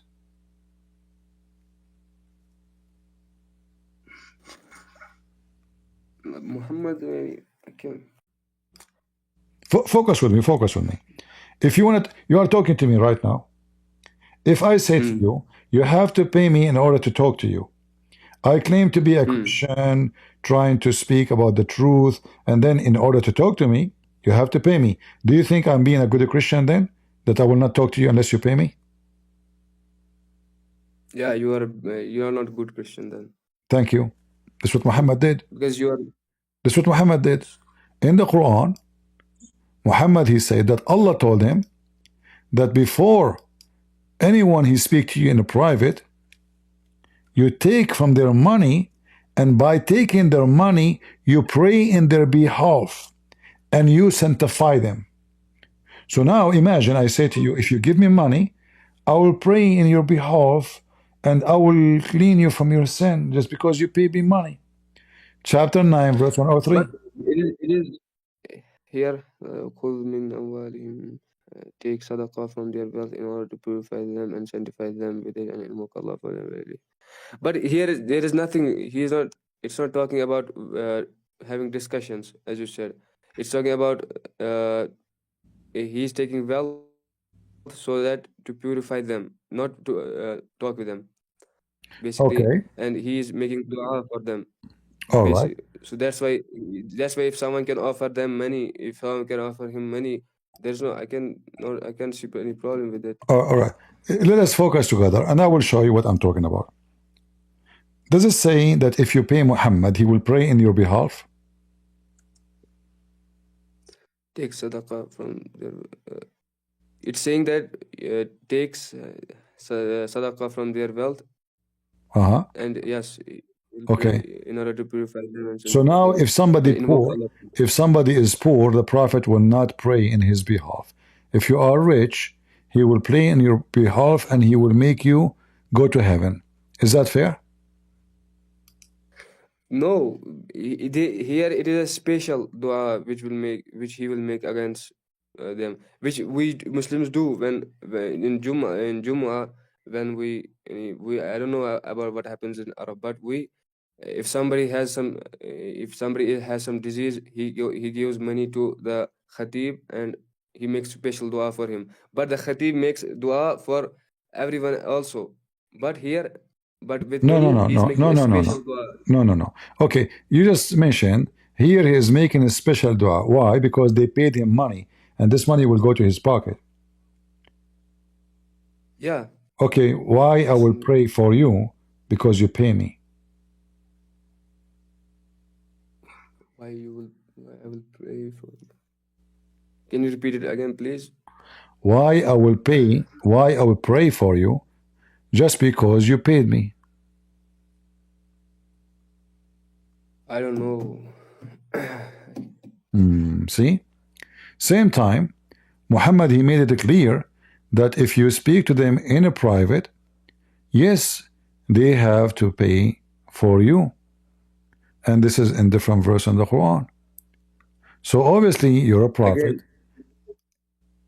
Sorry? Again, I didn't came here. I didn't came here to discuss this. Actually, when you were talking about that the Quran is stupid, it is it has so many Well, yeah, it's stupid, my mistakes. friend. You're not listening. Like, what Allah have to do with Muhammad saying, any believing woman, she offer herself to you so you can F her? Is that will serve Allah? Is that a book for God or the book for Muhammad's private part? What does have to do with God? Any believing woman, she offer herself to the Prophet so he can F her. You tell me how that serve Allah. What does have to do with Allah? Wait, O Prophet, we have made lawful to you your wives to whom you have paid your meher, money given by the husband, and those whom you right and whom Allah given to you, and the daughters of and the daughter of your uncle who migrated with you, and a believing woman, if she offers herself to the Prophet and the Prophet wishes to marry her, a privilege for you only, not for the rest of the believers. Yeah. And here it is the Prophet ﷺ has this privilege that if a believing woman wants to offer herself to the Prophet, he can marry. The funny, when you came here, you do not know what you came here. You do not know what the word privilege, but now you became expert. No problem. So now, why he have a privilege of if in all those women? Is that to serve God or to serve his private part? What do you think if I say, look how many women they are listening to us? If I say to them, hey, I'm a prophet of God who wanna offer herself to me, how that make God happy? How that is serving God? So women, they take off their panty, they sleep with me, they put their legs up, excuse my language. That is serving God, or Muhammad is simply using God to make people do things sexually for him and money. So look what we have. The fifth of the booty, the best of the booty, and any woman, even his own, even the married one, if you like her, you divorce her. So how Muhammad is a God servant? When I said to you, when I said again, you are saying privilege. Why he have a privilege? So what if he's a prophet? The prophet should be the servant, not the opposite. Prophet should not have a privilege. You see, the Christian, they believe Jesus is God. Did Jesus have any of those privilege? He's their God. He is not a prophet for them. Did Jesus have a sexual privilege? Did Jesus have money privilege? Did Jesus say, any woman she want to offer herself to me? Kings, pay me money. What is the privilege of Jesus? He is God, yet he have zero privilege. No privilege. Jesus, he washed the feet of his followers. He washed their feet. He told them, if you don't let me do it, you don't belong to me. I do not know you. So how come your prophet, his privilege is in his pocket, between his pocket and his waist? His pocket, his penis. All cult leaders, they share the same thing. Imagine now you come here and you hear me saying, hey, girls who want to offer herself to me, I'm sent by Allah. Oh, and then the women, they start fighting over me because I'm prophet of Allah. So if I have sex with them, Allah have sex with them. My holy penis going inside them, excuse my language. What kind of a prophet this prophet is? Is that really a prophet or a pervert?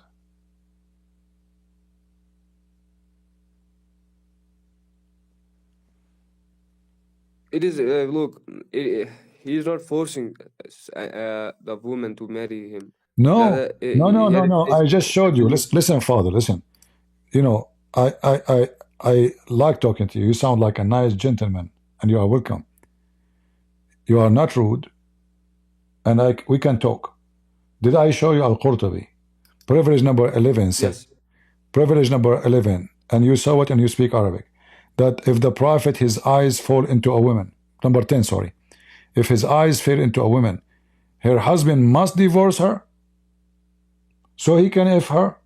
Does it say in Arabic, وَجَبَ عَلَى زَوْجَهَا طَلَاقُهَا? Does it say that? See? So you said he is not forcing them. No, he's forcing them.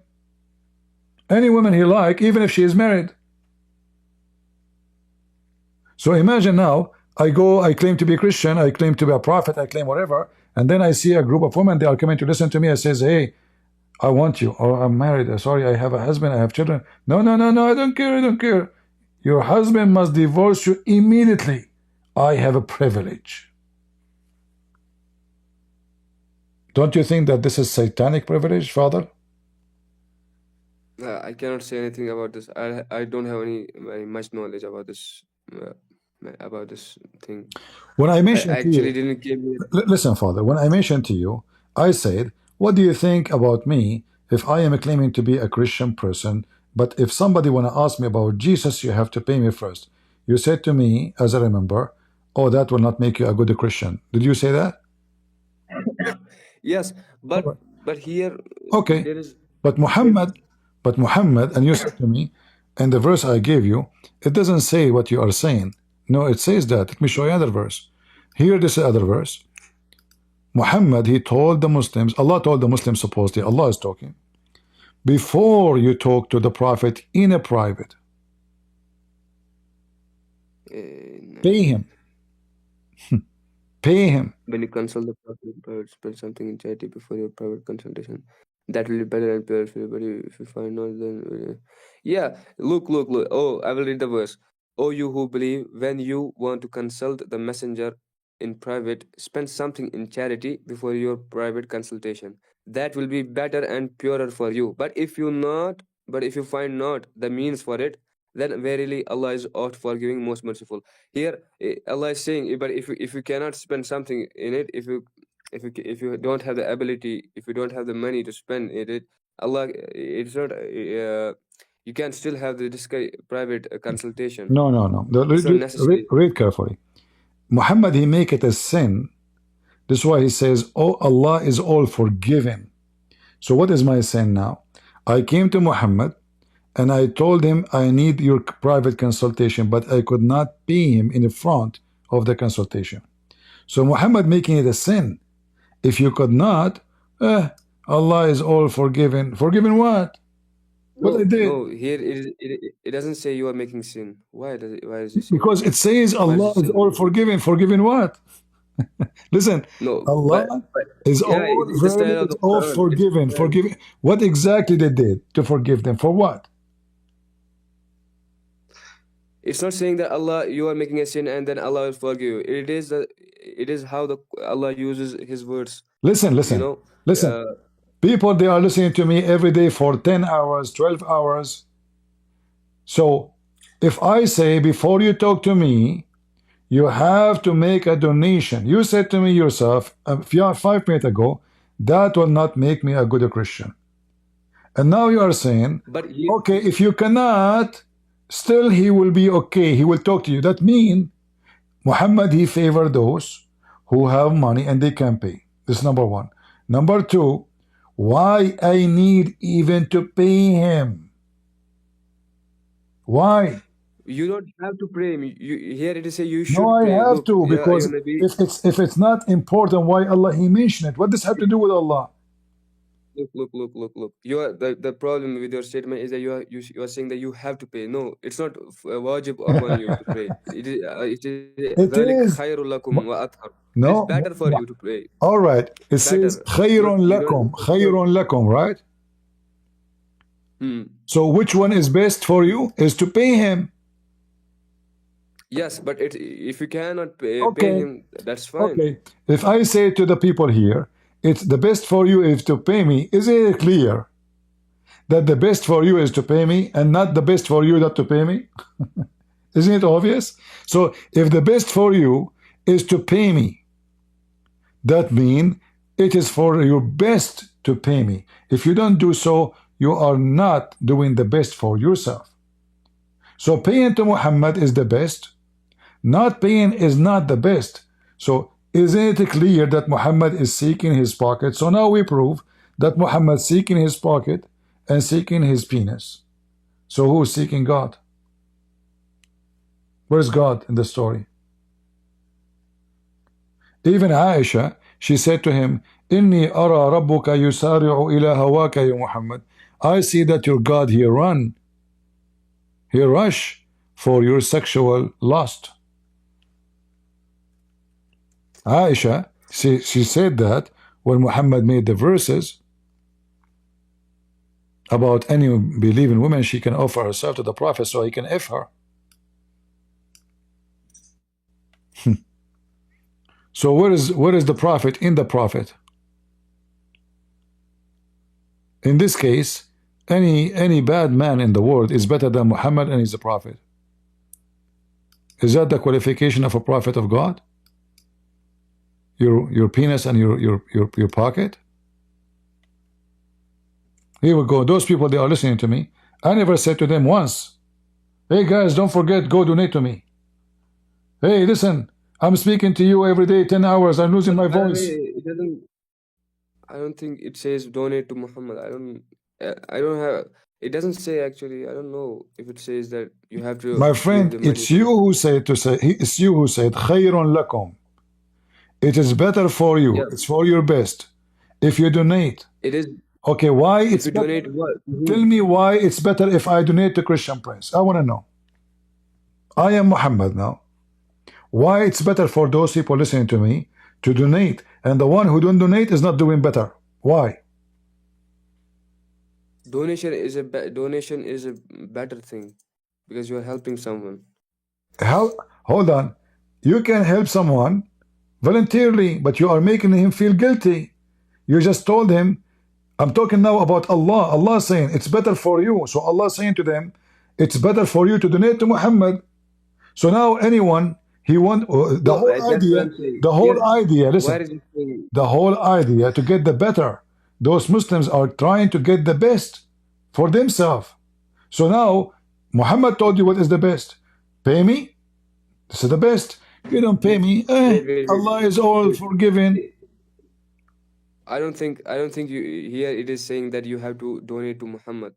I think it is donation, the sadaqah. No, this is to Muhammad. You have to pay. No, قدموا, you give it to Muhammad. At that time, there's no country, there's no state. It's Muhammad. So you give it to Muhammad. Go and read about the gift Aisha she used to receive. Tens of thousands of gold. This is why the wives of Muhammad used to fight with her, because she forbid anyone to give gifts and bribe to Muhammad when he is in the house of any wives. I can show you that from the hadith. I don't know about this bit. Again, I didn't came actually. I am saying this again. I actually came here to discuss the Quranic topic with you. All right, give me the best verse in the Quran will prove to us that Muhammad is a prophet. Go ahead. So sorry, what? I will give you the best verse of the Quran. Which is anything in the. Okay, you said you want to talk about the Quran. No problem. I will go with you. Okay, give me something. Give me from the Quran something will prove that Muhammad is not a bad person and he is a prophet.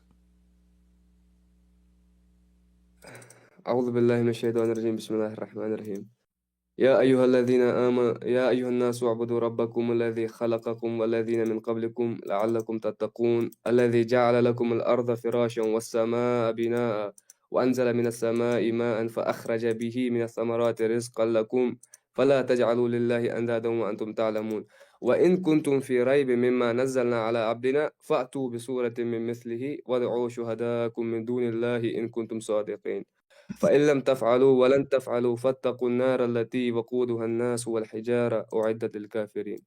Alright. So basically, if I believe in Muhammad, basically this challenge of the Quran, if you can bring something like any chapter of the Quran, because obviously the Quran is the word of God and there cannot be anything similar to the word of God. If you Alright. can bring something like the Quran, I can say that the Quran is not the word of God. If you Alright. can bring something like I want to give you, because this. I want to, listen, Father. I want to count to 3 just to give you opportunity to withdraw this chapter, because I will destroy Islam by what you gave me. So I will count to 3. You say I take it back, otherwise I will start. 1, 2. Sorry, I will. Well, I Let, can understand. So let can me repeat again. You said to me that this what you read, what you did read for me, prove that Islam is truly from God. I'm saying to you, I am advising you to take it back. And I will count to 3. If you say I take it back, I will not expose it. And you give me a different one. What? If you say I insist that this is a good one, I will expose it. It's going to be horrible. So I will count to 3. You have a chance to withdraw or to continue with this chapter. 1. I can continue with this thing because 2. 3. Still you insist that this is a proof that this is a book of God? I believe that I came here because you were talking about the Quran is stupid, something like this. I So know, but you just gave me a verse. You just gave me a verse saying the Quran is not stupid, right? But look what you gave me. Let us read together. It's horrible. It is so stupid. Allah, He made the earth flat. Verse number 22. فراشا والسماء بناء. Hold on. وأنزل من السماء فأخرج به من ثمرات رزقا. Listen carefully. Let us see what happened. The earth is a flat. Allah, He sent water down from heaven. Correct? Correct. All right. Earth is not flat. And then He made the fruit come. So we will let the first, the little about the water, etc. for later. But is the earth flat? No. No, it's not. There is a ijma of the scholars. How can you say Earth is flat? This is a stupid argument. This is a stupid thing. Because all the early scholars do you believe want the me? Earth Do you is want me to show you Ibn Kathir? Ibn Kathir, he says the earth is a flat. But no, there are. But Ibn Taymiyyah says the Earth is round. My friend, who is more important, Ibn Taymiyyah, the one who the Muslims killed him in jail? By the way, all of them, they are killed by Muslims. Ibn Taymiyyah is the last one to tell you what the Quran is saying. The Muslim, they killed him. They put him in jail because he's a kafir. And then now they are saying Ibn Taymiyyah. They keep saying Ibn Taymiyyah. And look what happened now. I said to you, Quran saying the earth is flat. You said to me, Ibn Taymiyyah says the earth is not flat. It turned to be that your prophet is not Muhammad. It's Ibn Taymiyyah. I'm saying because you in the top of that, you brought Ibn Kathir. Listen. In the top of that, you said to me that the Quran, it challenged anyone to make Quran like it, correct? Yes. Okay. Correct. I have many books. They are in Amazon. I challenge you to make any book like them. Because okay, give me the book. yeah, the deception of Allah, Quran and Science and Depth, Sex and Allah. Go and read them. If you make a book like mine, you go to jail actually. This is copyright violation. Secondly, how the Quran challenge anyone to make Quran like it, then we knew the story of Muhammad receiving satanic verses. So if nobody can make Quran, how Muhammad received Quran from Satan? And he himself did not notice that this is from Shaitan. I thought nobody can make Quran. And Allah, He challenged anybody to make Quran. But then Muhammad received satanic verses. He did not even notice. Until Jibreel came to him and says, oh, listen, Habibi. I did not give you this. I did not give you this. But my question, my question is, can you produce something like the Quran? Sure. The Quran is so stupid. What do you mean can you? What do you mean can I? Okay, so why are you waiting? What are you waiting for? Produce something like the Quran we Muslims can see. Okay. All right, guys. If I say anything, you will say this is not Quran and it's funny, it's stupid. You will say that. We know what you will say, correct? Because look. You had to produce something which is similar to the Quran, which is similar, which how can I say, which is similar basically. What do you mean? You cannot say anything in Arabic and say this is the Quran. It has to be similar. Like the Quran has a specific style. Okay. It is. Okay, it had to be a special style. Okay, I will go with you. All right. I'm going to play for you a video and you tell me how good the Quran is. All right? Let us see.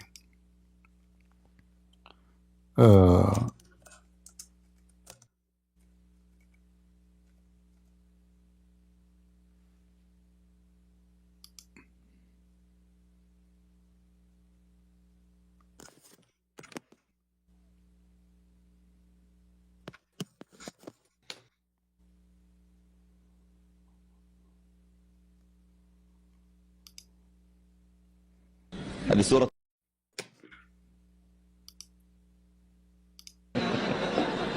Okay, I want to play for you the video. ذهب أحمد إلى السوق واشترى تفاحا ثم ركب الأتوبيس ثم رجع إلى شقته وضيع المفتاح ثم دخل إلى بيت جيرانهم ودخل إلى بيته وارتاح. هذه سورة التفاح هذه. What do you think about this chapter in the Quran? I couldn't hear this with clarity. Okay, let me play it again.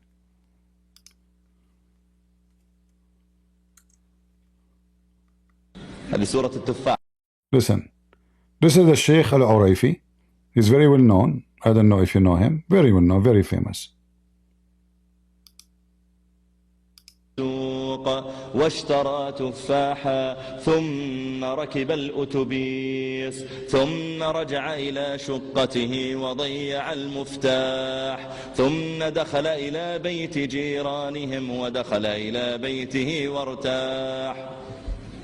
What do you think about this Quran? What do I think about this? Yeah. Is he reciting the Quran? What? This is Quran. Is he reciting? What is it? I don't think. I think I don't know if he's reciting the Quran or not. See, guys, he is confused. He said nobody can make Quran like the Quran. So why you are confused? If this is is it Quran or not? You said to me the Quran have. This is a guy making fun of the Quran. He's a sheikh. He created a chapter. It's called the chapter of the apple. You said to me a style. He make the style. You said the sound. He's making the sound. It's just stupid book. Not sound. I asked you. I am not a sheikh, bro. My friend, I can make way better than this. I mean, what the chapter of the apple? He took the bus. He said in the video he took the bus, and then he forgot the key. So what do you mean he can make you know? So if I say I know, you will say to me this is not good.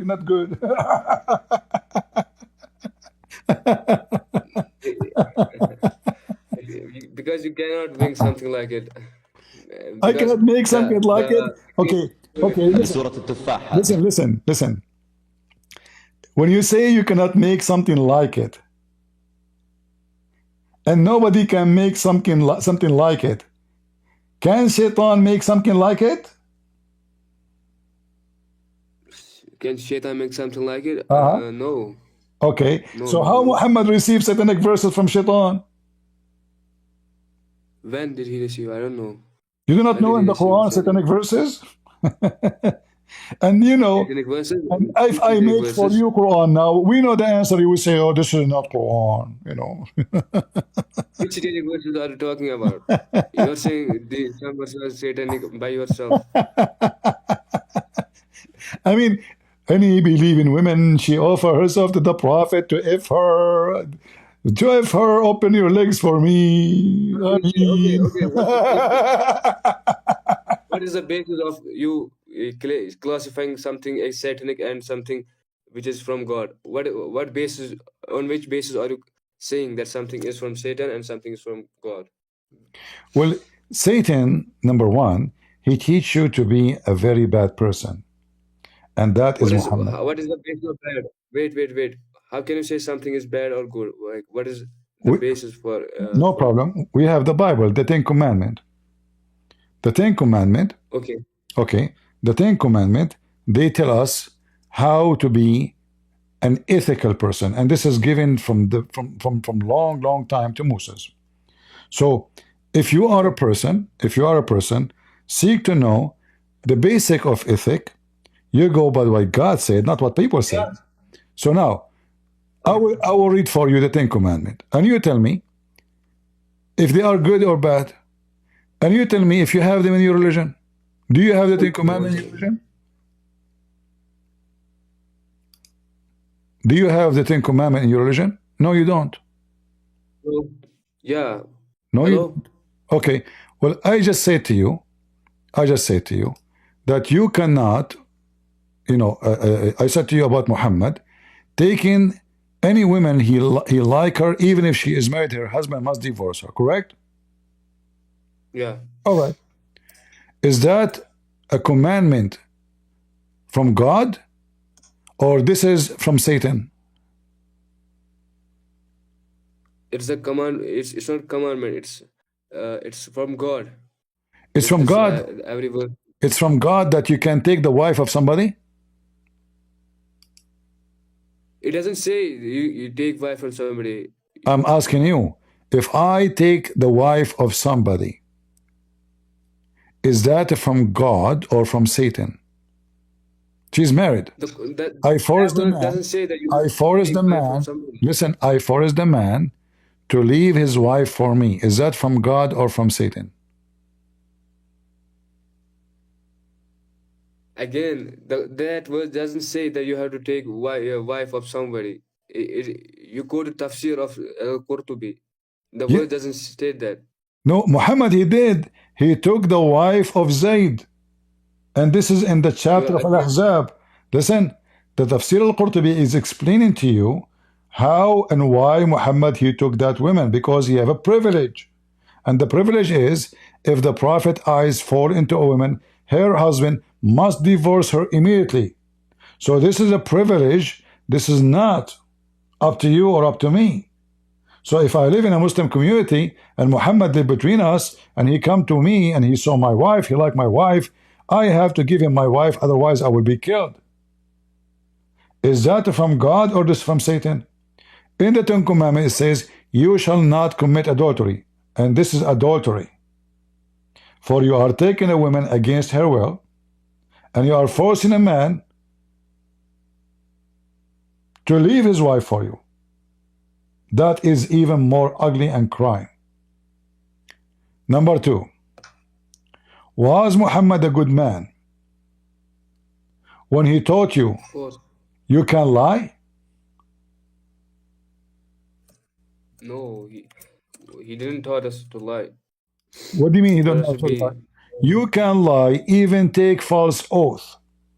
Isn't it your prophet, he says, that it is you have a license for the man to lie to his wife and the wife to lie to her husband? You are talking about, look, that is not lie. If I make somebody happy with my words, with my sentences, by compliments, even though if the statements are not true, that is for making somebody happy. So you Muslims, so in your religion, you make people happy by lying to them. Not people, it's specifically the wife and the husband. So if the wife and the husband, if the wife and the husband in Islam, in fact, not only the wife and the husband, I can show you, but if you as a Muslim, you can lie to your wife to make you happy, and she can lie to you to make you happy. So now your wife, she is cheating on you. she's sleeping with somebody else, and if she's telling you the truth, you will be sad. So now she will lie to you. That's what the lie which I'm talking about. The lie, like if my wife is ugly and I say to her, "You are beautiful," this lie is permissible. Again, I was discussing the Quranic. If your wife is ugly and you lie to her, well, this is not really what happened in the time of Muhammad. Muhammad, he lied to his wives, and Muhammad, he sent his wife to see her father, and when she went there, he started having sex with the maid. So he did not tell her, I'm going to have sex with the maid in your bed. He lied to her, says to her, go and see your father, he's looking for you. She went there. He told her, no. What are you talking about? I didn't look for you. She went back right away. She found Muhammad in the top of the slave.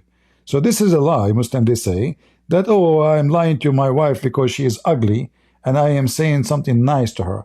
Secondly, even if your wife is ugly, why you marry her if she is ugly?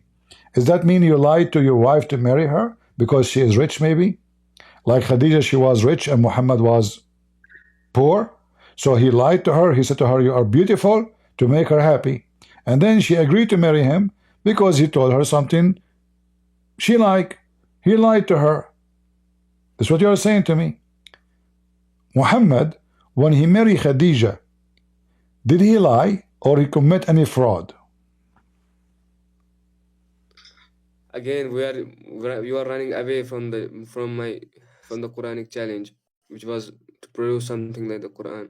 We are getting away from this. My friend, again, because I have something for you. Listen. Because you like. Okay, I will make Quran for you right now. I am not prepared myself. I will make it for you. I know you will say to me, it's stupid, you don't like it, it's not good like the Quran. We know what you would do. I mean, this is silly, but I will make a Quran for you. Okay. Choose for me a word, I will make a Quran about it. Go ahead. Do I have to choose a word? Yeah, just to show you how strong I am in Arabic. You choose anything. I will not even choose the word. Okay. Let's say Al-Hakim. الحاكم الحاكم وما أدراكم ما الحاكم تروه في المحاكم حمار لا هو بحاكم ولا محكوم ولا هو مع المظلوم ولا هو فاهم ولا هو مفهوم حمار عند أهل قلمون. يعني this is Quran. Here we go. الحاكم. It is so funny. I know it's so funny, but it's better than your Quran. Okay, hold on. I want to show you a verse in the Quran, and you tell me if you can make like it. Not a single stupid person can make like it. Read with me. Your prophet is now receiving inspiration from Allah. Who can make Quran like this? Read and laugh. Can you read? ليس على الأعمى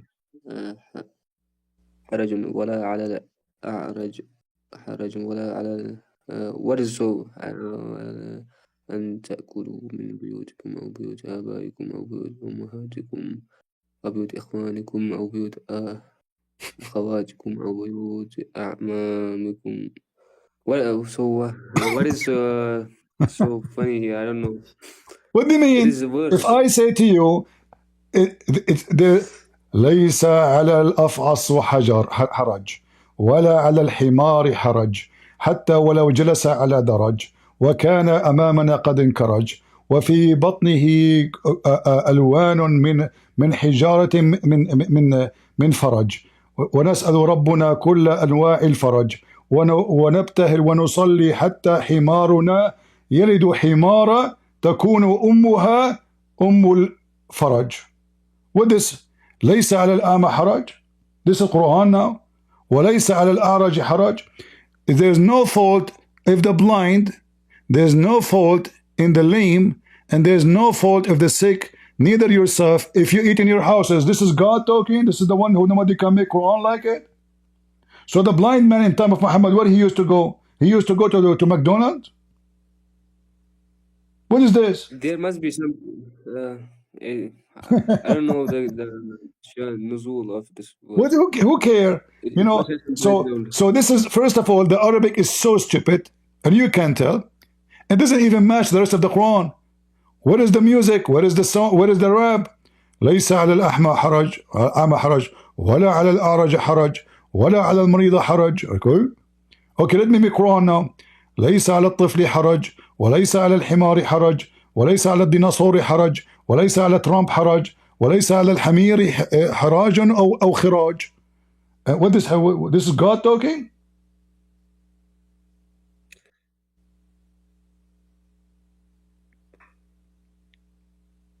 What is this? And then, okay, hold on. And then, to eat in your houses, this is wisdom of God. Unbelievable. Hey, blind man, you can eat in your house, okay? Like look like at that time, the blind man, he used to go to McDonald's. Hey, blind, no, you cannot eat in your house, okay? And then, or your father houses, or your mother houses, or your brother houses, or your sister houses, or your uncle houses, or your aunt houses, or the uncle houses, or your any house you have the keys. What is the wisdom of God? What is this? Maybe there is something historical about this verse. No, we know there is something. Muhammad, my friend, we know. But you said to me, nobody make Quran like the Quran. But this is the most stupid Arabic ever. Then you sing it for me, and now you say, oh, it sounds different. Now it sounds better because we sing it. But stupid words, singing it or not, will not make it any better. I have a chimpanzee. I call her Nancy. She dressed so fancy. Is that God? But there's no meaning. Stupid. What about the Quran says? I want to ask you, where is ice coming from? Hello? Ice. Where ice coming from? Yeah, I hear you. Why is what? Where is ice coming from? Ice. Ice, like snow, you know, ice? Snow, yeah, snow. Ice. Where is ice? Where is coming from? Where is coming from? It comes from when you melt, when when the water is frozen, it becomes ice, or it comes from the skies. I know, but snow comes from. I thought there's mountains in heaven, and then from the mountain, somebody there, he break the ice and he throw it at us. You think so? I studied that in the school. Somebody is at the skies and he breaks. Yeah, he break there's a big rocks. He break ice from, like it's a mountain. He break, and he sing ice, burger. He break ice and he throw it at us. Huh. Why you are laughing? I don't know. Maybe this is not true. Why not true? Why you are saying that? I don't know. I can't say anything about this. I cannot say anything about Are you this. saying this? Are you saying this is stupid? Yeah, if you say that it is a human, there can be something beyond our imagination. Yeah, to some extent. Did you watch the movie? Did you watch the movie Avatar? In the movie, I saw it with my eyes. There was a mountain of ice, and they were breaking ice and throw it at the enemies. You did not see the movie Avatar? No. I don't watch movies. So do you think this is stupid fiction or this is reality? I thought this is from science. Maybe this is the stupid fiction. All right, but this is what the Quran is saying. What does it say? Read for me. Remember, you said, can you make Quran like the Quran? All right. This is your Quran. Yeah. Speaking about Allah, He sent hail from mountains in it. You know Arabic? You do not need a translation. I don't know much Arabic. As do not see the God how he draws the clouds, then comes into the mind, then sees him raining, and then sends Where is this? You said that somebody is at the heaven and he breaks down, but the Allah is talking about that He has made this law of the universe. What law in the universe? Allah. read. يخرج من خلاله وينزل من السماء من جبال فيها من برد فيصيب به من يشاء. So Allah, He sent from mountains in it hail, and He hit with it whoever He wish. So what is the hail? Where is the hail? In mountains in heaven. Down out of heaven mountains. Well, so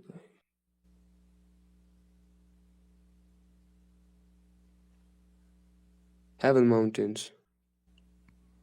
وينزل من السماء من جبال فيها, not heaven mountains, من جبال فيها, from mountains in heaven.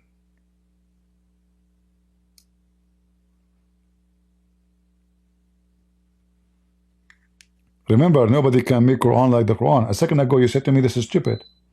A second after it's not. But it's not what you said. You said that somebody is at the sky and he breaks down. Yeah, this is Allah. Allah is it's a mountain. It's a mountain of ice. And Allah, He break it down and He send it to us.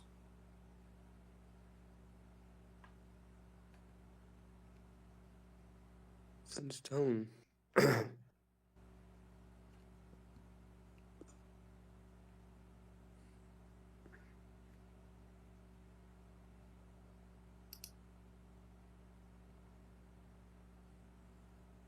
Remember, nobody can make Quran like the Quran, right?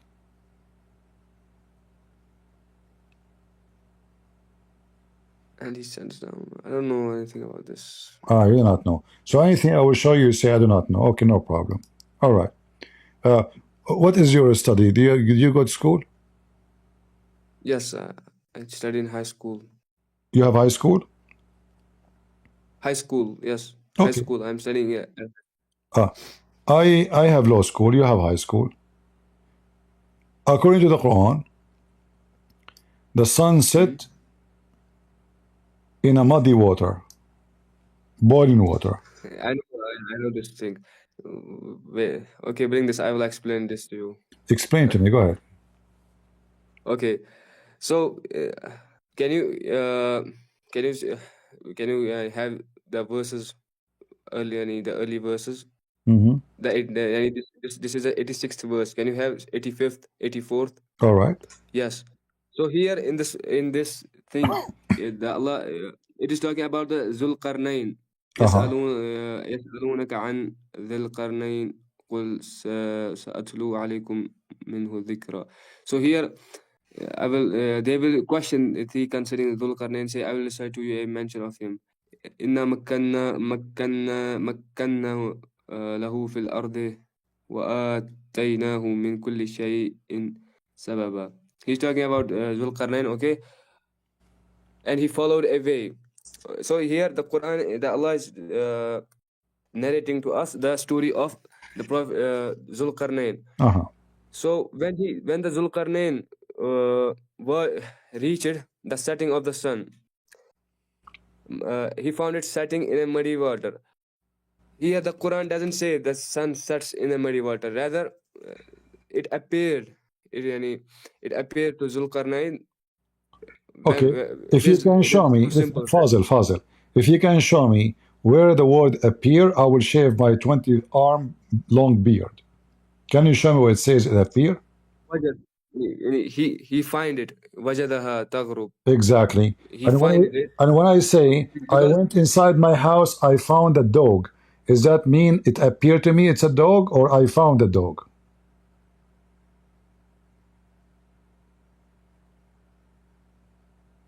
It is a dog. Okay. So he found the sun sitting in boiling water. It appear or it's a found? Look, when we humans see sun, going down and setting. Go down where? Go down where the sun go down and make you be confused. Where? What? Sorry? Where if the sun goes down will make you think it's going in a water? Where? I can't understand you. You said to me when the human beings see the sun. What does that mean? I see the sun every day. I don't say. I said when we humans see sun, let's say we are at the beach, and and this is the time of the sunset. We find the sun. We say that the sun is setting in the beach. All right. It appears to us that the sun is going. It is setting in the river, something All like right. this. Look what happened now. The one is talking is not even Zulqarnain, it's Allah. So if Zulqarnain he appeared to him, Allah should not say to us, he wajadaha. He should use different Arabic word, appear to him, which means the Zulqarnain is stupid. So he thought the sun set in murky water, and Allah did not tell him to correct himself. Secondly, do you see any beach here? It says fi aynin. It's a spring of water. Since when any human being he will think that the sun going inside a spring of water? Where's the beach?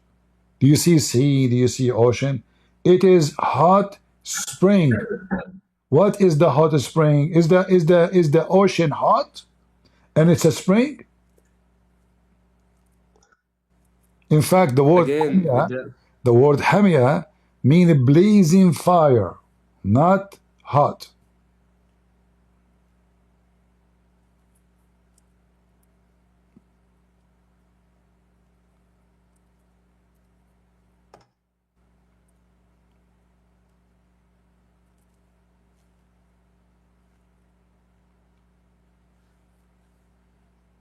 You found it. Again, I will say that Allah doesn't mean that the Quran. Allah doesn't say here that the sun sets in muddy spring. He say, wajad. What does wajad mean? It means that Zulkarnain founded it setting in. He founded it that the sun sets in the muddy spring. Listen, my friend. As we like, listen to me carefully. I'm being patient with you because I'm trying to teach you. If Allah is saying He found it, do Allah speak good Arabic? If Allah He don't speak good Arabic, if Allah don't know Arabic, I will say okay, Allah don't speak good Arabic, so He used the word wajadaha when He should not. He should use at appear. Same time, in front of you He says He reached the sitting place of the sun. He reached the sitting place of the sun. Where is that? This guy, he keep going, until he reached the sitting place of the sun, and he found near it people. So this is not appearance. This is about how he found. And let me ask you, who understand this verse meaning better, you or Muhammad? Muhammad. All right. Yes. I say, Muhammad, he said this was appearance. Christian Prince says no. The sun set in a boiling water. Which one you accept? Me saying Muhammad will say what?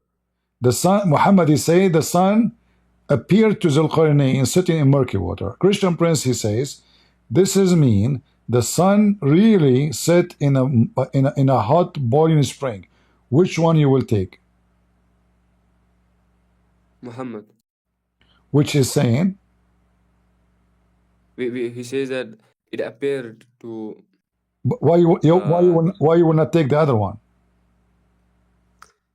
Because it actually appears to us because we are humans. If somebody comes, why you will not take what I'm saying, that the sun set in a muddy boiling spring? Is that because it's stupid?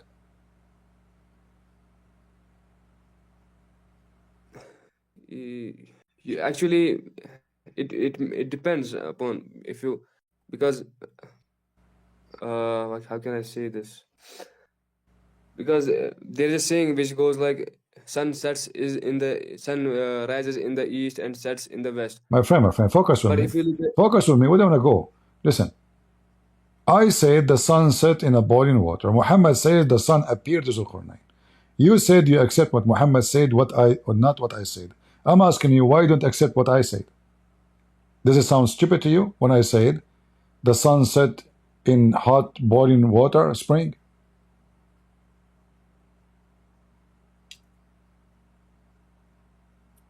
Yes, to some extent, All right. it appears Okay, because of the science. you just insulted me because I said that. No problem, I will forgive you. I am a very forgiving person. But this is what your prophet said. Your prophet is the one who said the sun set in a muddy hot spring, not Christian Prince. Christian Prince would never say such a stupid thing. So this is your prophet saying, Hamiyah. Here we go. And this is the hadith, it's authentic.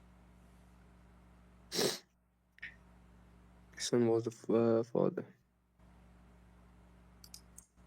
You see it? You know why this? I was behind the mountains and I was riding a donkey when the sun was setting. He just, do you know what this says? He says it says in the spring of warm water, Hamiyah. So now you say to me, the one who said that is stupid. A second ago. Guys, did he say that? Yes, I said that Okay. to some extent. No, some accent, no problem, some accent, something, etc. That doesn't matter. So now Muhammad is stupid. And you Muslims are lying to yourself and lying to others about it appeared to him. Because Muhammad made it clear. Muhammad made it so clear. The sun set in muddy, boiling, hot spring. In fact, the word Hamiyah means blazing fire, hot. So who is lying to the Christians? Muslims. They keep lying. I will look into this. What do you mean you will look at this? I'm showing it to you in front of your eyes. Maybe this hadith is da'if. Maybe there might be some. It is not da'if, and I can show you it says sahih. This is not da'if. This is not da'if. No, Albani, it's not enough.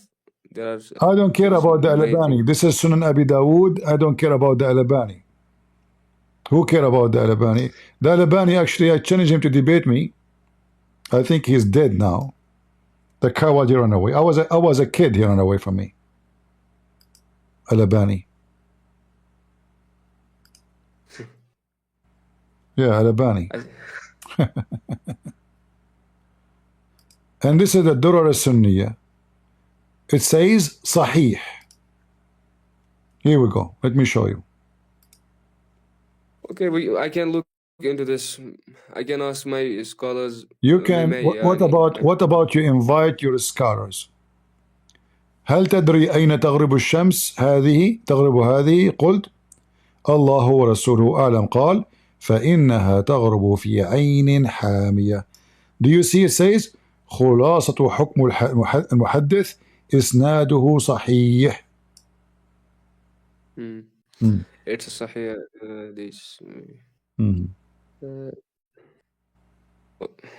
I will look into this. Okay. I will look into this and we can talk later. All right. On this matter, maybe.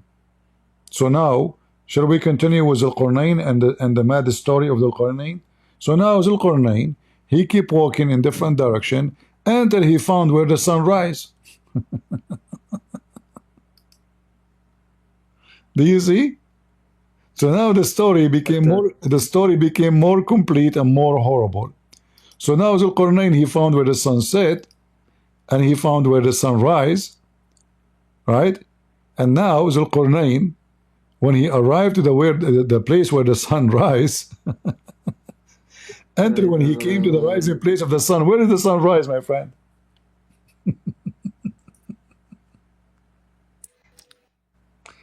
Do you when want? He came to the rising place. Do you want duct tape? Huh? Do you want to use duct tape more? Are you out of duct tape? Where is the sunrise? He reached the rising place of the sun. Where is that? Again, I will say that the Quran. Look, I will ask you a simple question.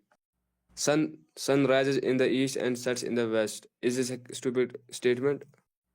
No, this is not a stupid statement, because simply this is how it appeared to us. So we know that this is not about the sun,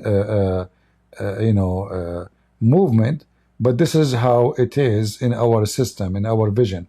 But so this is not stupid. Yeah, but here it's clear that this is about the Muhammad teaching that the sun is the one is moving. That's number one. Number two, he found the sitting place of the sun, not just the sun sitting in murky water. He reached, you see, if you go back in the verses, he keep going until he reach the sitting place of the sun. So this is a physical place where the sun set. This is not just timing. This is a place. He reached the place. It's not like he was walking and he kept walking until the sunset. No, it says it clearly, until he arrived to the sun setting place. And then he found it sitting in a black, muddy, boiling water. And then he kept going, and the same thing happened. He kept walking until when he came to the rising place of the sun. So this is a location. This is not only a vision, seeing things in the sky. No, he reached that area. But all of us, we knew the sun set on you. I mean, your location. You do not need to go anywhere. Even if you are in a basement, you have a little window, you can see it. So there's no place to reach. There's no need to go anywhere. And here again, the same madness. He found where the sun rise, and he found it rising on people. So not only he found where it is, he found it rising in people. Can we duct tape this? The sun rise always on people everywhere you go. I mean, the sun, like when the sun starts rising, hundreds of millions will be looking at the same sun. The other side of the earth, they will see the sun sitting. The other side of the earth, in the same moment, they will see the sun rising on them. So right now, it's night for me. Man, it's like we passed the middle of the night, like 3 hours. Time go, guys, I'm going to sleep now. So listen, so now, some people somewhere in Asia, they are enjoying the sun. For me, it's a total darkness. So the sun set here, the sun rise there, but according to your prophet, the sun move every day from the point A to the point B. Do you agree with that? It appears to us like this. Maybe I'm not talking, my friend. I am not saying your prophet saying the sun appeared to us. If he said that, that would be very accurate. He did not say that. He said the sun goes. The sun goes. Goes where? Goes and prostrate itself under Allah's throne. And then will be asked to permission to go back again. I can show you the reference.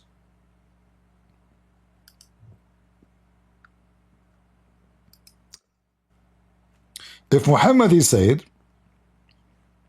maybe the sun appear, that will be perfect actually. I mean, that would be amazing actually if he said that, you know, that would be great. I mean, for somebody 1400 years ago to know that, that would be wonderful.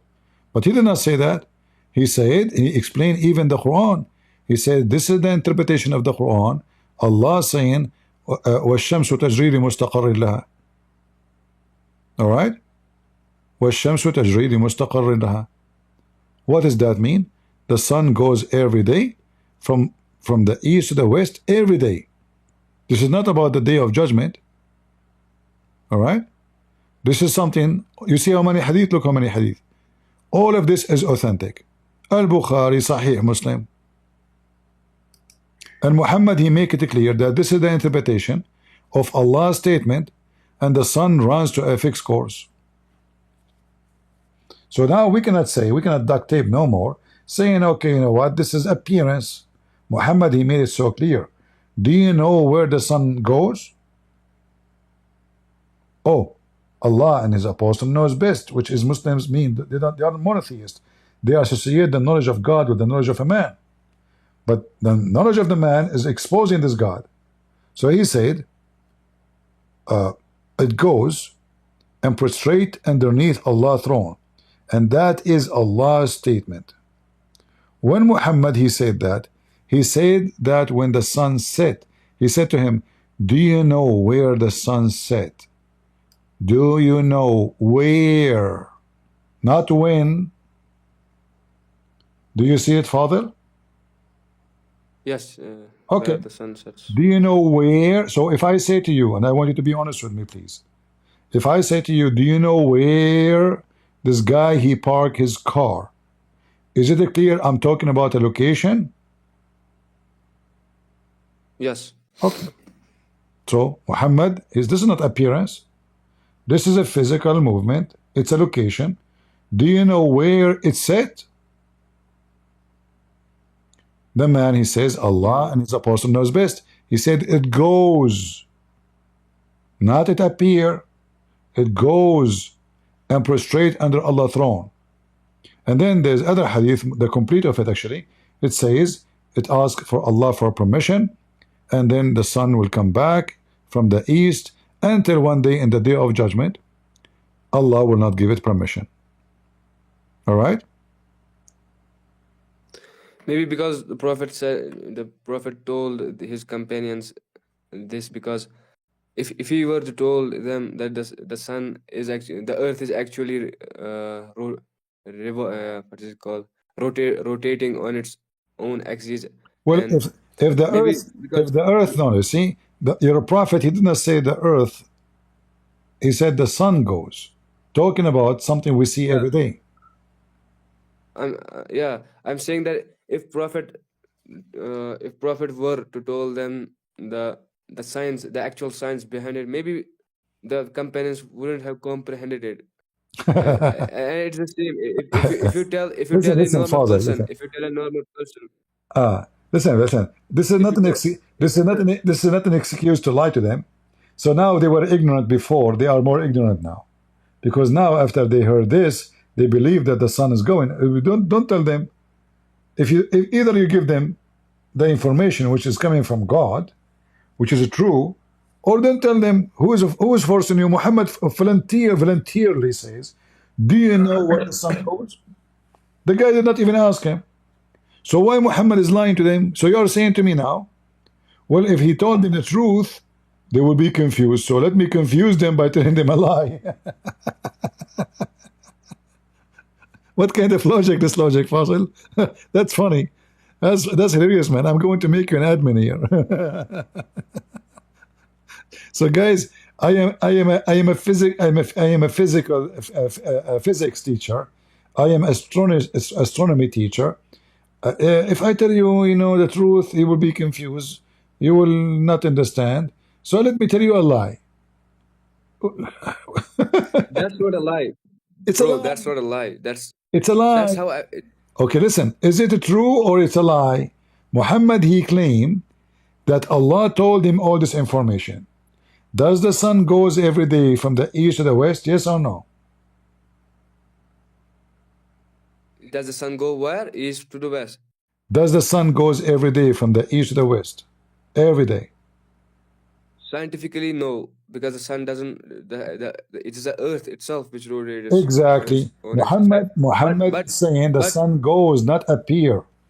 And as you see, it asks for permission to come back. Read, my friend, read. It goes and then it travel, i.e. travel, till prostrate itself under the throne and take permission to rise again. Take permission to rise again. And the sun will keep in doing this, and Allah will permit the sun to come back.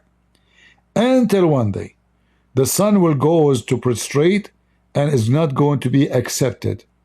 And will ask for permission to go back in its course, which means from the east to the west, as usual. Then will not be permitted, will order to return whence it has came or come from. Do you see it?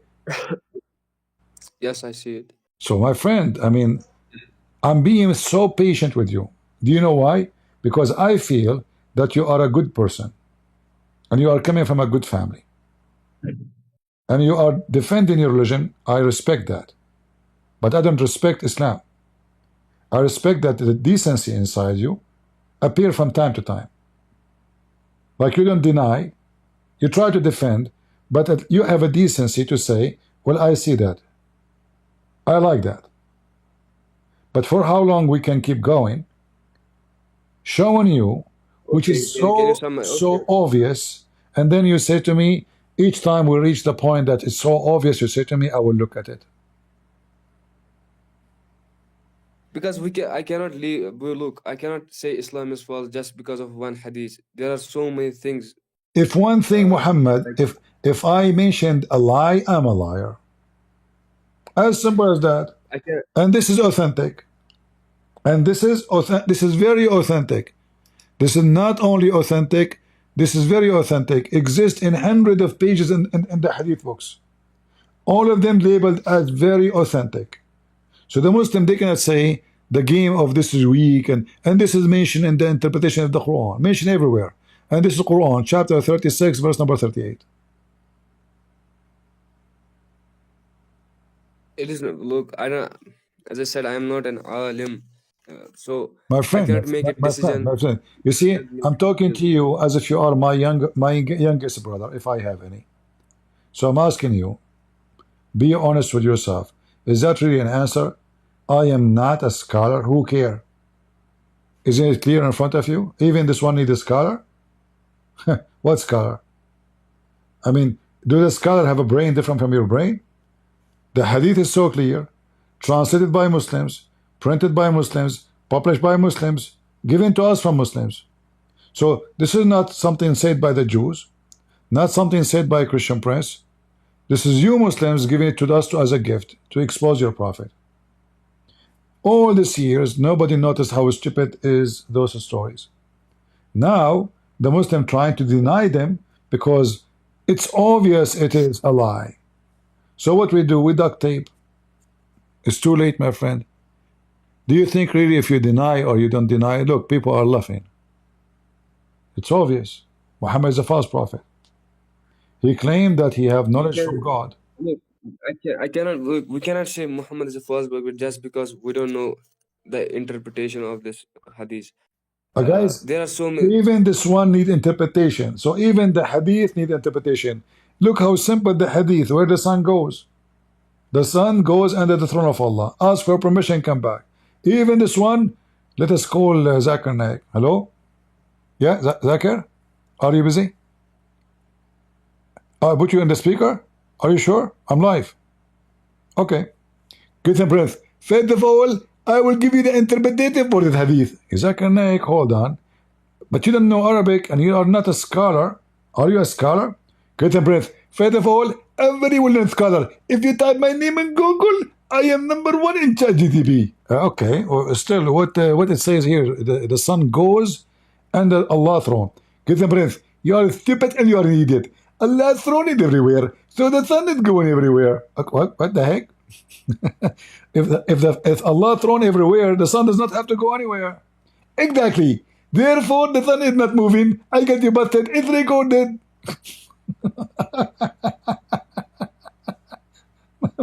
This, what a scholar, what are you doing, Fazil? You know, listen to me. The sun goes. Hilarious. and this is the interpretation of Allah decreed the sun runs to its fixed course. So this is even Quran. And then they say to us, I will see the scholar. Okay, what I can say? I mean, a scholar.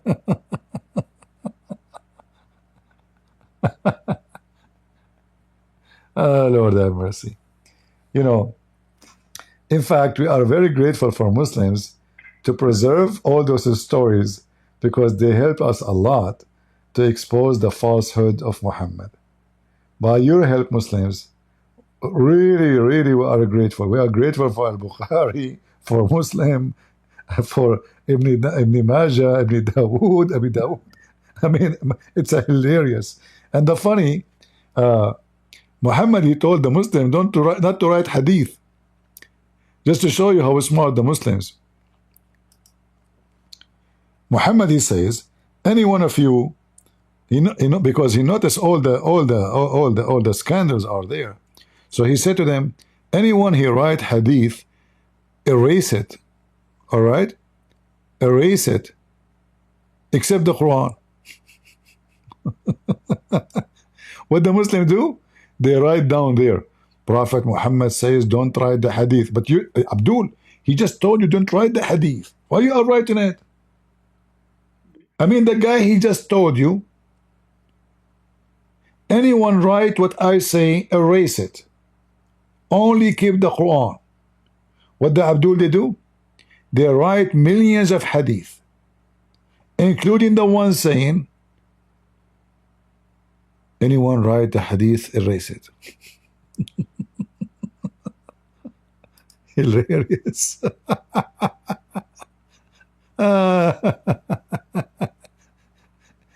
You know, it's like actually one of I mean, one of you.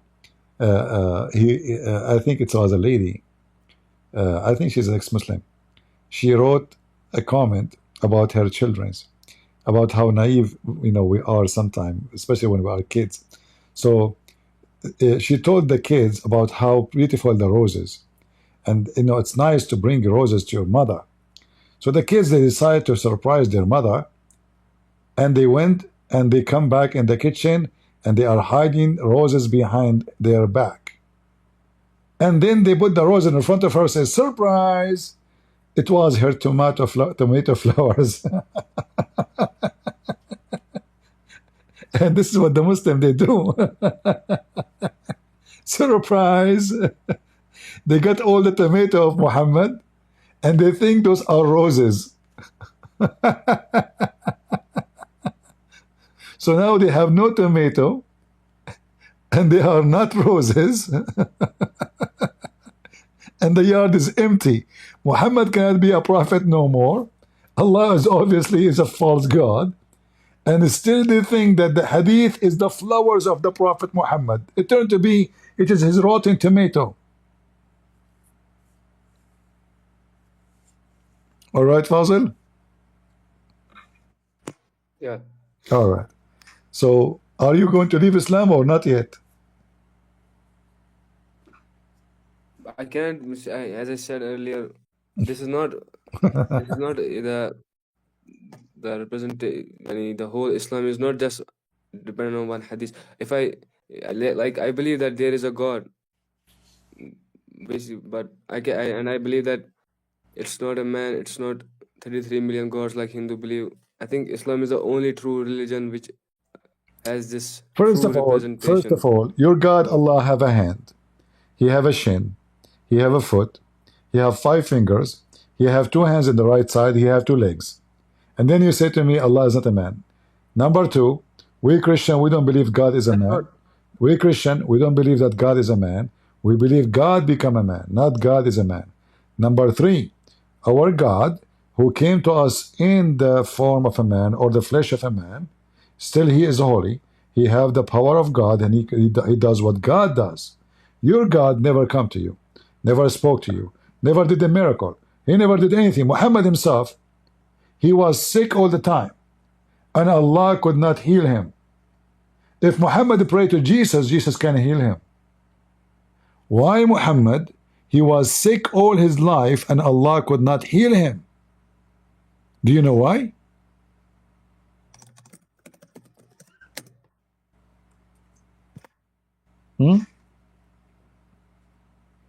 What? Why Muhammad was sick all his life, and then Allah could not heal him? Allah knows better. Because Muhammad, so why Jesus, if a woman she touch his clothing, any disease in her, go watch the video of Al-Urayfi, sorry, of Mufti Mink. He said Jesus, thousands of people, they gather in front of him. He just waved his hands.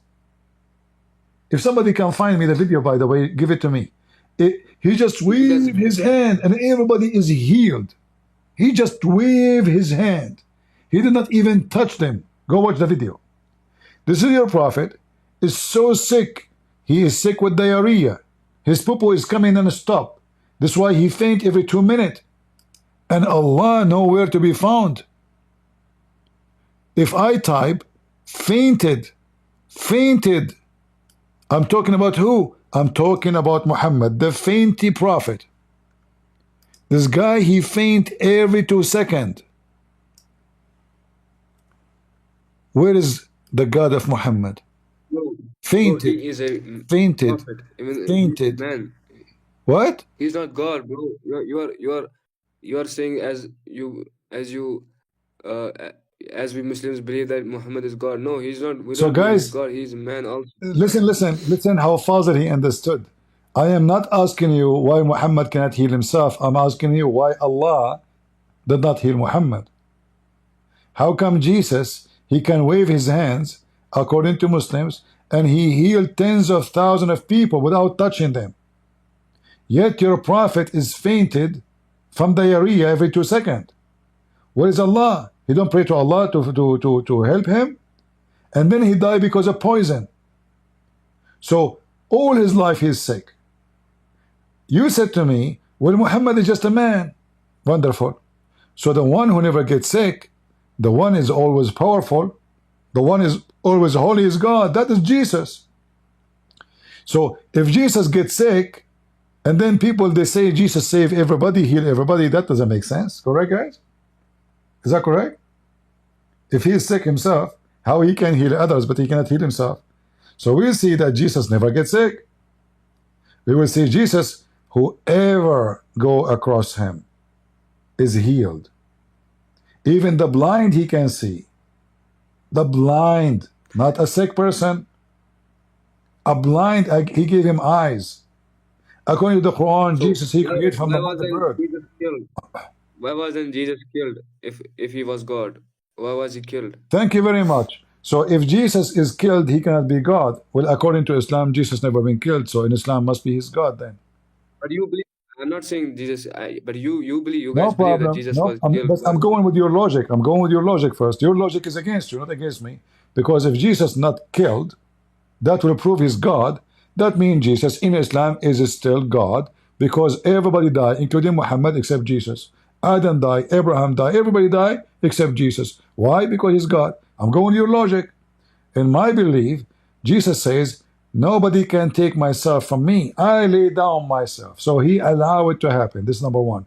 Number two, how you say if he is God, and then we know that Jesus is alive. So the proof that he's God, that they killed him, still he's alive. Not the opposite. If they killed him and he's still dead, then he's like everybody. Okay, they killed me and died. You died, I died, all of us we die. Okay, we are dead. But in the case of Jesus, who can kill Jesus? Nobody. Because he's God. So they killed the flesh. The Messiah in the same flesh came back to them again, and he showed them his hands. That is the power of God, not the power of man. So Jesus is God, no matter what you say, for he proved it to us. If Jesus says, you can destroy this temple, speaking about his body, and I will build it in 3 days.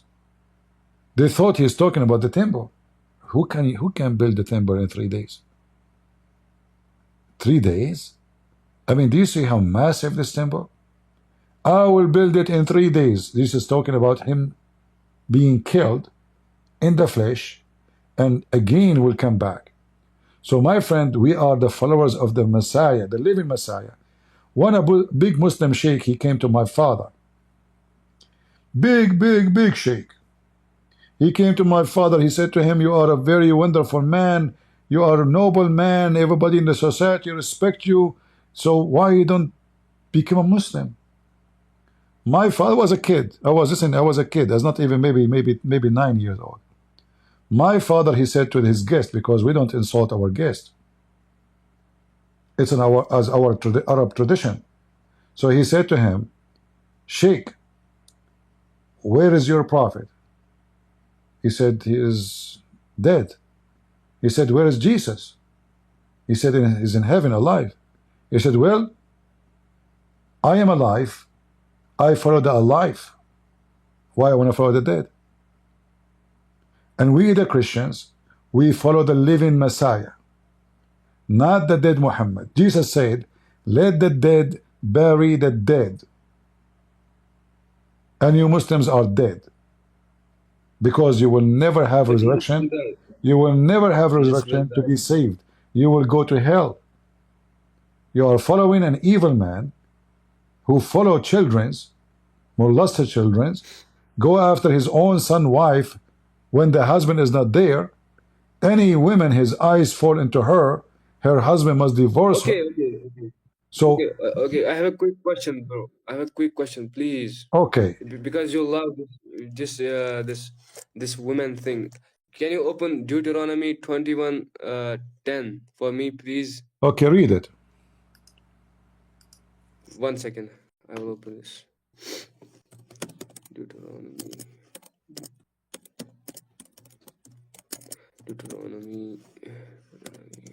1 second, bro. 1 second. No problem.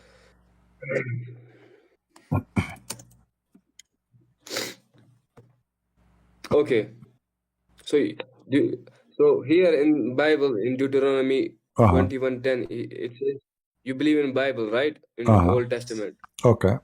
It says when you go out to war against your enemies and the Lord your God gives them into your hand and you take them captive and you see among the captives a beautiful woman and you desire to take her to be your wife and you bring her to your house, she shall shave your head and pare her nails, and she shall take off the clothes in which she was captured and shall remain in your house and lament her father and her mother a full month. After that you may go into her and be her husband, and she shall be your wife. What do you say about it? Because you love to. I want you to say this is bad. Say it's bad. No, I won't say this is bad. No. Because I want you to say no. I want you to say, because you are asking me, is that because it's bad or good? Because you object to this Islam. You have this objection to Islam regarding this matter. But look what you did. But look what you did. Here it says you cannot rape the women. You can marry the women, and the reason she have to shave her head because now he cannot touch her, so she will not tempt him. She will not be tempting. She will look like a man, so he cannot touch her. He cannot get close to her until he marry her. So the Bible give the women, this woman, she just lost her family. It's a war. He give her time she can heal. Hold on. She can be healed from what happened to her. You're a prophet. He took Sophia and he raped her 100 meters away from her tribe. He just make a tent. He just killed her husband and her father and her brothers. And then he made a tent and a guy stand in the front of the tent to protect him because he was raping the women. He just killed her family. Now, this is your prophet. Here you see, they are going to war. They took the captive, and the captive have to be virgin, not married. He cannot marry unmarried women. He cannot. So if you like a woman, you cannot go and rape her. You marry her as a wife. You treat her as a wife. You don't touch her. You don't rape her. You don't take her by force. And you give her time to heal. You're a prophet. He raped women right away. In fact, Safiya, he exchanged her for 4 women. Safiya was raped first by Dahya al-Kalbi, the boyfriend of Muhammad. When a woman, her name is Salim, she told him, oh, this Safiya is so good looking. Why you let Dahya take her? So Muhammad told him, take 4 women of the captive and exchange her with Safiya. The guy agreed. He cannot say no to Muhammad. As you see, if the eyes of the prophet fall into a woman, any Muslim have to give the women to him right away. And this would happen. So what you showed me here, we're going back in thousands of years before on time. The Jews themselves, they've been taken as slaves. The Jewish women, they've been raped. And now the Jews go to war against their enemy and they capture their enemy. But they don't do to them what the enemy was doing. They don't rape the women. They don't torture them. And they don't treat them bad. Your religion, you rape the women, you torture them, and even you rape kids. Even you rape kids. You're a prophet. Your prophet wife was 6 years old, man. 9 years old. No, 6 years old. Do you want to bet? 6. She was 6 when the Prophet Mary had this. That's it. But okay, so listen. So she was his wife when she was 6, correct?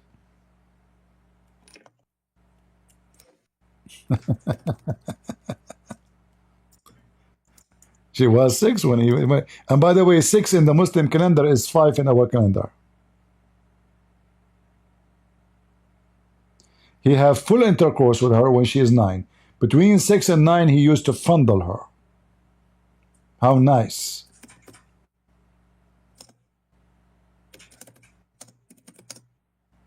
He put his penis between her legs.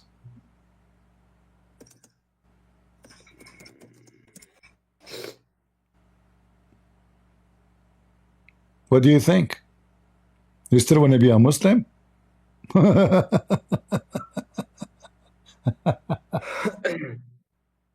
What? Sorry? Still you want to be a Muslim? I know the Prophet married Aisha at 9. There is nothing special. Even in your Christian. No. Okay, so do you think Hold on. No, first of all, there's nothing in Christian you can marry at 9. This is false. Muslim, they lie. They fabricate stories. Your prophet married. I don't know his name. Your prophet. I think his name is something like Rebecca. He No, married someone at 3 years old. okay. I challenge any Muslim to show me where it says that she was 3 when he married her. That's a big fabricate, my friend. I advise you something. It doesn't matter what the Muslims say. It doesn't matter what the Christians say. Anyone he says something to you, if he cannot show you the reference clear in front of your eyes, saying what he's saying is a liar, and that is including me. Did I say to you anything without proofs? Never. Yeah, I will give you proof. Wait a second. Okay, give me a proof. 1 second. Okay, so if I prove to you that the age of Rebbe, when this man married, when this prophet married at the age of 3. No problem. Show me the verse. It says that he married her at the age of 3. If you do that, I will apologize from you. I will stop coming to YouTube. I will stop making videos about Muhammad. I promise you. Show me where in the Bible it says that. Go ahead. 1 second. Oh. Do you see how sure I am that this is a lie? 1 second. Okay. 1 second. I will get you the proof.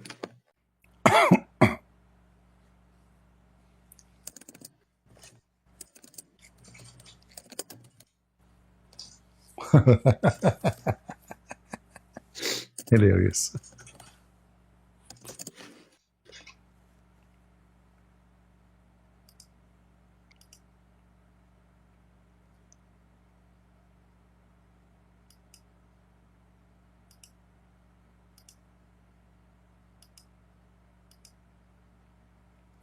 I will give you 10 million years to show me a verse saying that.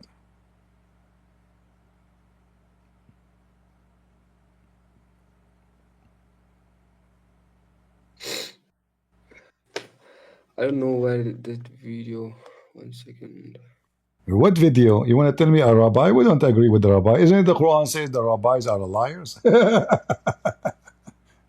You want to bring me a pervert? The Bible is our guideline, not somebody. You want to prove me something, you don't give me somebody saying, you give me the Bible. I can give you the Bible right away. Let me give you a lesson. So you don't agree with the rabbis, really? Sure, the rabbi don't believe in Jesus. If you agree with the rabbis, you yourself, that means Muhammad is a liar, because the Muhammad, he said the Messiah already came and he is the son of Mary. The rabbis, they say, well, he is not. So if you agree with them, then you are not a Muslim. And here you see the hypocrisy of Muslims. They take the enemy of Christ to witness against Christ. You are not. You see, Muslims are not truthful people. They join the rabbis against Christianity. It's not something about Christ. It's about the Prophet Rebecca. Doesn't matter. Either you take what he say, either he is trustworthy to take what he say, or he is false. So you don't take only one sentence. Same time, this guy, all the Jews, they laugh at him. All the Jews laugh at him. And here we go. This is the Hebrew in front of you. This is Genesis 24:16. And this is the word describing Rebecca. Is Rebecca a child? Or Rebecca is a growing woman?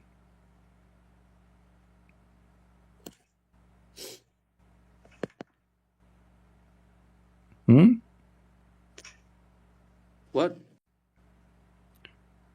If you want to see, okay, listen. You said to me you accept the rabbis, right? There's a guy, his name I is, don't know. hold on. There's a guy, his name is Tawiva Singer. He always speak good about Islam. Do you accept what he say? Sorry, can you repeat again? I was. His name is Tawiva Singer. Hmm. Do you agree with him? He always defend His Islam. name. His name is. So there, you are saying that there is someone who is always defending Islam, and Yeah, he's a rabbi. he's a rabbi. He always defend Islam. No, obviously I will not agree with him in some matters because But anyway, he doesn't really. he explained the story of Rebecca.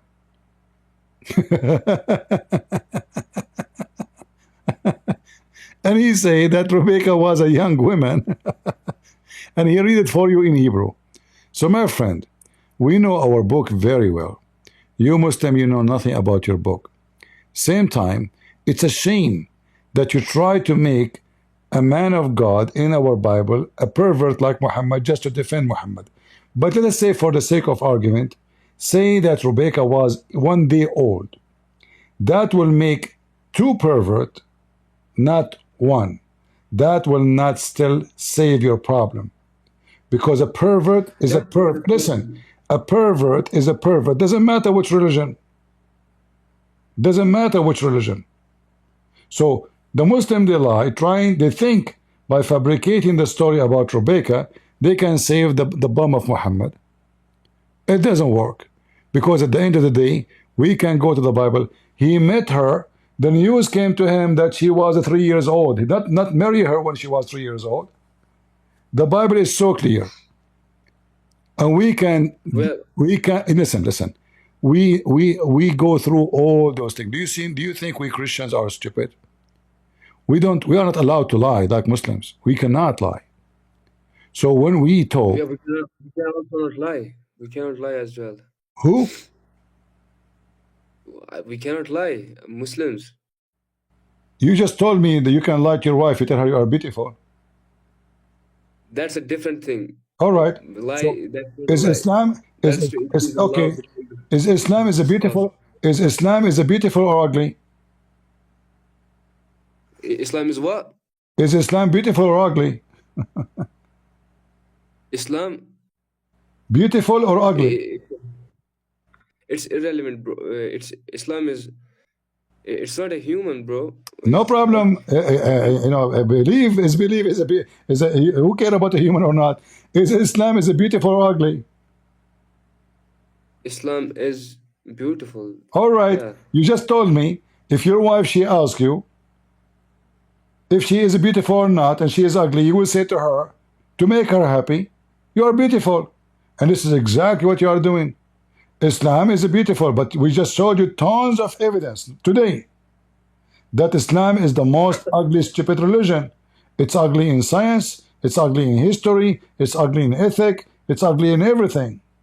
And then you say to me, Islam is beautiful. You're still lying. You did not change.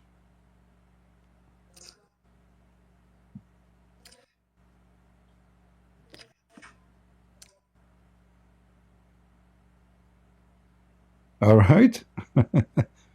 Islam is beautiful. This why, because Islam is beautiful, Muhammad at the age of 55, 56, he go after a 6 years old girl.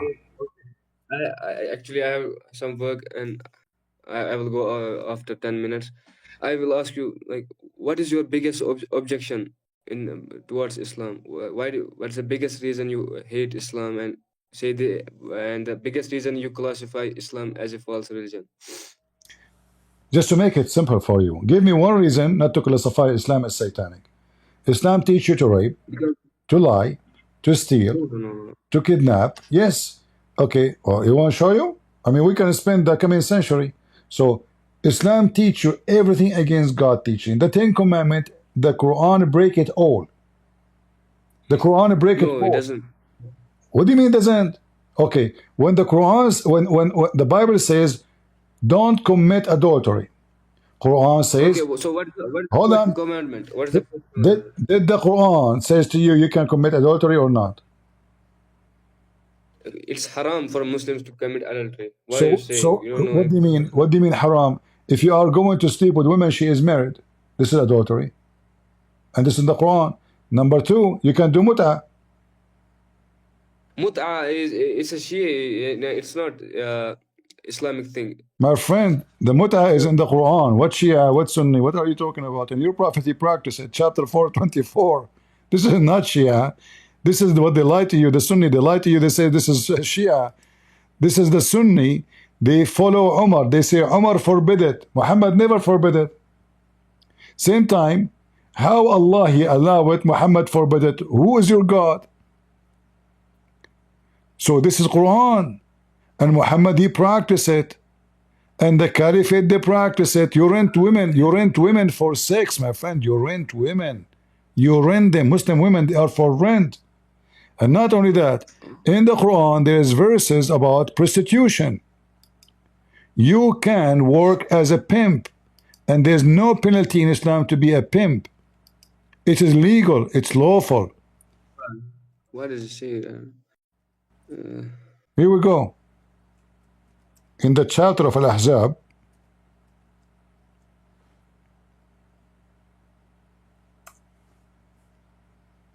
chapter 24, not Al-Ahzab, the Nur. It says, verse number 33, it says, if you force your girls into prostitution, Allah is all merciful. Force not your girls to prostitution if they choose chastity. What if they choose not? It's okay.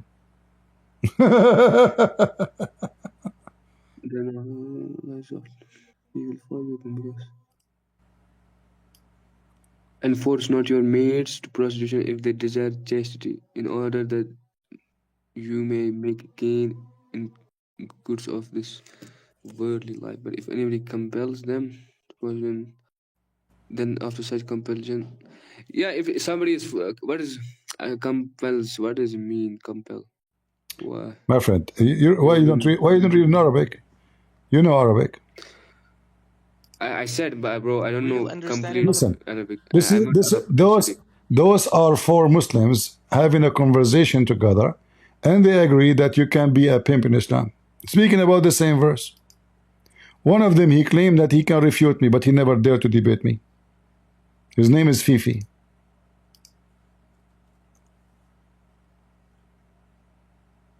It doesn't seem to be speaking about past tense. Well, it says there's a adjective, a mood. Okay, basically, bro, I have to go out because I have some work. Can you summarize? Like, I can look if I can look maybe if you say something that aligns with my logic, I can. No, you see, I can. this is not about logic, because God is above logic. Like, is it logical that Jesus is born of a virgin? No. But because it's God power, then we accept that. So it's not about logic or not logic. It's about stupidity. So your God, everything he said in the Quran, expose him. False science, false history, false ethic, false knowledge, false Arabic, grammar mistakes, Arabic mistakes. I mean, the book is horrible. And then you say to me, can you make a book like this? So when you say to me, what is your biggest objection about Islam? Everything. You cannot find one decent thing in this cult. Not even one. And Muhammad, he committed every sin you can imagine, including being homosexual. In fact, in the Quran, there's no penalty for homosexual men. Women, we jail them until they die. Men, we just insult them. This is your religion. And homosexual in Islam, they will go to heaven. Homosexual in Christianity, they will not. Fornicators will not. Even drunken will not. In Islam, you can do all kind of sin. You kiss the black stone, Allah erase your sin. This is a religion encourages satanic practice. We follow Christ, for he encouraged us to be holy. Muslims, they lie about Christianity, says that the Christian believe that because Jesus died for their sin, so they can sin. Big fat lie. Big fat lie. Not everyone says to me, Lord, Lord, will enter the kingdom of my Father, but the one who do his will. So sin and heaven don't go together in Christianity. Sin and heaven go together in Islam. In fact, you told me you can lie to your wife that you go to heaven. So what Shaitan, he convinced you that there's a good lie and bad lie. You can even take false oath according to the Quran. And it's not a problem. If you take a false oath according to the Bible, you are in hell, because you are using God's names in vain. So Christianity and Islam, they share nothing. We don't share the God. We don't share the ethic. We don't share the book. We don't share the prophet. Even though Muhammad, he tried to use some names to make himself legitimate, like Abraham, Isaac, but we get him busted. So anytime, Father, you like to come here, you are more than welcome, and I hope soon you will leave Islam, my friend. I will, inshallah, I will look into Islam. But I don't think, I believe that there is a God. That's why I chose Islam. My friend, I believe there is God too. Not a God. There is God. There's only one God. So believing in God doesn't make you saved. Satan, there's people worship Satan. You worship Satan, in fact. So saying I believe in God doesn't save you. So what? There's many religions have gods. Every one of them says my God is the right God. But we have one who proved who he is. Your prophet is a dead man. He could not do a single miracle.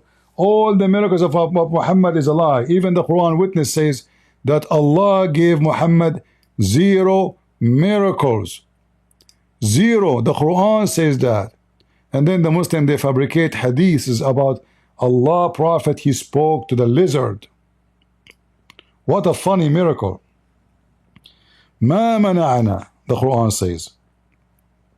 Nothing forbade us from giving miracle except people don't believe in it. So the Quran confirmed that Allah, he refrained from sending miracles. Never sent anyone to Muhammad. And this was an excuse because Muhammad could not do any. How come this has never happened to Jesus? Jesus is a walking, talking miracle person. Whatever he touch is a miracle. Whatever he say, it's a miracle. Whatever he make, it's. I cannot believe that Jesus is God. That doesn't fit my my fitra. No, this is not. You see, your fitra is deception. The fitra is to believe that everything is possible with God. Fitra does not say to you. You see, your God, just to show you, when you speak about fitra, this is a stupid word, by the way, fitra, because according to Muhammad, you are born as a Muslim. You are born as a Muslim. But how you are born of a Muslim, if Allah, Prophet himself, he said that when you are before Allah, he created you, he decide what your religion will be. So how you are born as a Muslim? Another stupid poo-poo of Muhammad. You Muslim believe in destiny, so fitra is a lie. It's not exist. So you believe in natural way to believe in Allah, it's a false. And I can prove it to you from the Quran. We know the story of Al-Khadr slaughtering a boy. Was the boy born as a Muslim according to your prophet? Yes. Why he killed him? He born with the fitrah. You killed a child who never commit a crime? Oh, in the future he will be not good person.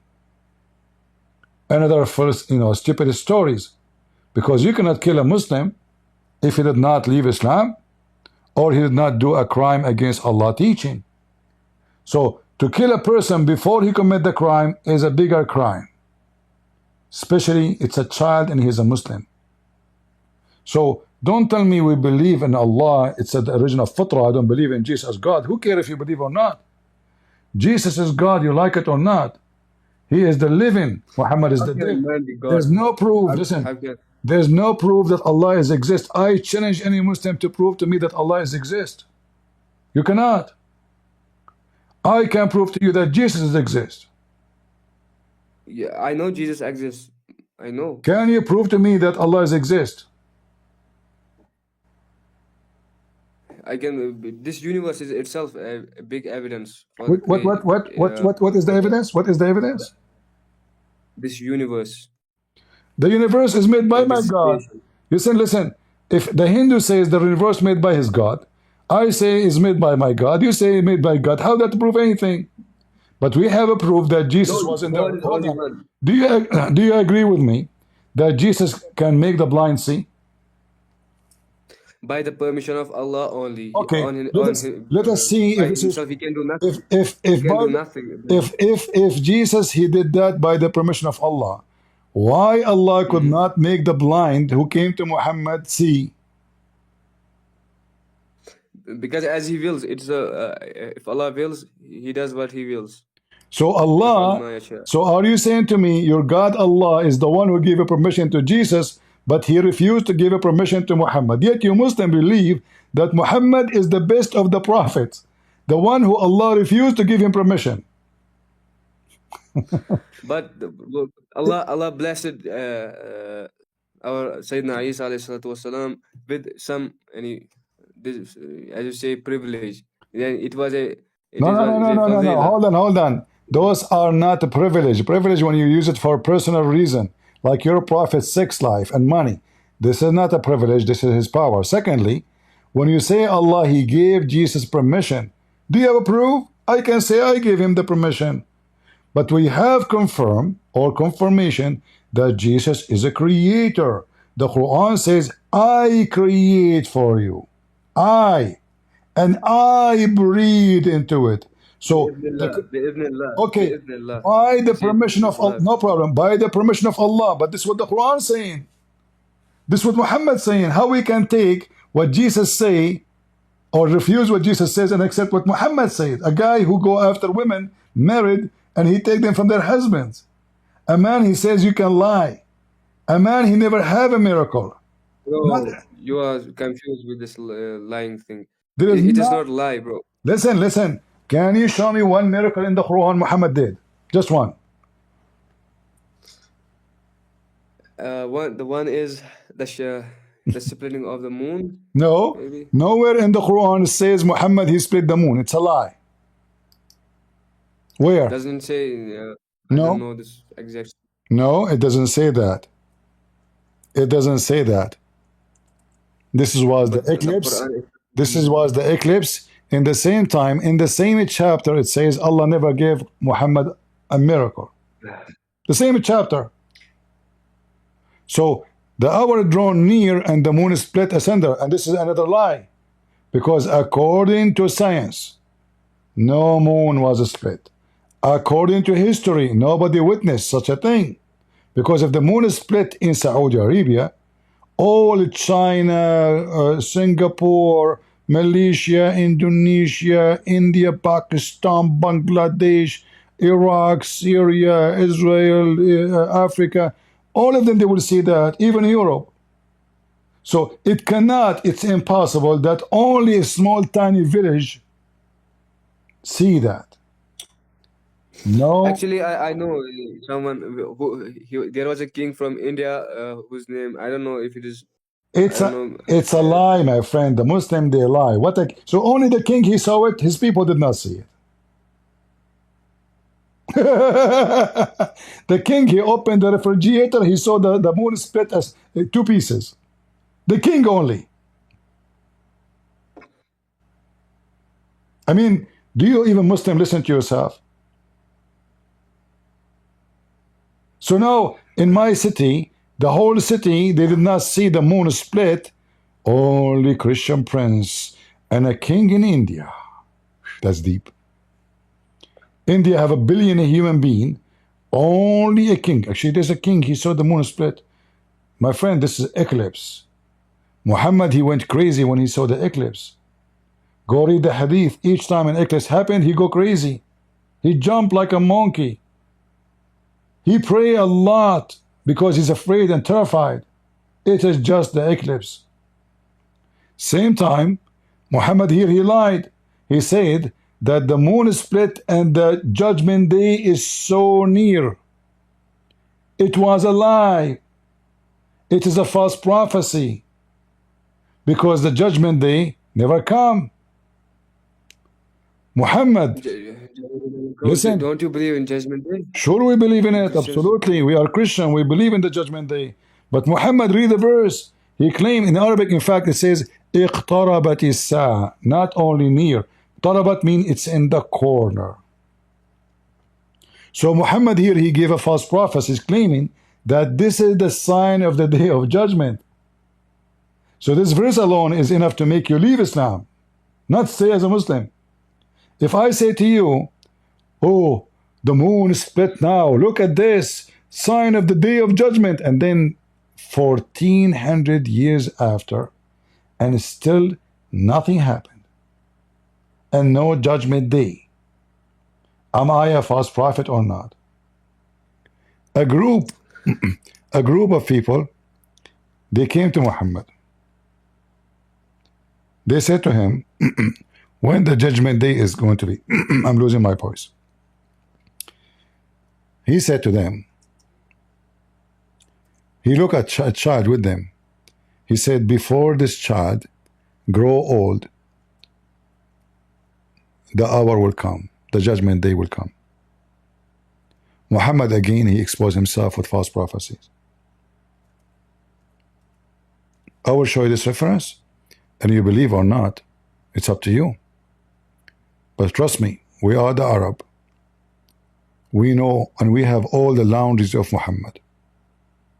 He is sick, he is false, and he exposed himself, not us exposing him.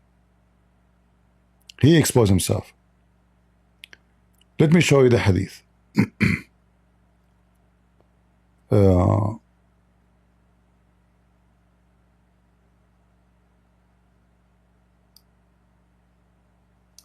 Read with me. read and love. Read and love. This is your prophet making a false prophecy about the day of judgment. So not only in the Quran, in the chapter of the moon, he did that in the hadith. All right? And so they say, they came to him, when the hour will come, he said, he will not grow old before the last hour come to you. And this is authentic hadith. And this is the title of the approach of the hour. The approach of the hour. Which book? The book of interpolation, which means the day of judgment. So they came to him and they asked him, okay, Muhammad, when the hour will be?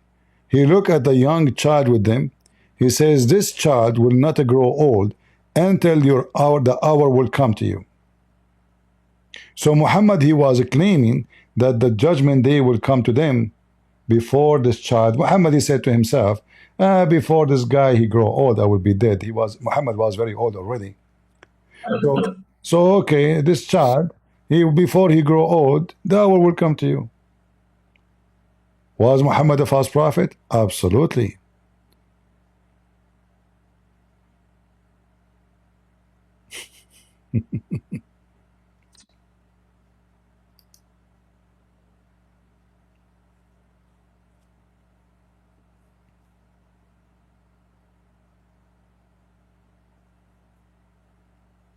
Did you leave Islam?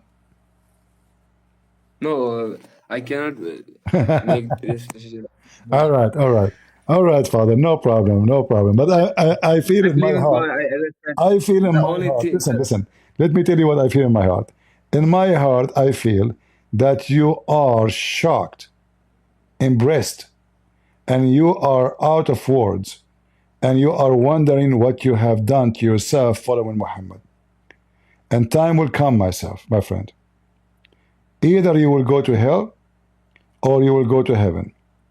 So I invite you in front of everybody, and you have no excuse no more.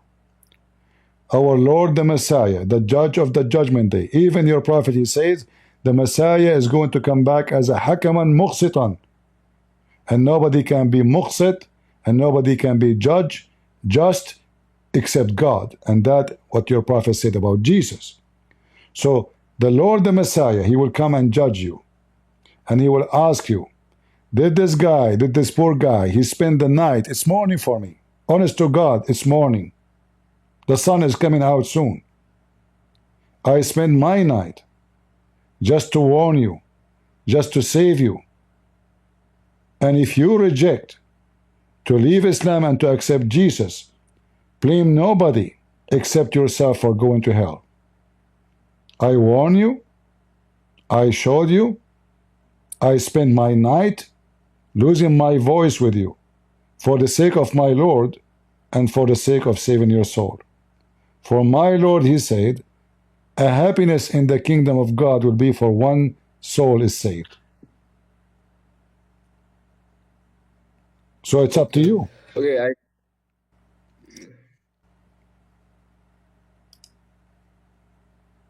I will look in the Christian. I will, inshallah, I have this plan that I will study Islam and I will study Christianity and other religions as well. Whatever I think is that, whatever I will come to conclude is the truth, I will accept it. All right. No problem. You are welcome anytime. You are a nice person. I welcome you. You know, you are polite. You are not a bad person in my eye. However, you are deceived and you need our help. And I was happy to give you my help. You listen to it. You take it. It's up to you. You don't. Everything I gave you is the truth and nothing but the truth. And the Lord is my witness. We are not allowed to lie.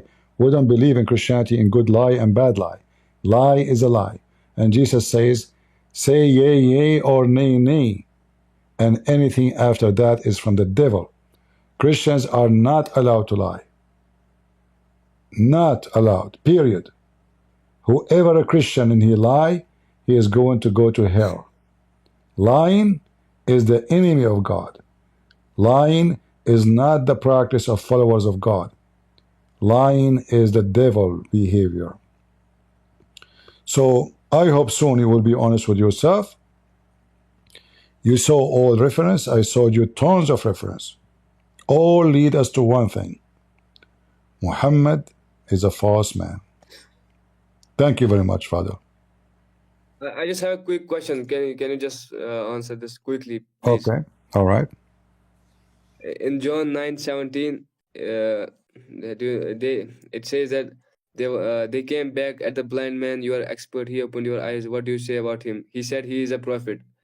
Basically, this boy is saying that Jesus is a prophet in the John. What do you think? What do you say about My it? friend, the man said, he did not know who is this guy. He said, this person, he must be a prophet. He did that to me. He is saying, this is not the Messiah saying, I am a prophet. The Messiah in the Bible was called Master. The Jews, they make fun of him. They call him Master. They are not respecting, by the way, when they call him Master. They are making fun. They call him Rabbi. Some they call him Prophet. Some they call him Son of God. Some they call him our Lord. So all teacher. So all the names either given by people to him, and there is some he said about himself. But Jesus in the Bible, he said clearly, I am the living God. I am. Each time the Bible says I am, God saying I am God. So the Messiah in tons of places saying I am God. But that is not enough to prove that he's God, because I can say I'm God too. You can say you're God. But Jesus did what God can do and no one else can do. Talk is cheap. Act is where we can find out. So the Messiah never commits sin. That alone is a proof that he is not like us. Jesus says, I am from above. You are from below. Well, the Messiah, he make it clear where he is coming from. He is not one of us. He said, I am not of this world. You are of this world. And the Messiah, he proved it. He never commits sin. He never have lust. He never lied. He never killed. He never fornicate, he never steal, he never even get paid for all what he do. He never asked for a glory. He washed the feet of his followers. And the top of that, wherever he go, he do amazing miracles for free.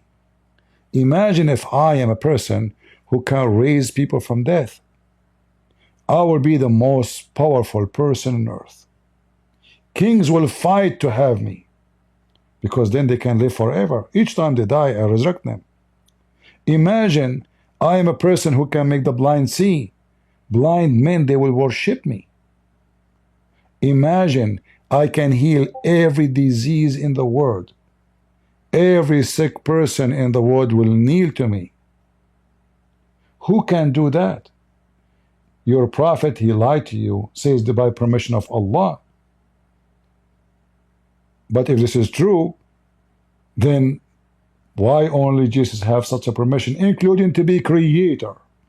Creator!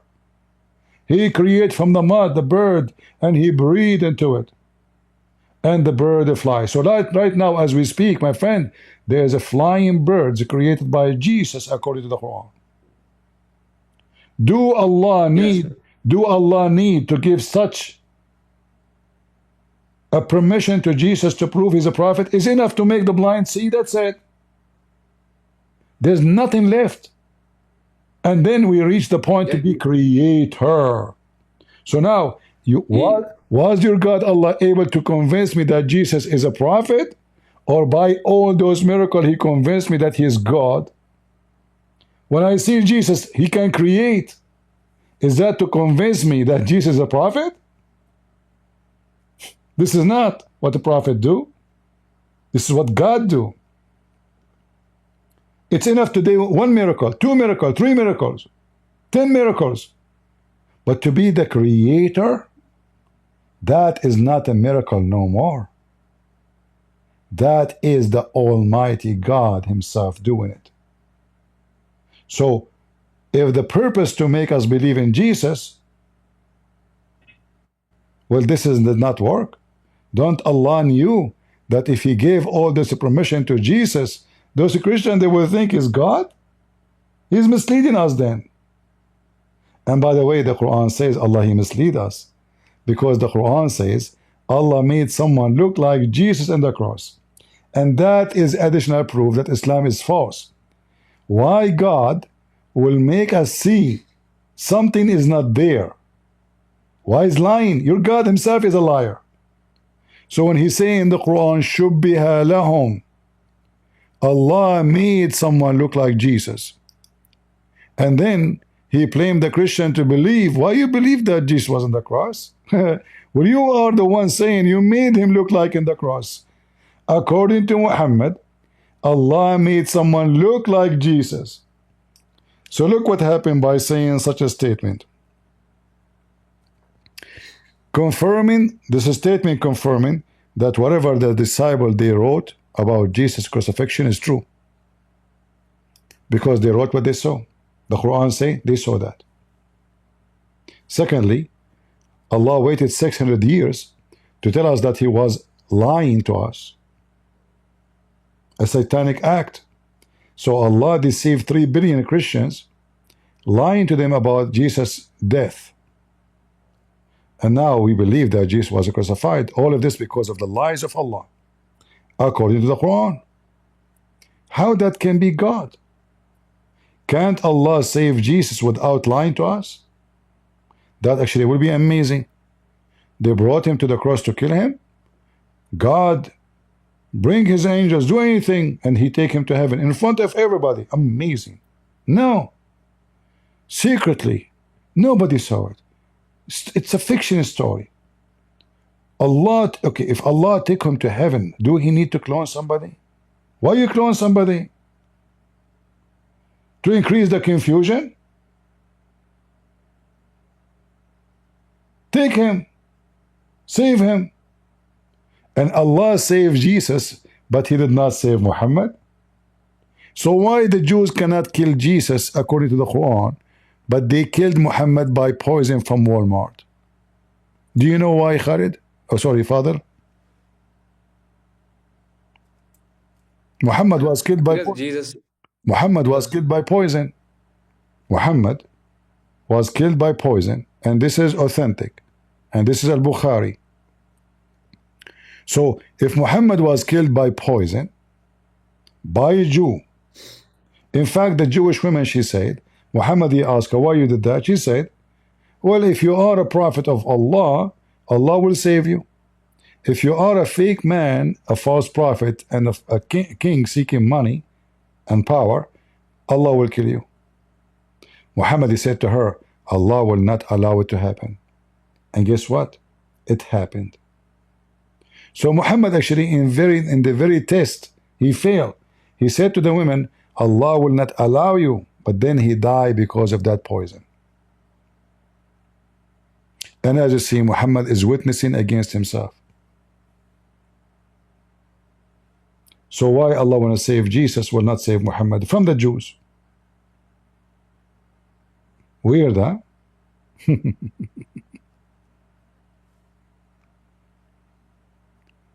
All right, my friend.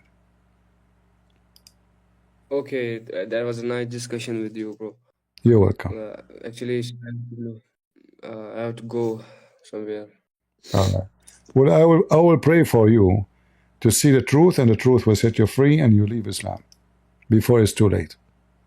Don't fool yourself. Say I am young, because you might die tonight, and your soul never return to you until the day of resurrection. So don't waste your time following pagan religion teaching you to kiss of stones, and stones erase your sin. You've been warned, my friend. Take care.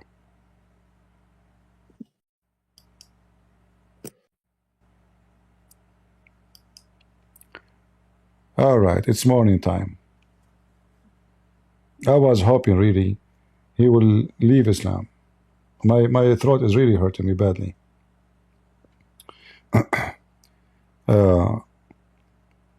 But you know, we do what we can, and we leave the rest to the Lord. If he have a good heart, if he is seeking the truth will set him free. And if he is deciding to follow Satan, it doesn't matter what we do. Satan is his Lord. I hope soon he will find himself, he will find out. I'm sure he was shocked very much of what he learned. And this is the case of every Muslim. They try to protect themselves from the lies of Muhammad, but for how long you will lie to yourself? You are not lying to us, you're lying to yourself. And you are not hurting us, you are hurting yourself by lying to yourself. The truth will set you free. And the only truth is the Messiah. And there's no name other than his name can save you. No man, no Christian prince, no priest, no monk, no sheikh, no prophet. Only the Messiah. You've been told. You've been served. You've been warned. And you have no excuse. Thank you all for being here. I wish I can stay longer, but I cannot. God is good. So is Jesus. And we are the crusade. See ya.